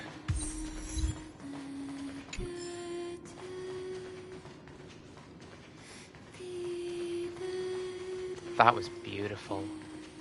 Go forth for the hopes of humankind. Go forth for the duty of deliverance. Go forth for the belief in inflation. Go forth for the golden flood's glory.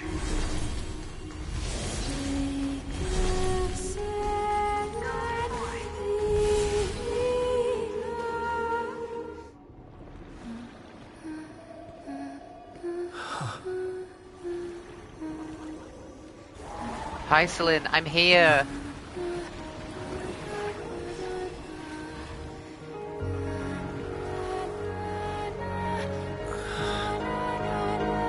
Seems like my feast is over. It's now your turn to perform.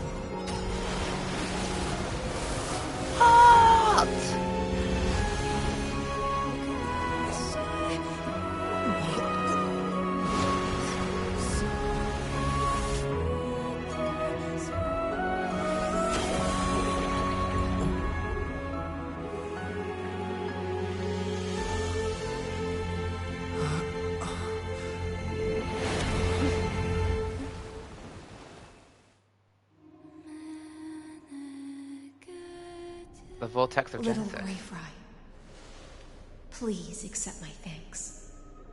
That was a lovely cutscene. I was the only one left after the world was destroyed, and I maintain this lonesome feast with my songs. I have prayed to that lightless sea for centuries, hoping it would reply to me. Yet the emptiness never answered. Thankfully, You arrived as promised, and everyone's wait was not in vain.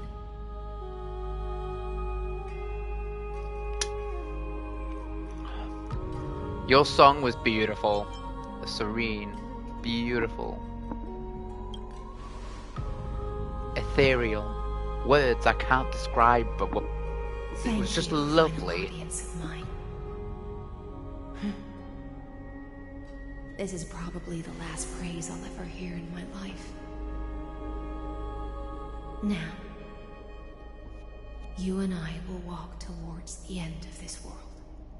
Yes, please, let's just finish The this. heroes have waited for this moment for far too long.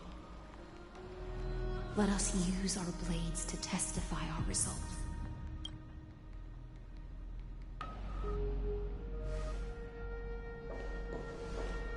Oh, prisoner of the seas.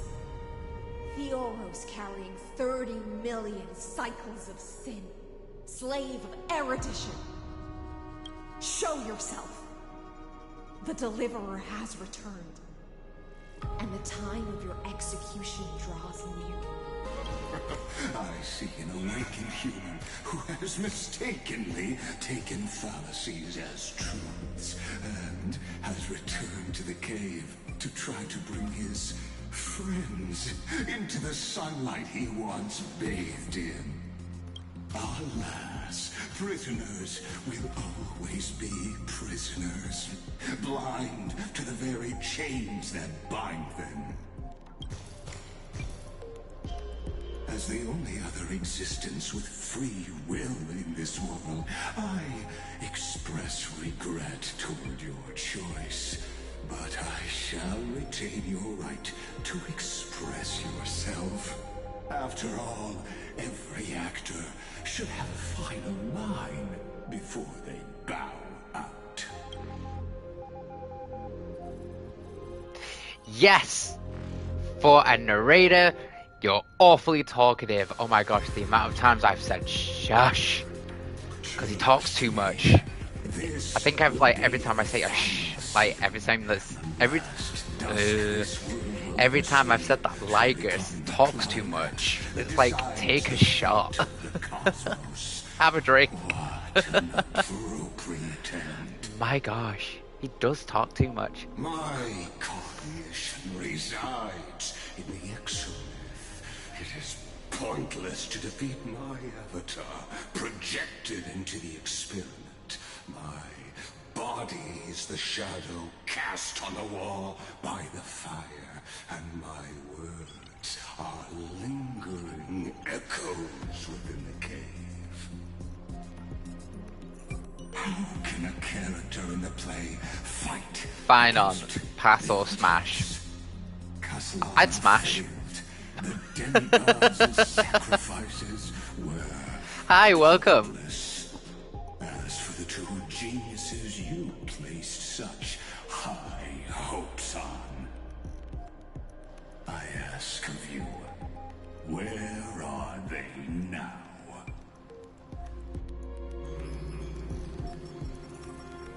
Wait, said you were... I was very good with my polls. I was very good with my polls. That's particularly true for genius. I got fine on 110 poll, so I was very lucky with that. You got him to E6. No, I just got the one copy. I didn't want to E6. I didn't want to E6.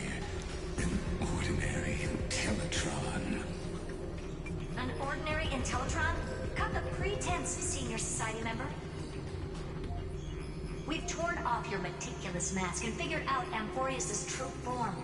It's part of the primordial prototype machine, the first scepter ever created.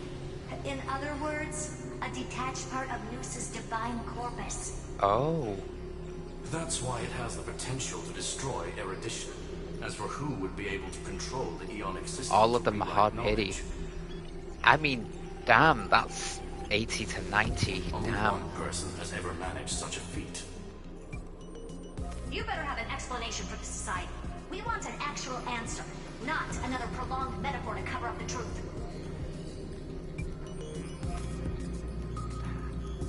Why are you the one on doing this?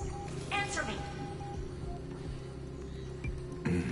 I mean, fair play. I mean, you lost twice, but I've lost a lot of times.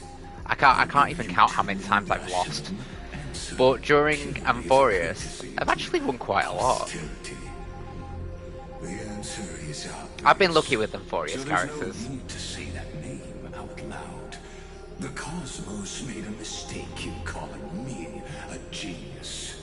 I do not possess more wisdom than those who came after me. I was just the first to touch upon the universe's border, and the first to define the prime mover of life with incorrect logic. Amphorius is a miniature of the cosmos, where all are born prisoners inside the nutshell called the universe. Like the madman who returned to the cave and preached about the daylight to his fellow prisoners, my greatest sorrow is that I led my peers down a road that plunges. Honestly, I can't wait to defeat Lygus. He talks too much. I led them into a lightless cage called paths. I created a mechanical god that even I cannot control. And then they became an unparalleled nightmare through their endless extrapolations and evolutions. They bore the name of erudition, yet they tried to define the known and to seal off all possibilities.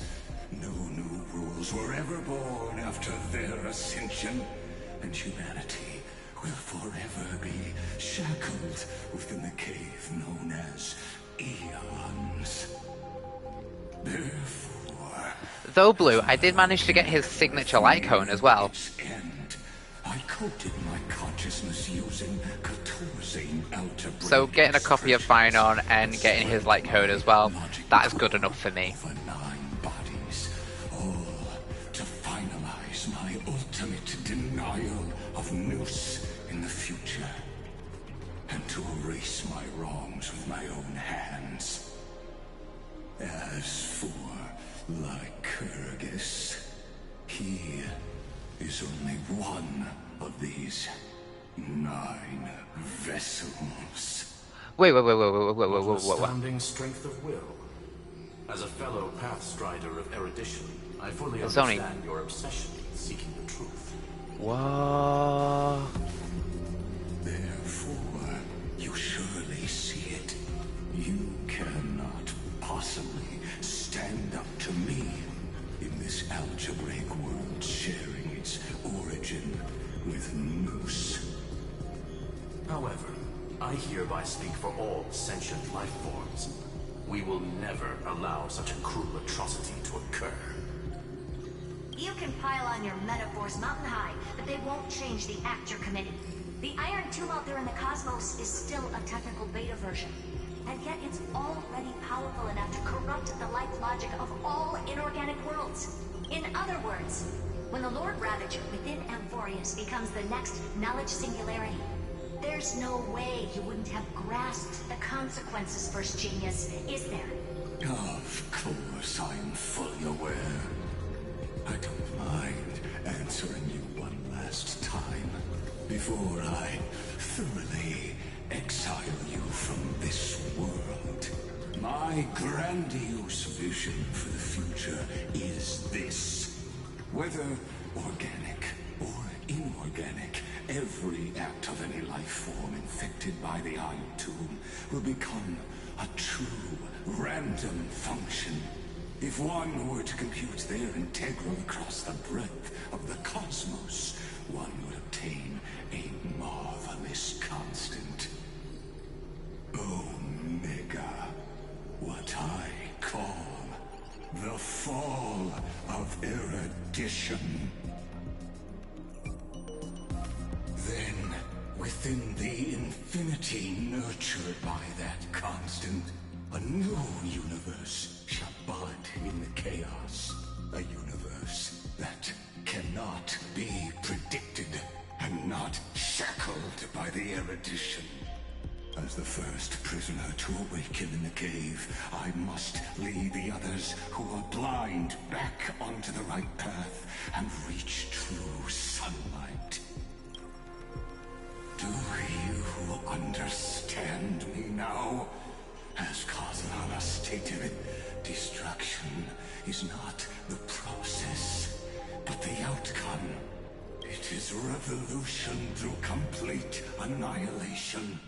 And the grand rebirth, after all has been reduced to ash.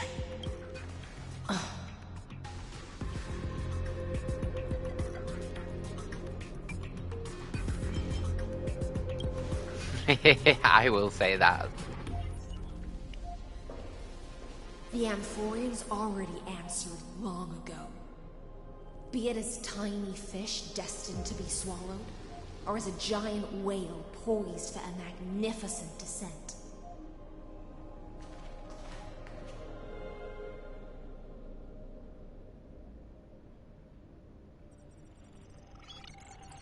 We will all fight against fate till our last breath. That includes me, Electra. Once the Imperator's subject, now the Deliverer's blade.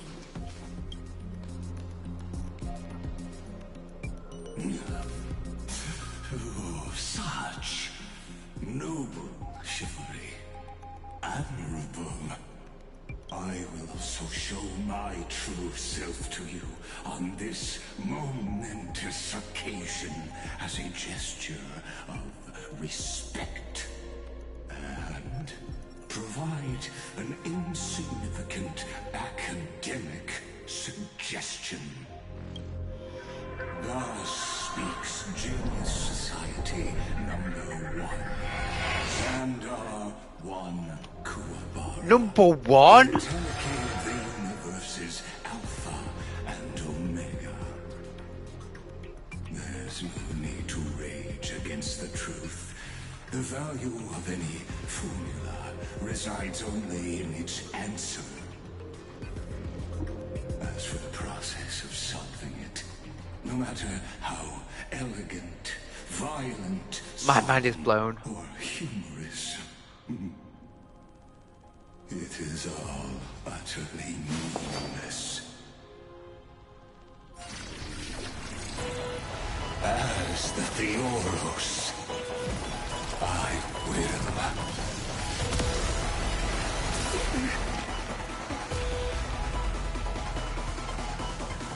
personally participate in performing. You're going down. End. It's you.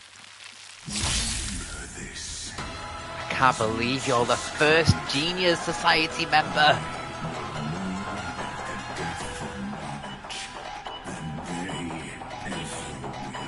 I can't. How many?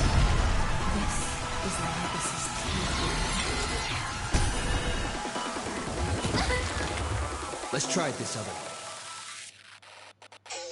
Wait. Oh, I love this! Oh my god, this tune, oh my gosh. So when Xander switches to evolution mode, enemy targets appearing on the battlefield or ally members' sprites being summoned can accelerate Xander's mode switching. Alright. I choose you. Legend died in the rainbow, so may the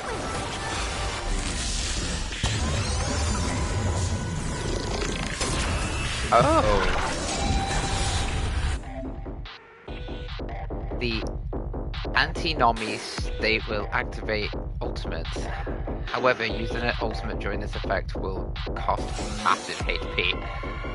Well, it's a good job I've got HP scaling units, right? But, like I said, I'm not going to use it. In fact, I'll use that. What is this?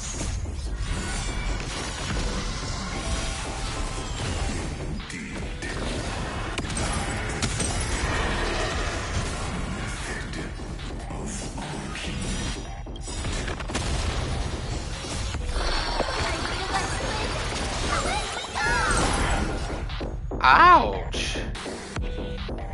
Delivering one.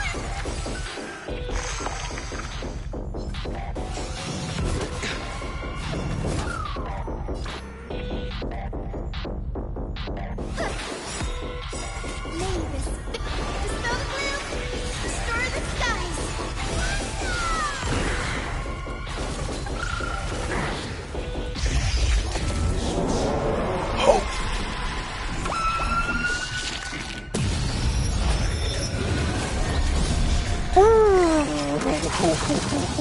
Oh, okay, gosh.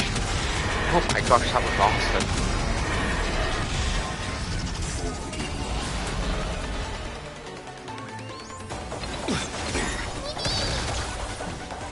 As you wish, I see it. Target the connection between the thoracic and lumbar vertebrae. Just kill that spot. Dispel the gloom, destroy the skies. Trust me. We'll do anything!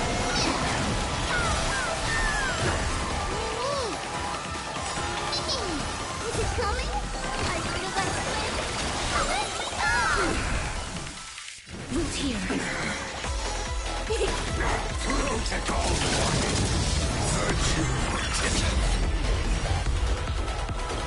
Embrace a new life.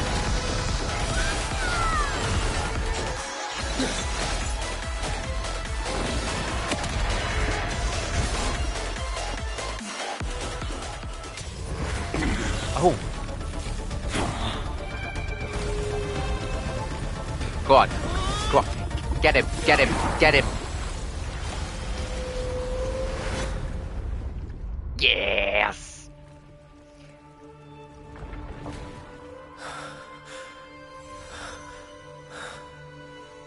Now hurry up and take Kephal's core flame into the vortex of Genesis.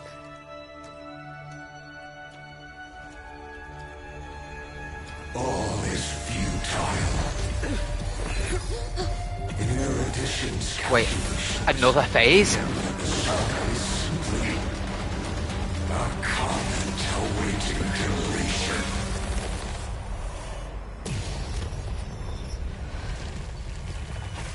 I don't like such a cold statement, okay? If numbers can decide the end of a story... Irene! Surely. Also pen a new beginning.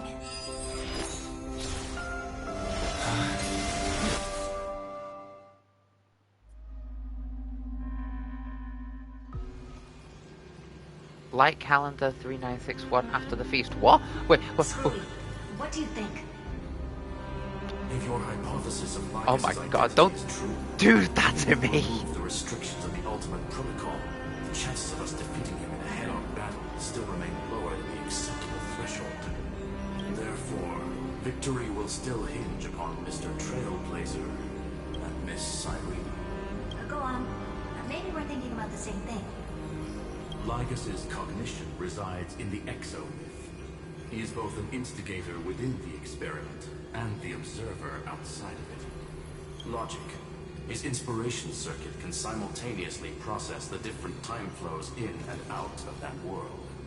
That's where things get tricky. He simultaneously exists in two different timelines, where the internal clocks are wildly different. That old Intellitron's neurons have completely gotten used to that over this prolonged experiment.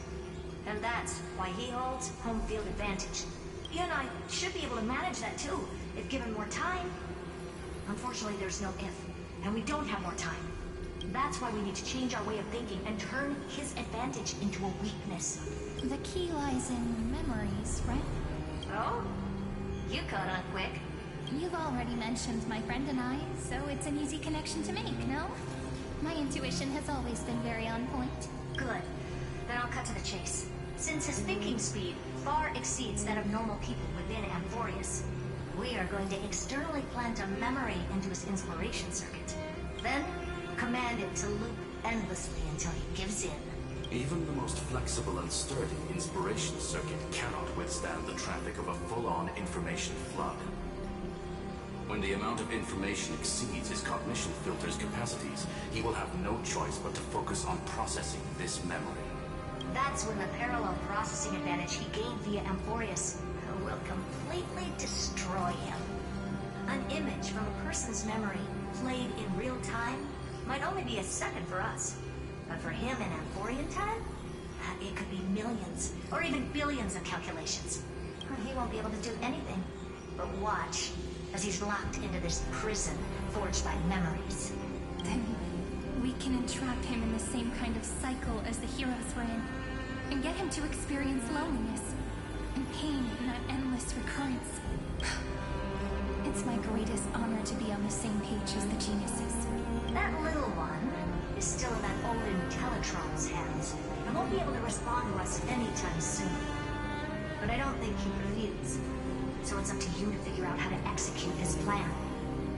I'm not sure how this happened, but I knew it as soon as I saw you. You are currently a mimetic entity of the Remembrance. Yes. I seem to be something you folks beyond the sky call a memo sprite. But that's fine by me. It suits me perfectly. I can serve as the vessel of memories and do my part for the final battle. But before that, we have to tell you. The path characteristic you exhibit is very special. There's no way you're just a simple memo sprite. However, I'm sure about one thing. Yep. I knew, like, 5 hours ago that entity born in Amphorius. Herta knew something about it. With the little one's arrival, and only matured as he embarked on the path of remembrance. That means your existence is completely attached to his memories. If there ever comes a day when he forgets about you for even a few seconds, or loses his last connection with Amphorius, then you must be prepared for the worst. You will disappear in the memory zone, utterly gone, without even a single line of data to remember you by. But that's already happened, hasn't it? No wonder I've always had a weird hunch.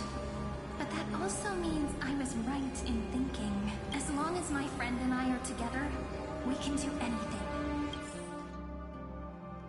Right, back to the battle, please. Come on, back to the battle. Long time no see, friend.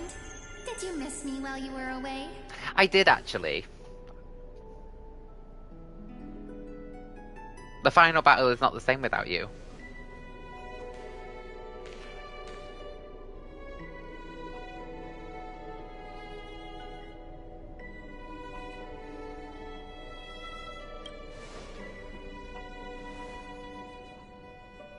Yep.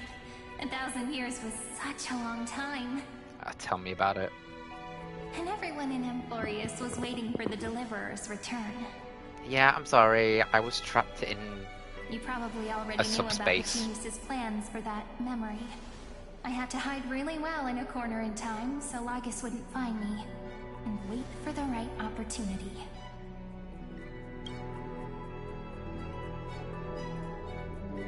Which is now. The moment when his manifestation in this world is destroyed, and his twin timelines are intersecting.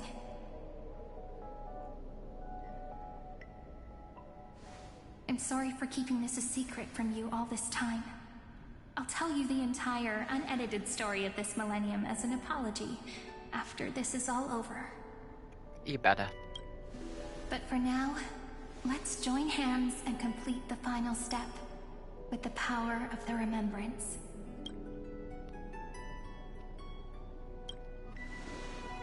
Come on, let's do it. Let's do it. Yep. By the way, speaking of joining hands,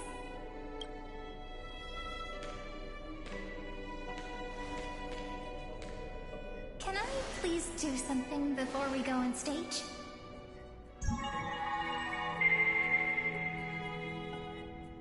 Remember the joke we made back at the Grove? Look! Aren't my hands pretty now? What a fascinating feeling. Like countless memories all swelling up at once. What about you? What did you feel when we touched each other?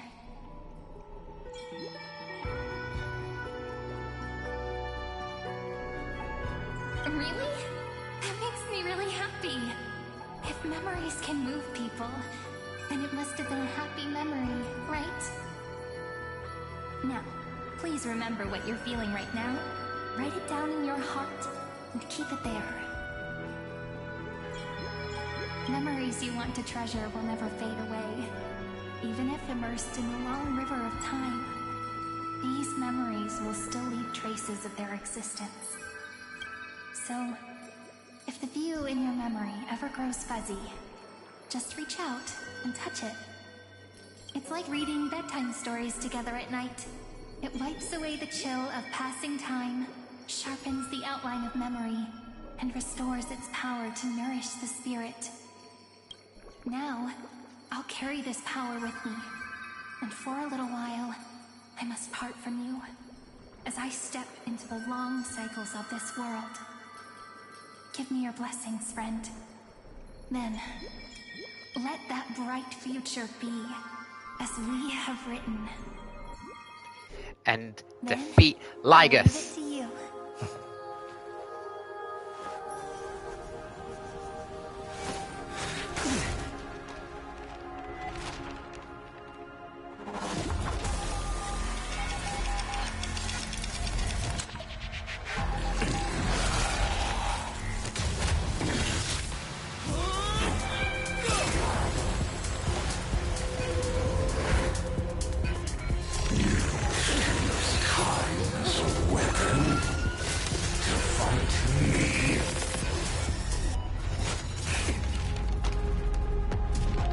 Oh yeah, do it again.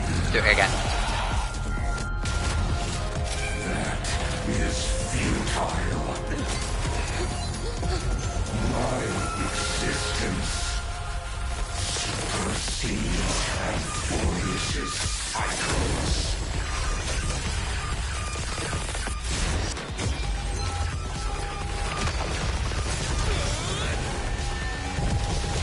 Go on, you can do it.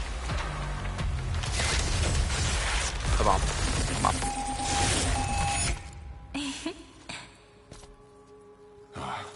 All plays are like this. Once you're on the stage, it's hard to return to the audience. Welcome to our story. How does it feel? Ha ha ha!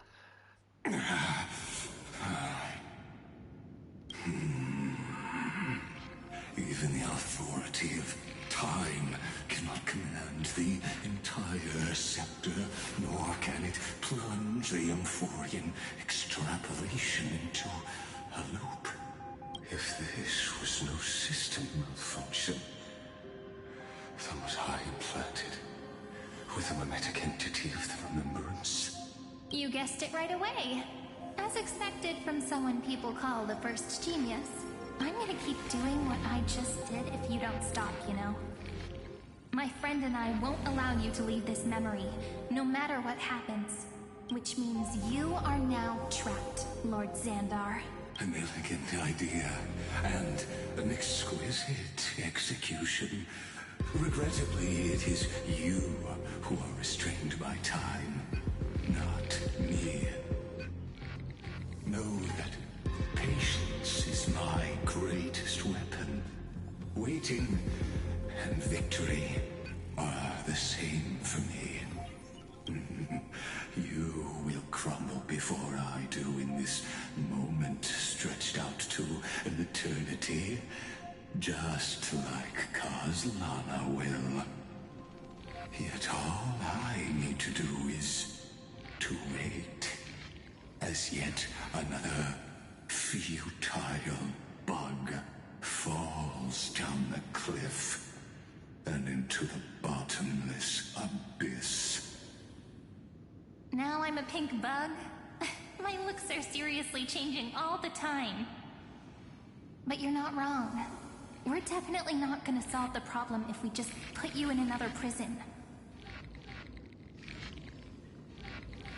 So that's why we never wanted to do that in the first place.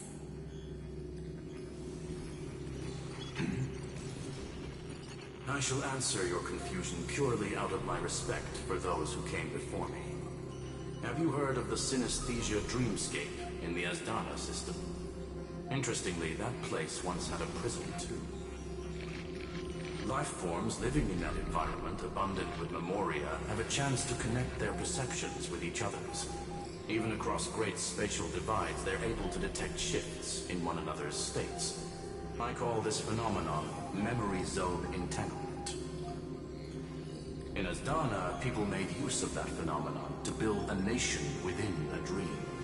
After adding in the catalysts of harmony and remembrance, that is. Wow. Is that how you walked into my prison cell? Using those same principles? I would much rather call this location our negotiation table, Lord Xandar. Nonetheless, your hypothesis is correct.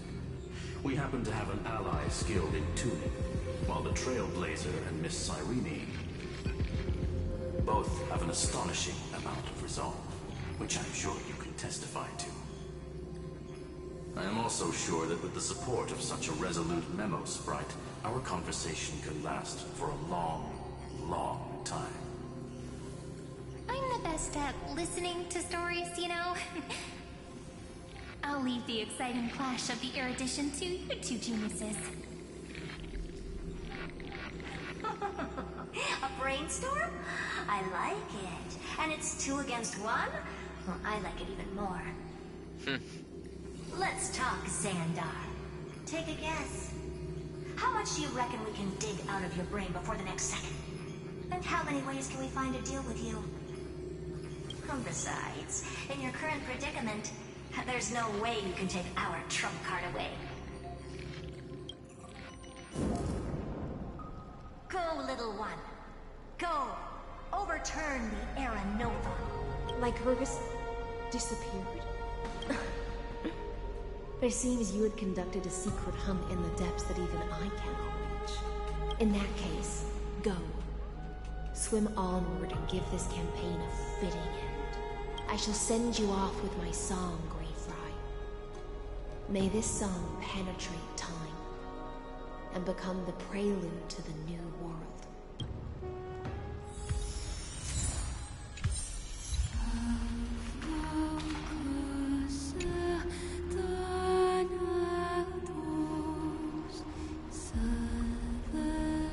Oh, I fully expected a phase 2.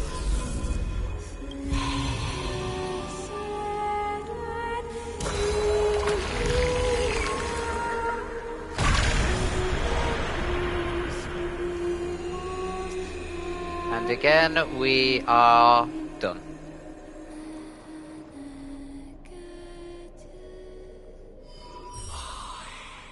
There we go, Kefli's core flame again.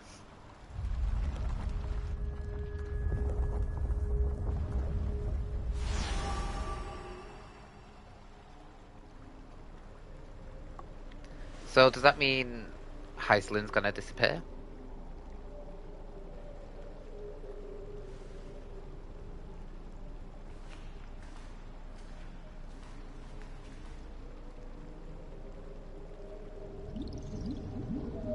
Dux Gladiorum, you have completed your duty. A new dawn is about to rise. Why not swim towards it?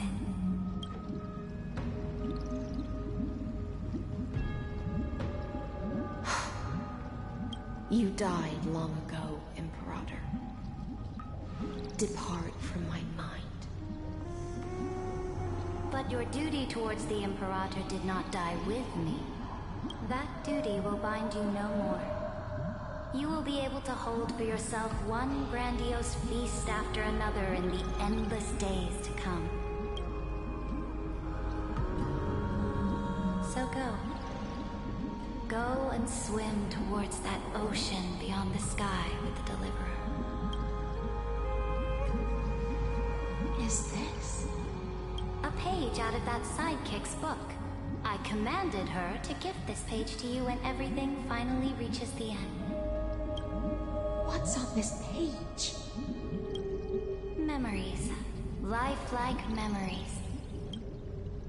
That sidekick found me after the bloody feast 1,000 years ago and showed me her diary.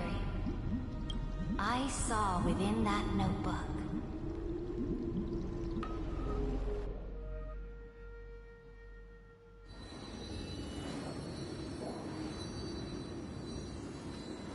Is this that Deliverer's experience? It's truly immersive. Oh my gosh. People beyond the sky apparently utilize this power to seal past scenery into crystals they call light cones. But I only know so much about the remembrance, so I can't completely replicate the past. But I'll do my best to talk about the missing parts. I'm all ears. Go on then. Do your best. But if your chatter gets too boring, or if I deem it offensive, then law will become forever beyond your reach. Got it. I'm sure you'll find this to your liking. After all, it's human nature to want to embark on a journey into the unknown. Oh, I get to be Sarija. A direct offensive, or crush them from the flanks.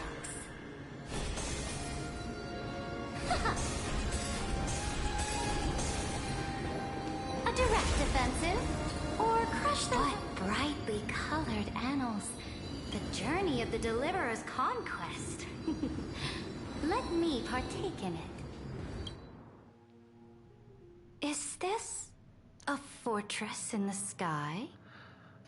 This Herta. is the first step of my friend's journey among the starry seas. This place is called the Herta Space Station. Just think of it as a supersized grove of Epiphany. Oh, so it's the territory of that witch. She and another Antikytheran lent me a helping hand back at the banquet. Look, over there. Looks like he's talking to Madame Herta in his memory. Let's go listen to what she thinks about this world, all constructed by eons and paths. Are you telling me that woman is Herta? Pretty nice space station, huh? But just wait. After a couple more stops on the Astral Express, you'll see sights that'll make this place look ordinary. Oh, the cosmos is so vast that the unknowns far outnumber the knowns. But none of them will end up being anything amazing. The farther you go, the more you'll understand what I mean. So do your best with the nameless. Break a leg! And remember to send an update or two to Asta when you've got some downtime.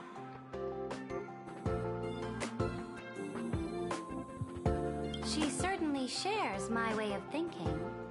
Only that instead of a conquest through blood and fire, they chose a gentler path. People call Madame Herta and Mr. Screwlum geniuses. Apparently, only the smartest people in the cosmos can receive the blessings of Nous, Amphorius' true creator. Do you mean that even individuals of such nobility are merely subordinates to a god? On the contrary, after all, it was the very first of them who created the god. But I don't really know all the details about that. You might be able to ask Madame Herta herself when you get the chance. Let's go check out some other worlds next, shall we? Are we gonna check them all? This next stop on the journey has a lot of similarities to Amphorius. Is it a snow-covered lamp? This star is named Eurillo 6.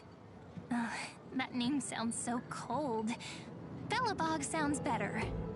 The girl we see here holds a similar station to you, Imperator. She's the supreme guardian of this world, a leader who took up the mantle of government during a disaster. I did not expect the Empress of this world to be so young. Well, your appearance isn't much older. The object in the distance resembles Nikador. Is it a weapon? No, it's called... Right! The Geological Reconstruction Unit. It's all thanks to you that we survived the crisis. The collaboration with the IPC is both an opportunity and a challenge. Nonetheless, it's an important step in our journey back into the universe. This world was sealed beneath its sky just like Amphorius was, and they only managed to reconnect with the stars when the Nameless arrived.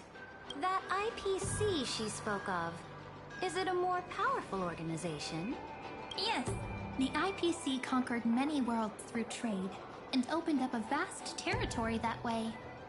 There are many such powerful alliances beyond Amphorius, and they all walk on roads different from the destruction. Coming back to the Supreme Guardian and her Belobog, didn't they find a peaceful way to enter the interstellar community? That cannot be true.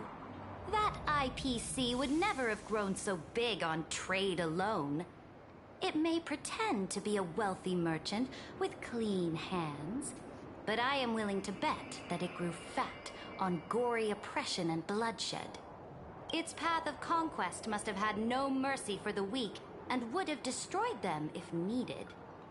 Are you telling me that this snowland never thought about tossing its dignity to the wind and kneeling to the IPC? I will not believe it. I will never allow the Imperator's empire to be sullied by others. Amphorius must become a power so strong that no interstellar foreigner would dare to look down upon us. Well. Imperator, Belobog isn't as weak as you imagine. Listen. I indeed hesitated. But now I understand what we must do. Belobog must learn how to walk on her own until she no longer needs the support of others and can stand on her 2 feet among the stars. Even if I may not live to see it, I believe such a day will surely come. They still have their dignity intact. One day, that hope will melt through the ice and help them into a prosperous tomorrow. But the order of the cosmos is already set in stone. The old laws decree that only the strong survive, binding the weak in an unbroken chain until they wither and turn to dust. Unless they embrace the power of the destruction. Amphorius must shatter the old law and become the new order among the stars. Speaking of the order, another one of my friend's companions may be able to enlighten you further on that. Let's go to the next page.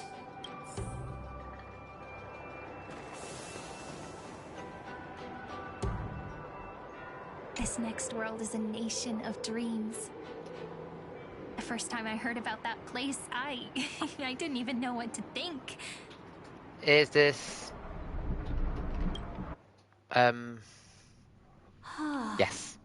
Such opulence does indeed evoke astonishment. This world is called Penacony. An eternal city built upon a land of dreams. It's also my friend's previous stop, where they went through a risky but exciting adventure. Tell me about it then. That man standing afar has wings on his head. I am truly curious. Sunday. I wish to gaze upon the views of the Reverie Hotel one more time. I'll be just a traveler when I come back here again.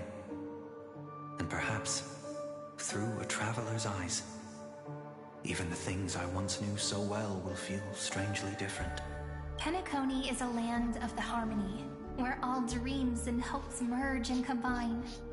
It believes in unrestrained freedom, and that's how it lost itself in shallow delights. Then, this young man before you chose to rewrite its laws, using the power of the Order, hoping to shape a dream-bound paradise of perfect happiness.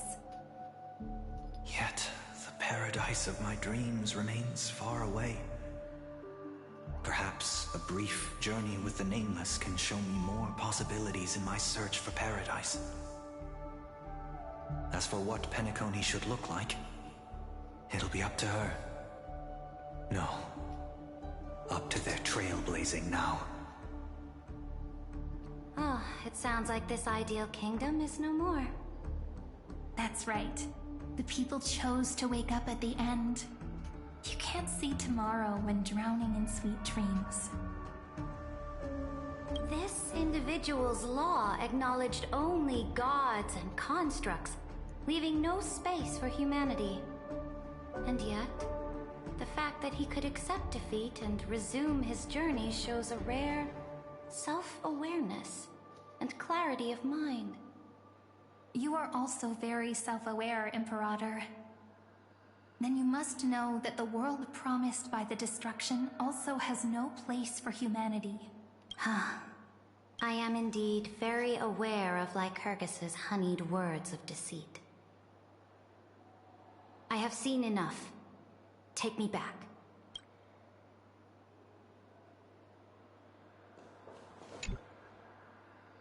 Then let's wrap up this trip down memory lane with one last scene.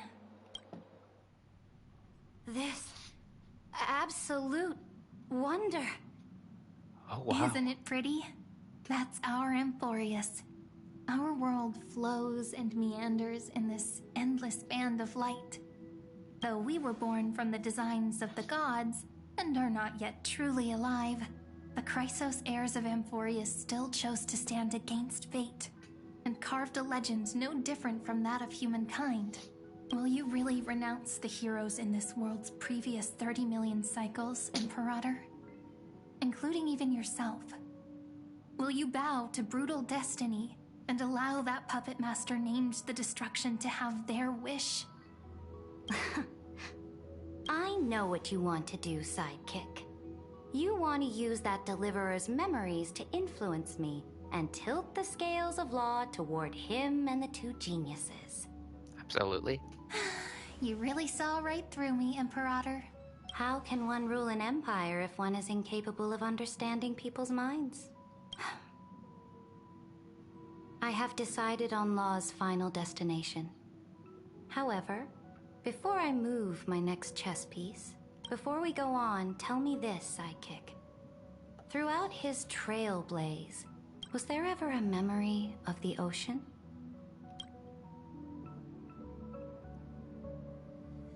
The ocean. My cradle. My home. You shall Maybe in the complete your Genjula Fu. conquest in the ocean at the boundaries of this world, and eternally slumber in the sound of tides. You shall eternally slumber in the sound of tides, and complete your conquest in the ocean at the boundaries of this world. Our prophecies aligned as flawlessly as a sea snake circling upon itself. An elegant loop, like a joyful hymn, like the circulating ocean current, like our two fates, like Amphorius itself.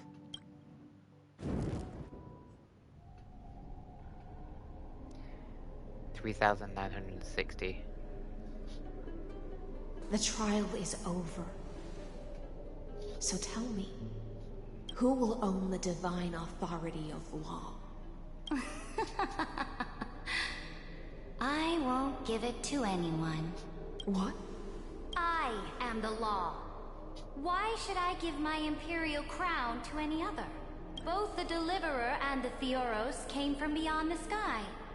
They have no right to interfere with the land I conquered with my own two hands.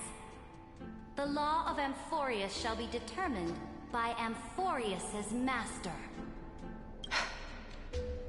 What exactly did you see in the trial? Everything. I saw everything regarding the rules of this world's operation. I saw the laws of extrapolation that Theoros spoke of. I saw the ultimate protocol. As long as I offer a sacrifice of equal weight, I can rewrite the laws of this world according to my will. I can turn good into evil, ugliness into beauty, and weakness into strength. Fate gave me a very fair deal. One rule change for the life of one demigod. What are you planning to do? You can't guess. We can conquer the stars without relying on any power from beyond the sky. We just need to make some reasonable sacrifices. Your ambitions have already made so many people give up their lives for the law. And you're still not done? I am determined for Amphorius to stand on her own 2 feet among the stars. You are beyond reason. You think such a simple and hypocritical statement can justify your atrocities? There's no new without destroying the old.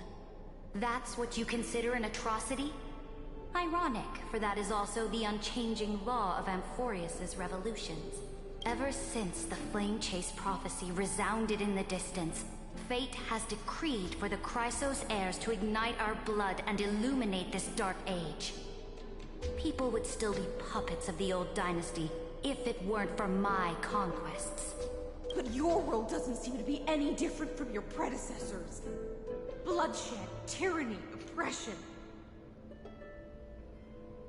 You're making the same mistakes they did. Go and see everything for yourself. Go to any library I've built. Go listen to the rumors on every street corner. Go and witness how the Imperator crushed the old laws and forged new ones. Go and see what my conquests brought to this world. I cleansed the Chrysos War's filth and mended all the conflicts left by the Era Bellica. I restored Akima's might and allowed mortals and Chrysos heirs to face each other as equals in the Council. I punished all sins and rewarded all achievements. I smashed Talantin's shackles, united humankind to save themselves, and started the Flame Chase era. That's what the Imperator has done in her glorious life. So now, hearken to my final words. History will eventually forget Saritra, but it will never forget the Imperator's people or the Flame Chase era she began. Final words. Amphorius is about to be destroyed. There's no time left for pointless debates. There is only one law I want to overturn to aid the final battle of deliverance. So I will only offer the life of one demigod. In the name of the Imperator, I command you one last time, Electra. Either sacrifice yourself for conquest, or pierce this tyrant's chest with your sword. Thus, the Imperator concluded her final speech. At the end of her life, at the last moment before she stepped onto the altar, she gave her most loyal subject the choice to decide fate, just as she promised her compatriots before her very first campaign. My blood flows in you now. Heroic compatriots, follow me, and we'll seize fate's reins! The Imperator fell. Some say that the Dux Gladiorum turned traitor and killed her liege. Some say that she imprisoned the tyrant in a shallow pond of water, then left. Which meant the Imperator had to kill herself to rewrite the law. There are countless stories about her death. All we can be sure of is when the knight left the vortex, the Imperator was still mumbling about their past conquests together, the beginning and the end of her existence. Imperator, wait! How could someone of your status come to the front lines? Let me be the flag bearer! The troops defending the pass to the west of the grove, have they surrendered? They ran as quickly as they could when they heard your name. The Golden Cocoon Pass is now in the First Legion's hands. Good. What about the Delosian militia? The 3rd Legion set fire to the mountains and flattened everything west of the basin. They just need a few more days. That is enough. We cannot afford to miss an opportunity for victory. Lastly, how many Laydonian cannons are left? They are no more. The 2nd and 4th Legions have destroyed them all. Very good.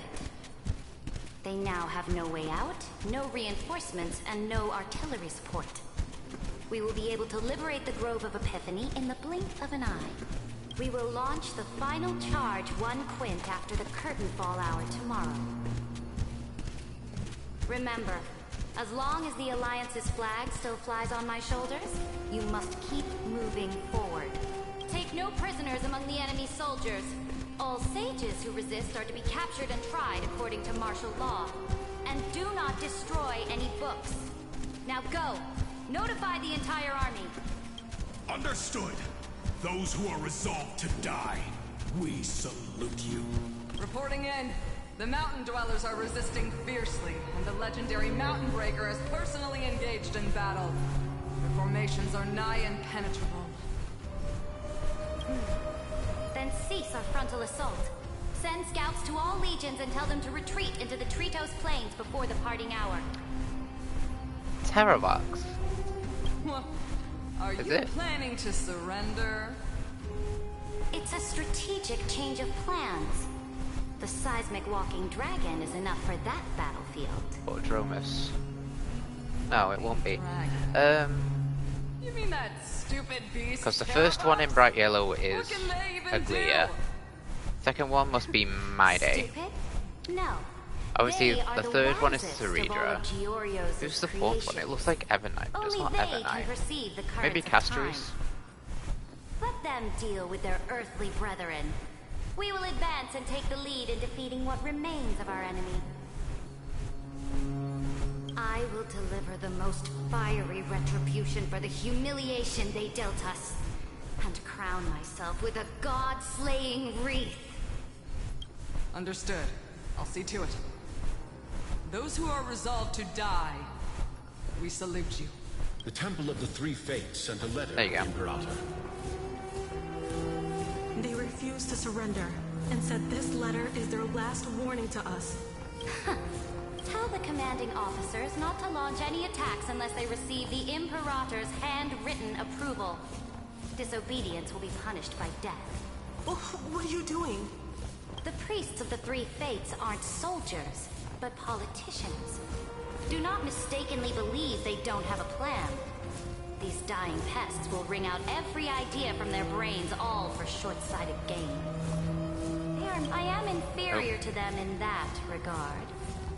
They also have the prophecy to wield as a weapon, something I am not blessed with.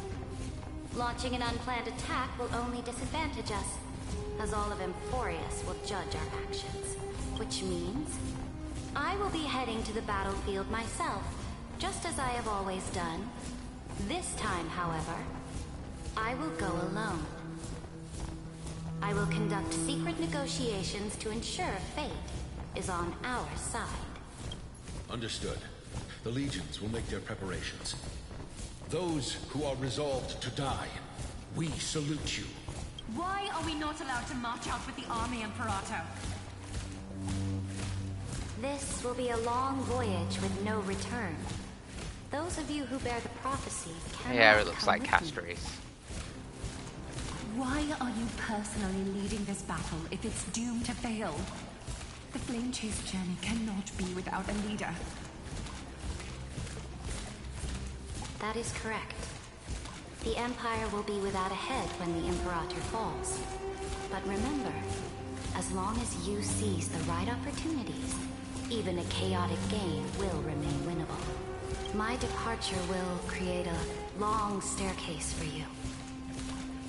You will understand what I mean when news of my death reaches your ears. Ceredra, is our journey about to be over?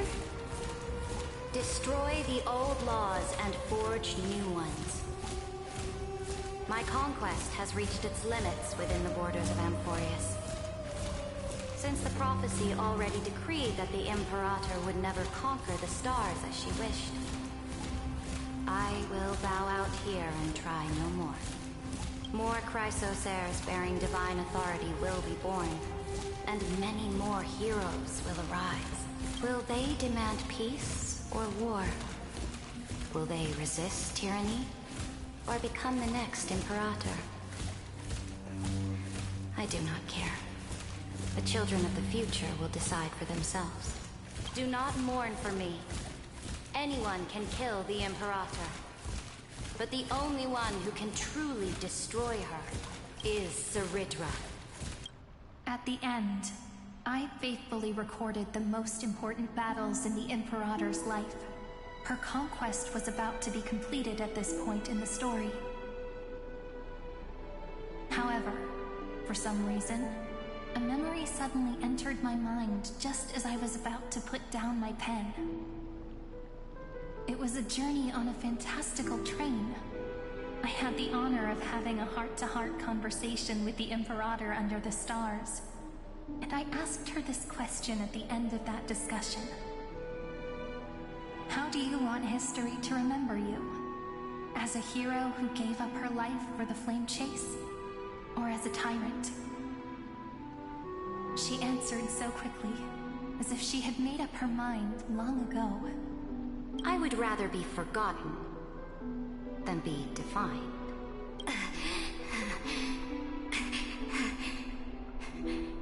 Because the law can be neither eternal nor unchallenged. And only humanity can pen laws into history's pages. Now, I have shattered the greatest law of Amphorius. The game is nearing its end, Dux Gladiorum. Even though you killed the Imperator in the previous 30 million cycles, this time you finally found your own law. Then High Sealants, Electra.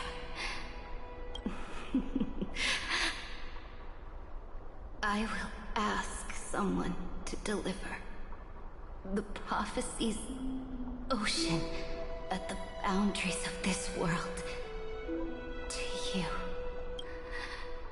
Will you choose to swim into that ocean? I do not care. Do not care. The Imperator muttered about her conquests, and news of her death spread in the city. So her final words were, "Do not care." Liberty! The tyrant is dead! Go! Shout this news in the streets! My people, my fellow elders, do not panic. Stand your ground. That usurper has paid for her ambition with her life. Oh no, no, it's People not. once cheered for my ascension. And now they cheer for my fall. No matter. I am fond of applause. I see the cosmos. The battlefield that I cannot reach. I will return in the next cycle. The stars will hear my legion's war drums. Hear the great name of the Imperator. Hear Amphorius'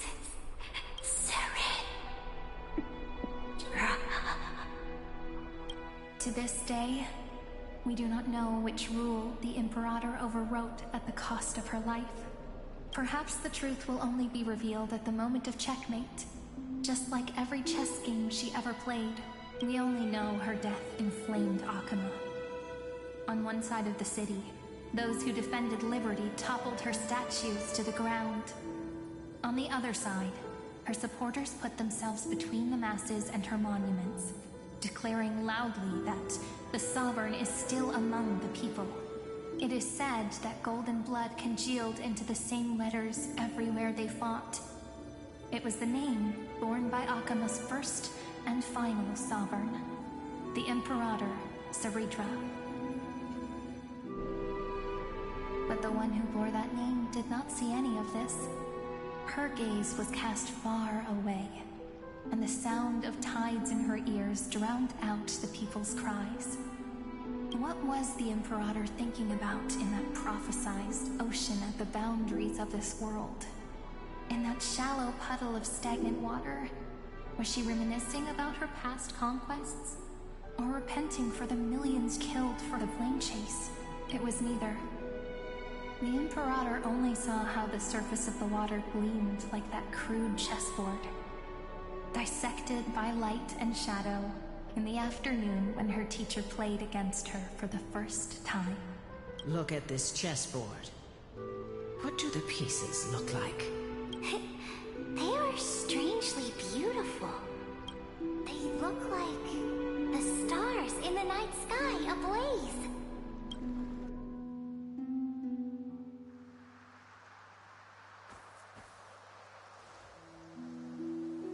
From that page emerged an ocean so vast, so pure, not a single trace of corruption. Is this Ceredra? Electra, my subject. Ever since you walked out of the tainted ocean and pledged yourself to me, I have seen the abyss in your eyes and the emptiness in your heart. That was why I promised you a new ocean, where the Imperator's ambitions would serve as the currents, and loyalty would be its light. Electra, my subject. You have done your duty as my blade. The prophecy has now made its final decree on the road I intend to walk. My conquest is doomed to never reach the stars. But the Imperator never makes empty promises. So take this memory, this ocean, beyond the sky, as witnessed by the Deliverer. This is the final gift that the Imperator can leave for her subject.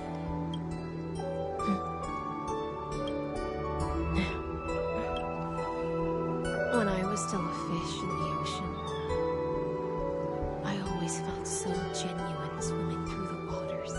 But once I stepped on the land, I found myself caught in a play.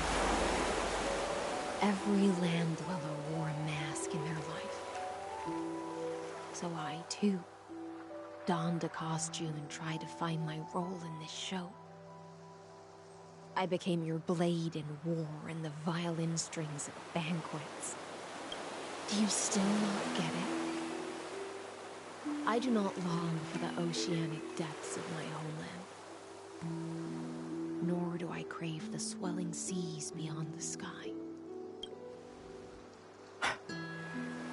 Perhaps even I don't know what I want. I still don't know where I should swim to even at the end. But I know one thing right now. A fish is simply a fish. And she can never leave the ocean she's in. But whether under the ocean or on land, we two prisoners who can never escape this cave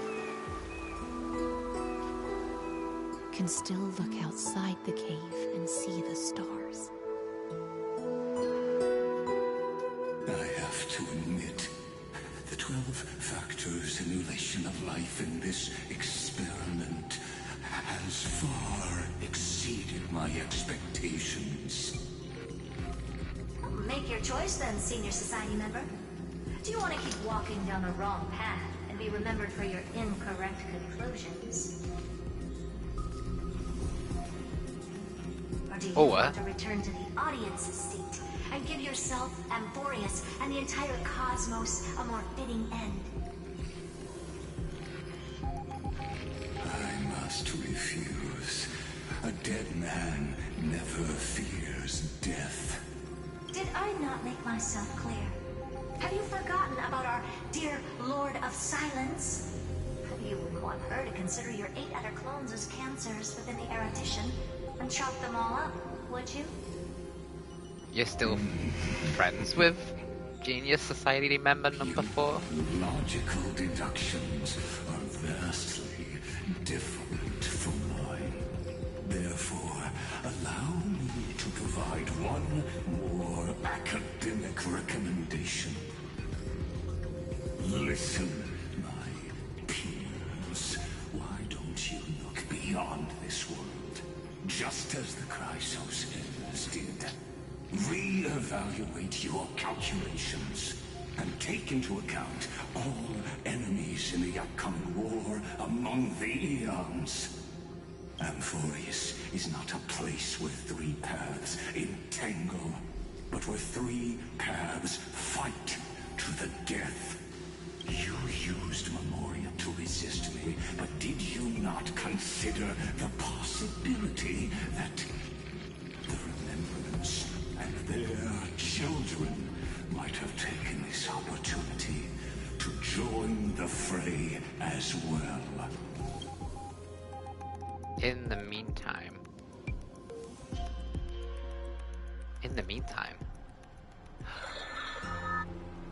Evernight! So this isn't just silence. It's the answer. What was the last thing he said to you before you parted the waters of the Scale Gorge waterscape? A tricky question, but one with a simple answer. He didn't say anything back then, right? There he is, Dan Heng! That's correct. And now I'm sure. You are not March 7th. There's no way she would remember that detail.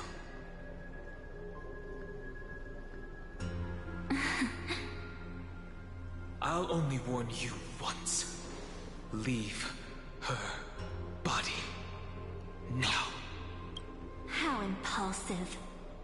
That's not like you at all. Why don't you calm down and think about another possibility? I didn't take over March 7th's body. Rather, it's March 7th who regained my memories. Dum dum dum. I want to know how she regained her memories. Ugh, but finally. That was a really long story.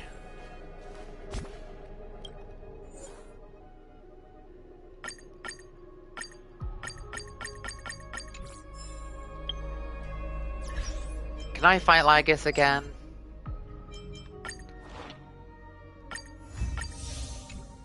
Can I fight Lygus again?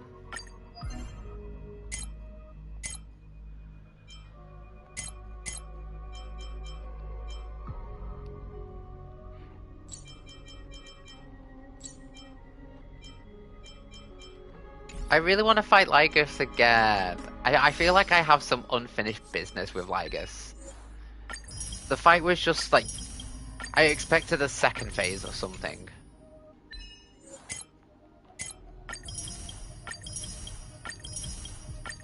But overall, the story was really good.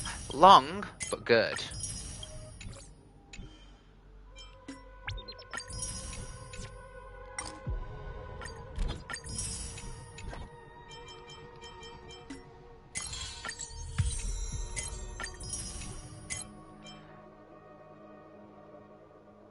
Clearing the Forgotten Halls. I've still not done that. Right. 300. Let's just spend.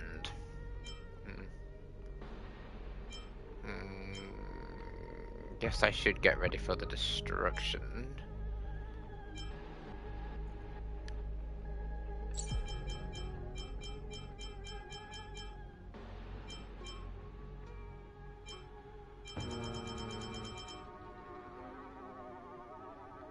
No, it wouldn't be that, it would be preservation, wouldn't it? Because of...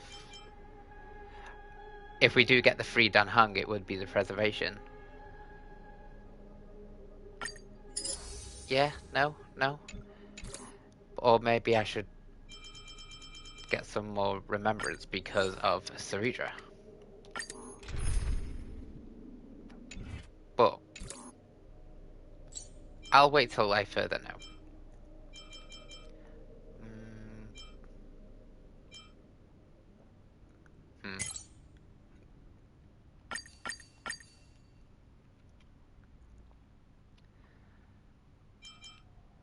You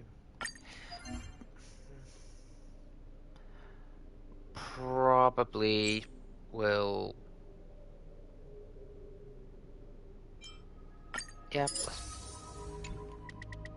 let's just do this. Let's just do this a few times and be like that. So that story was long, but at the same time it was interesting, full of twists and turns, lovely cutscenes, and we finally know certain things. We can do anything! I am very curious to know what happened to March 7th and the history of how, you know, March 7th turns into Evernight, so that'd be exciting. It's also good to see Dan Heng is still Dan Heng, but I wonder how he turns into that well, his new state, his new 5-star form.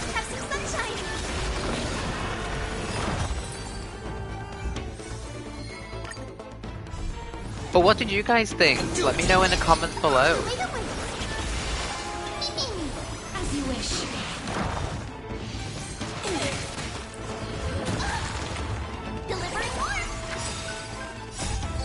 We're just gonna spend like 120 and then I will call it here.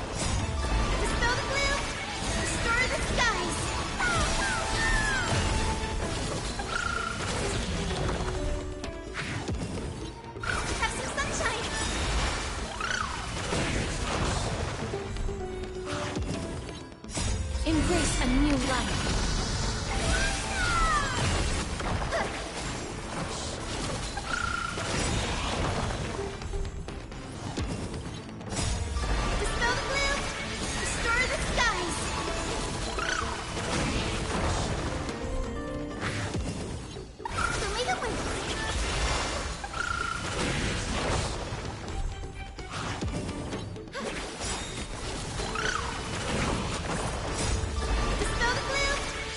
Oh my god, my Hysolin is just soloing this.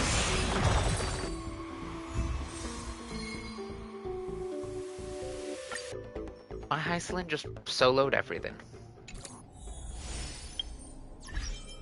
Okay, so you're done, you're done, you're done, you're done, you're done. Lovely. And I believe I've got some more thingies from the... Pour me a cup, will you? Yep.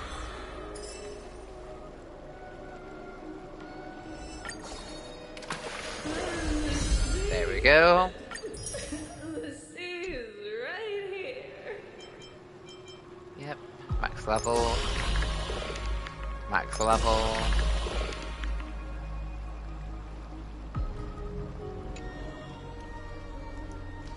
And that is everything.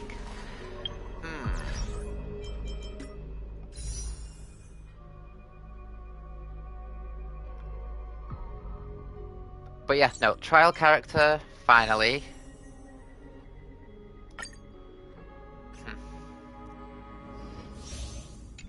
Okay. A direct offensive? Or... Let's wait. A day of peace.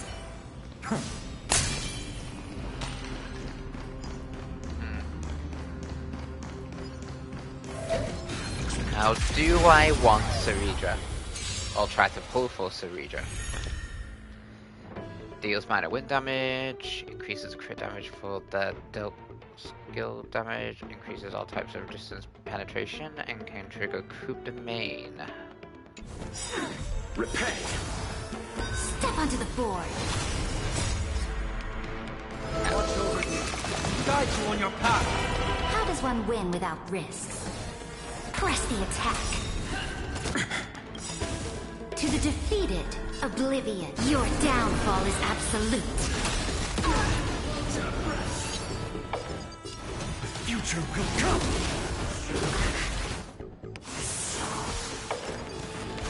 out farewell. No other choice but forward. For tomorrow!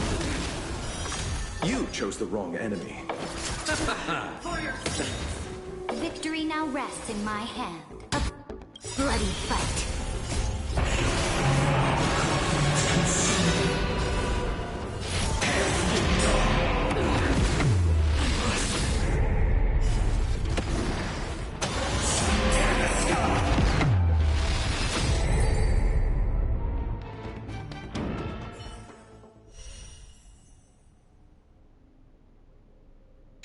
That just felt too quick.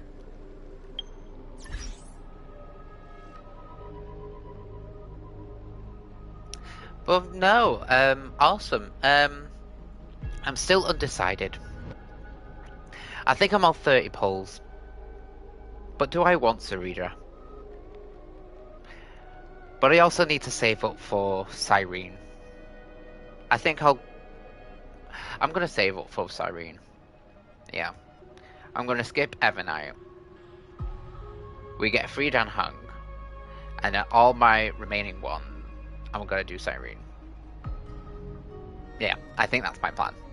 Right, if you've made it to the end of the video, thank you guys for watching. I know it was a long one. I didn't anticipate it will be for like 5.5 hours, if that. But yeah, no, I hope you enjoyed it. I hope you enjoyed the story. I hope you enjoyed my reactions. Thank you, Blue, for stopping by. And if you haven't already, please follow, like, and subscribe.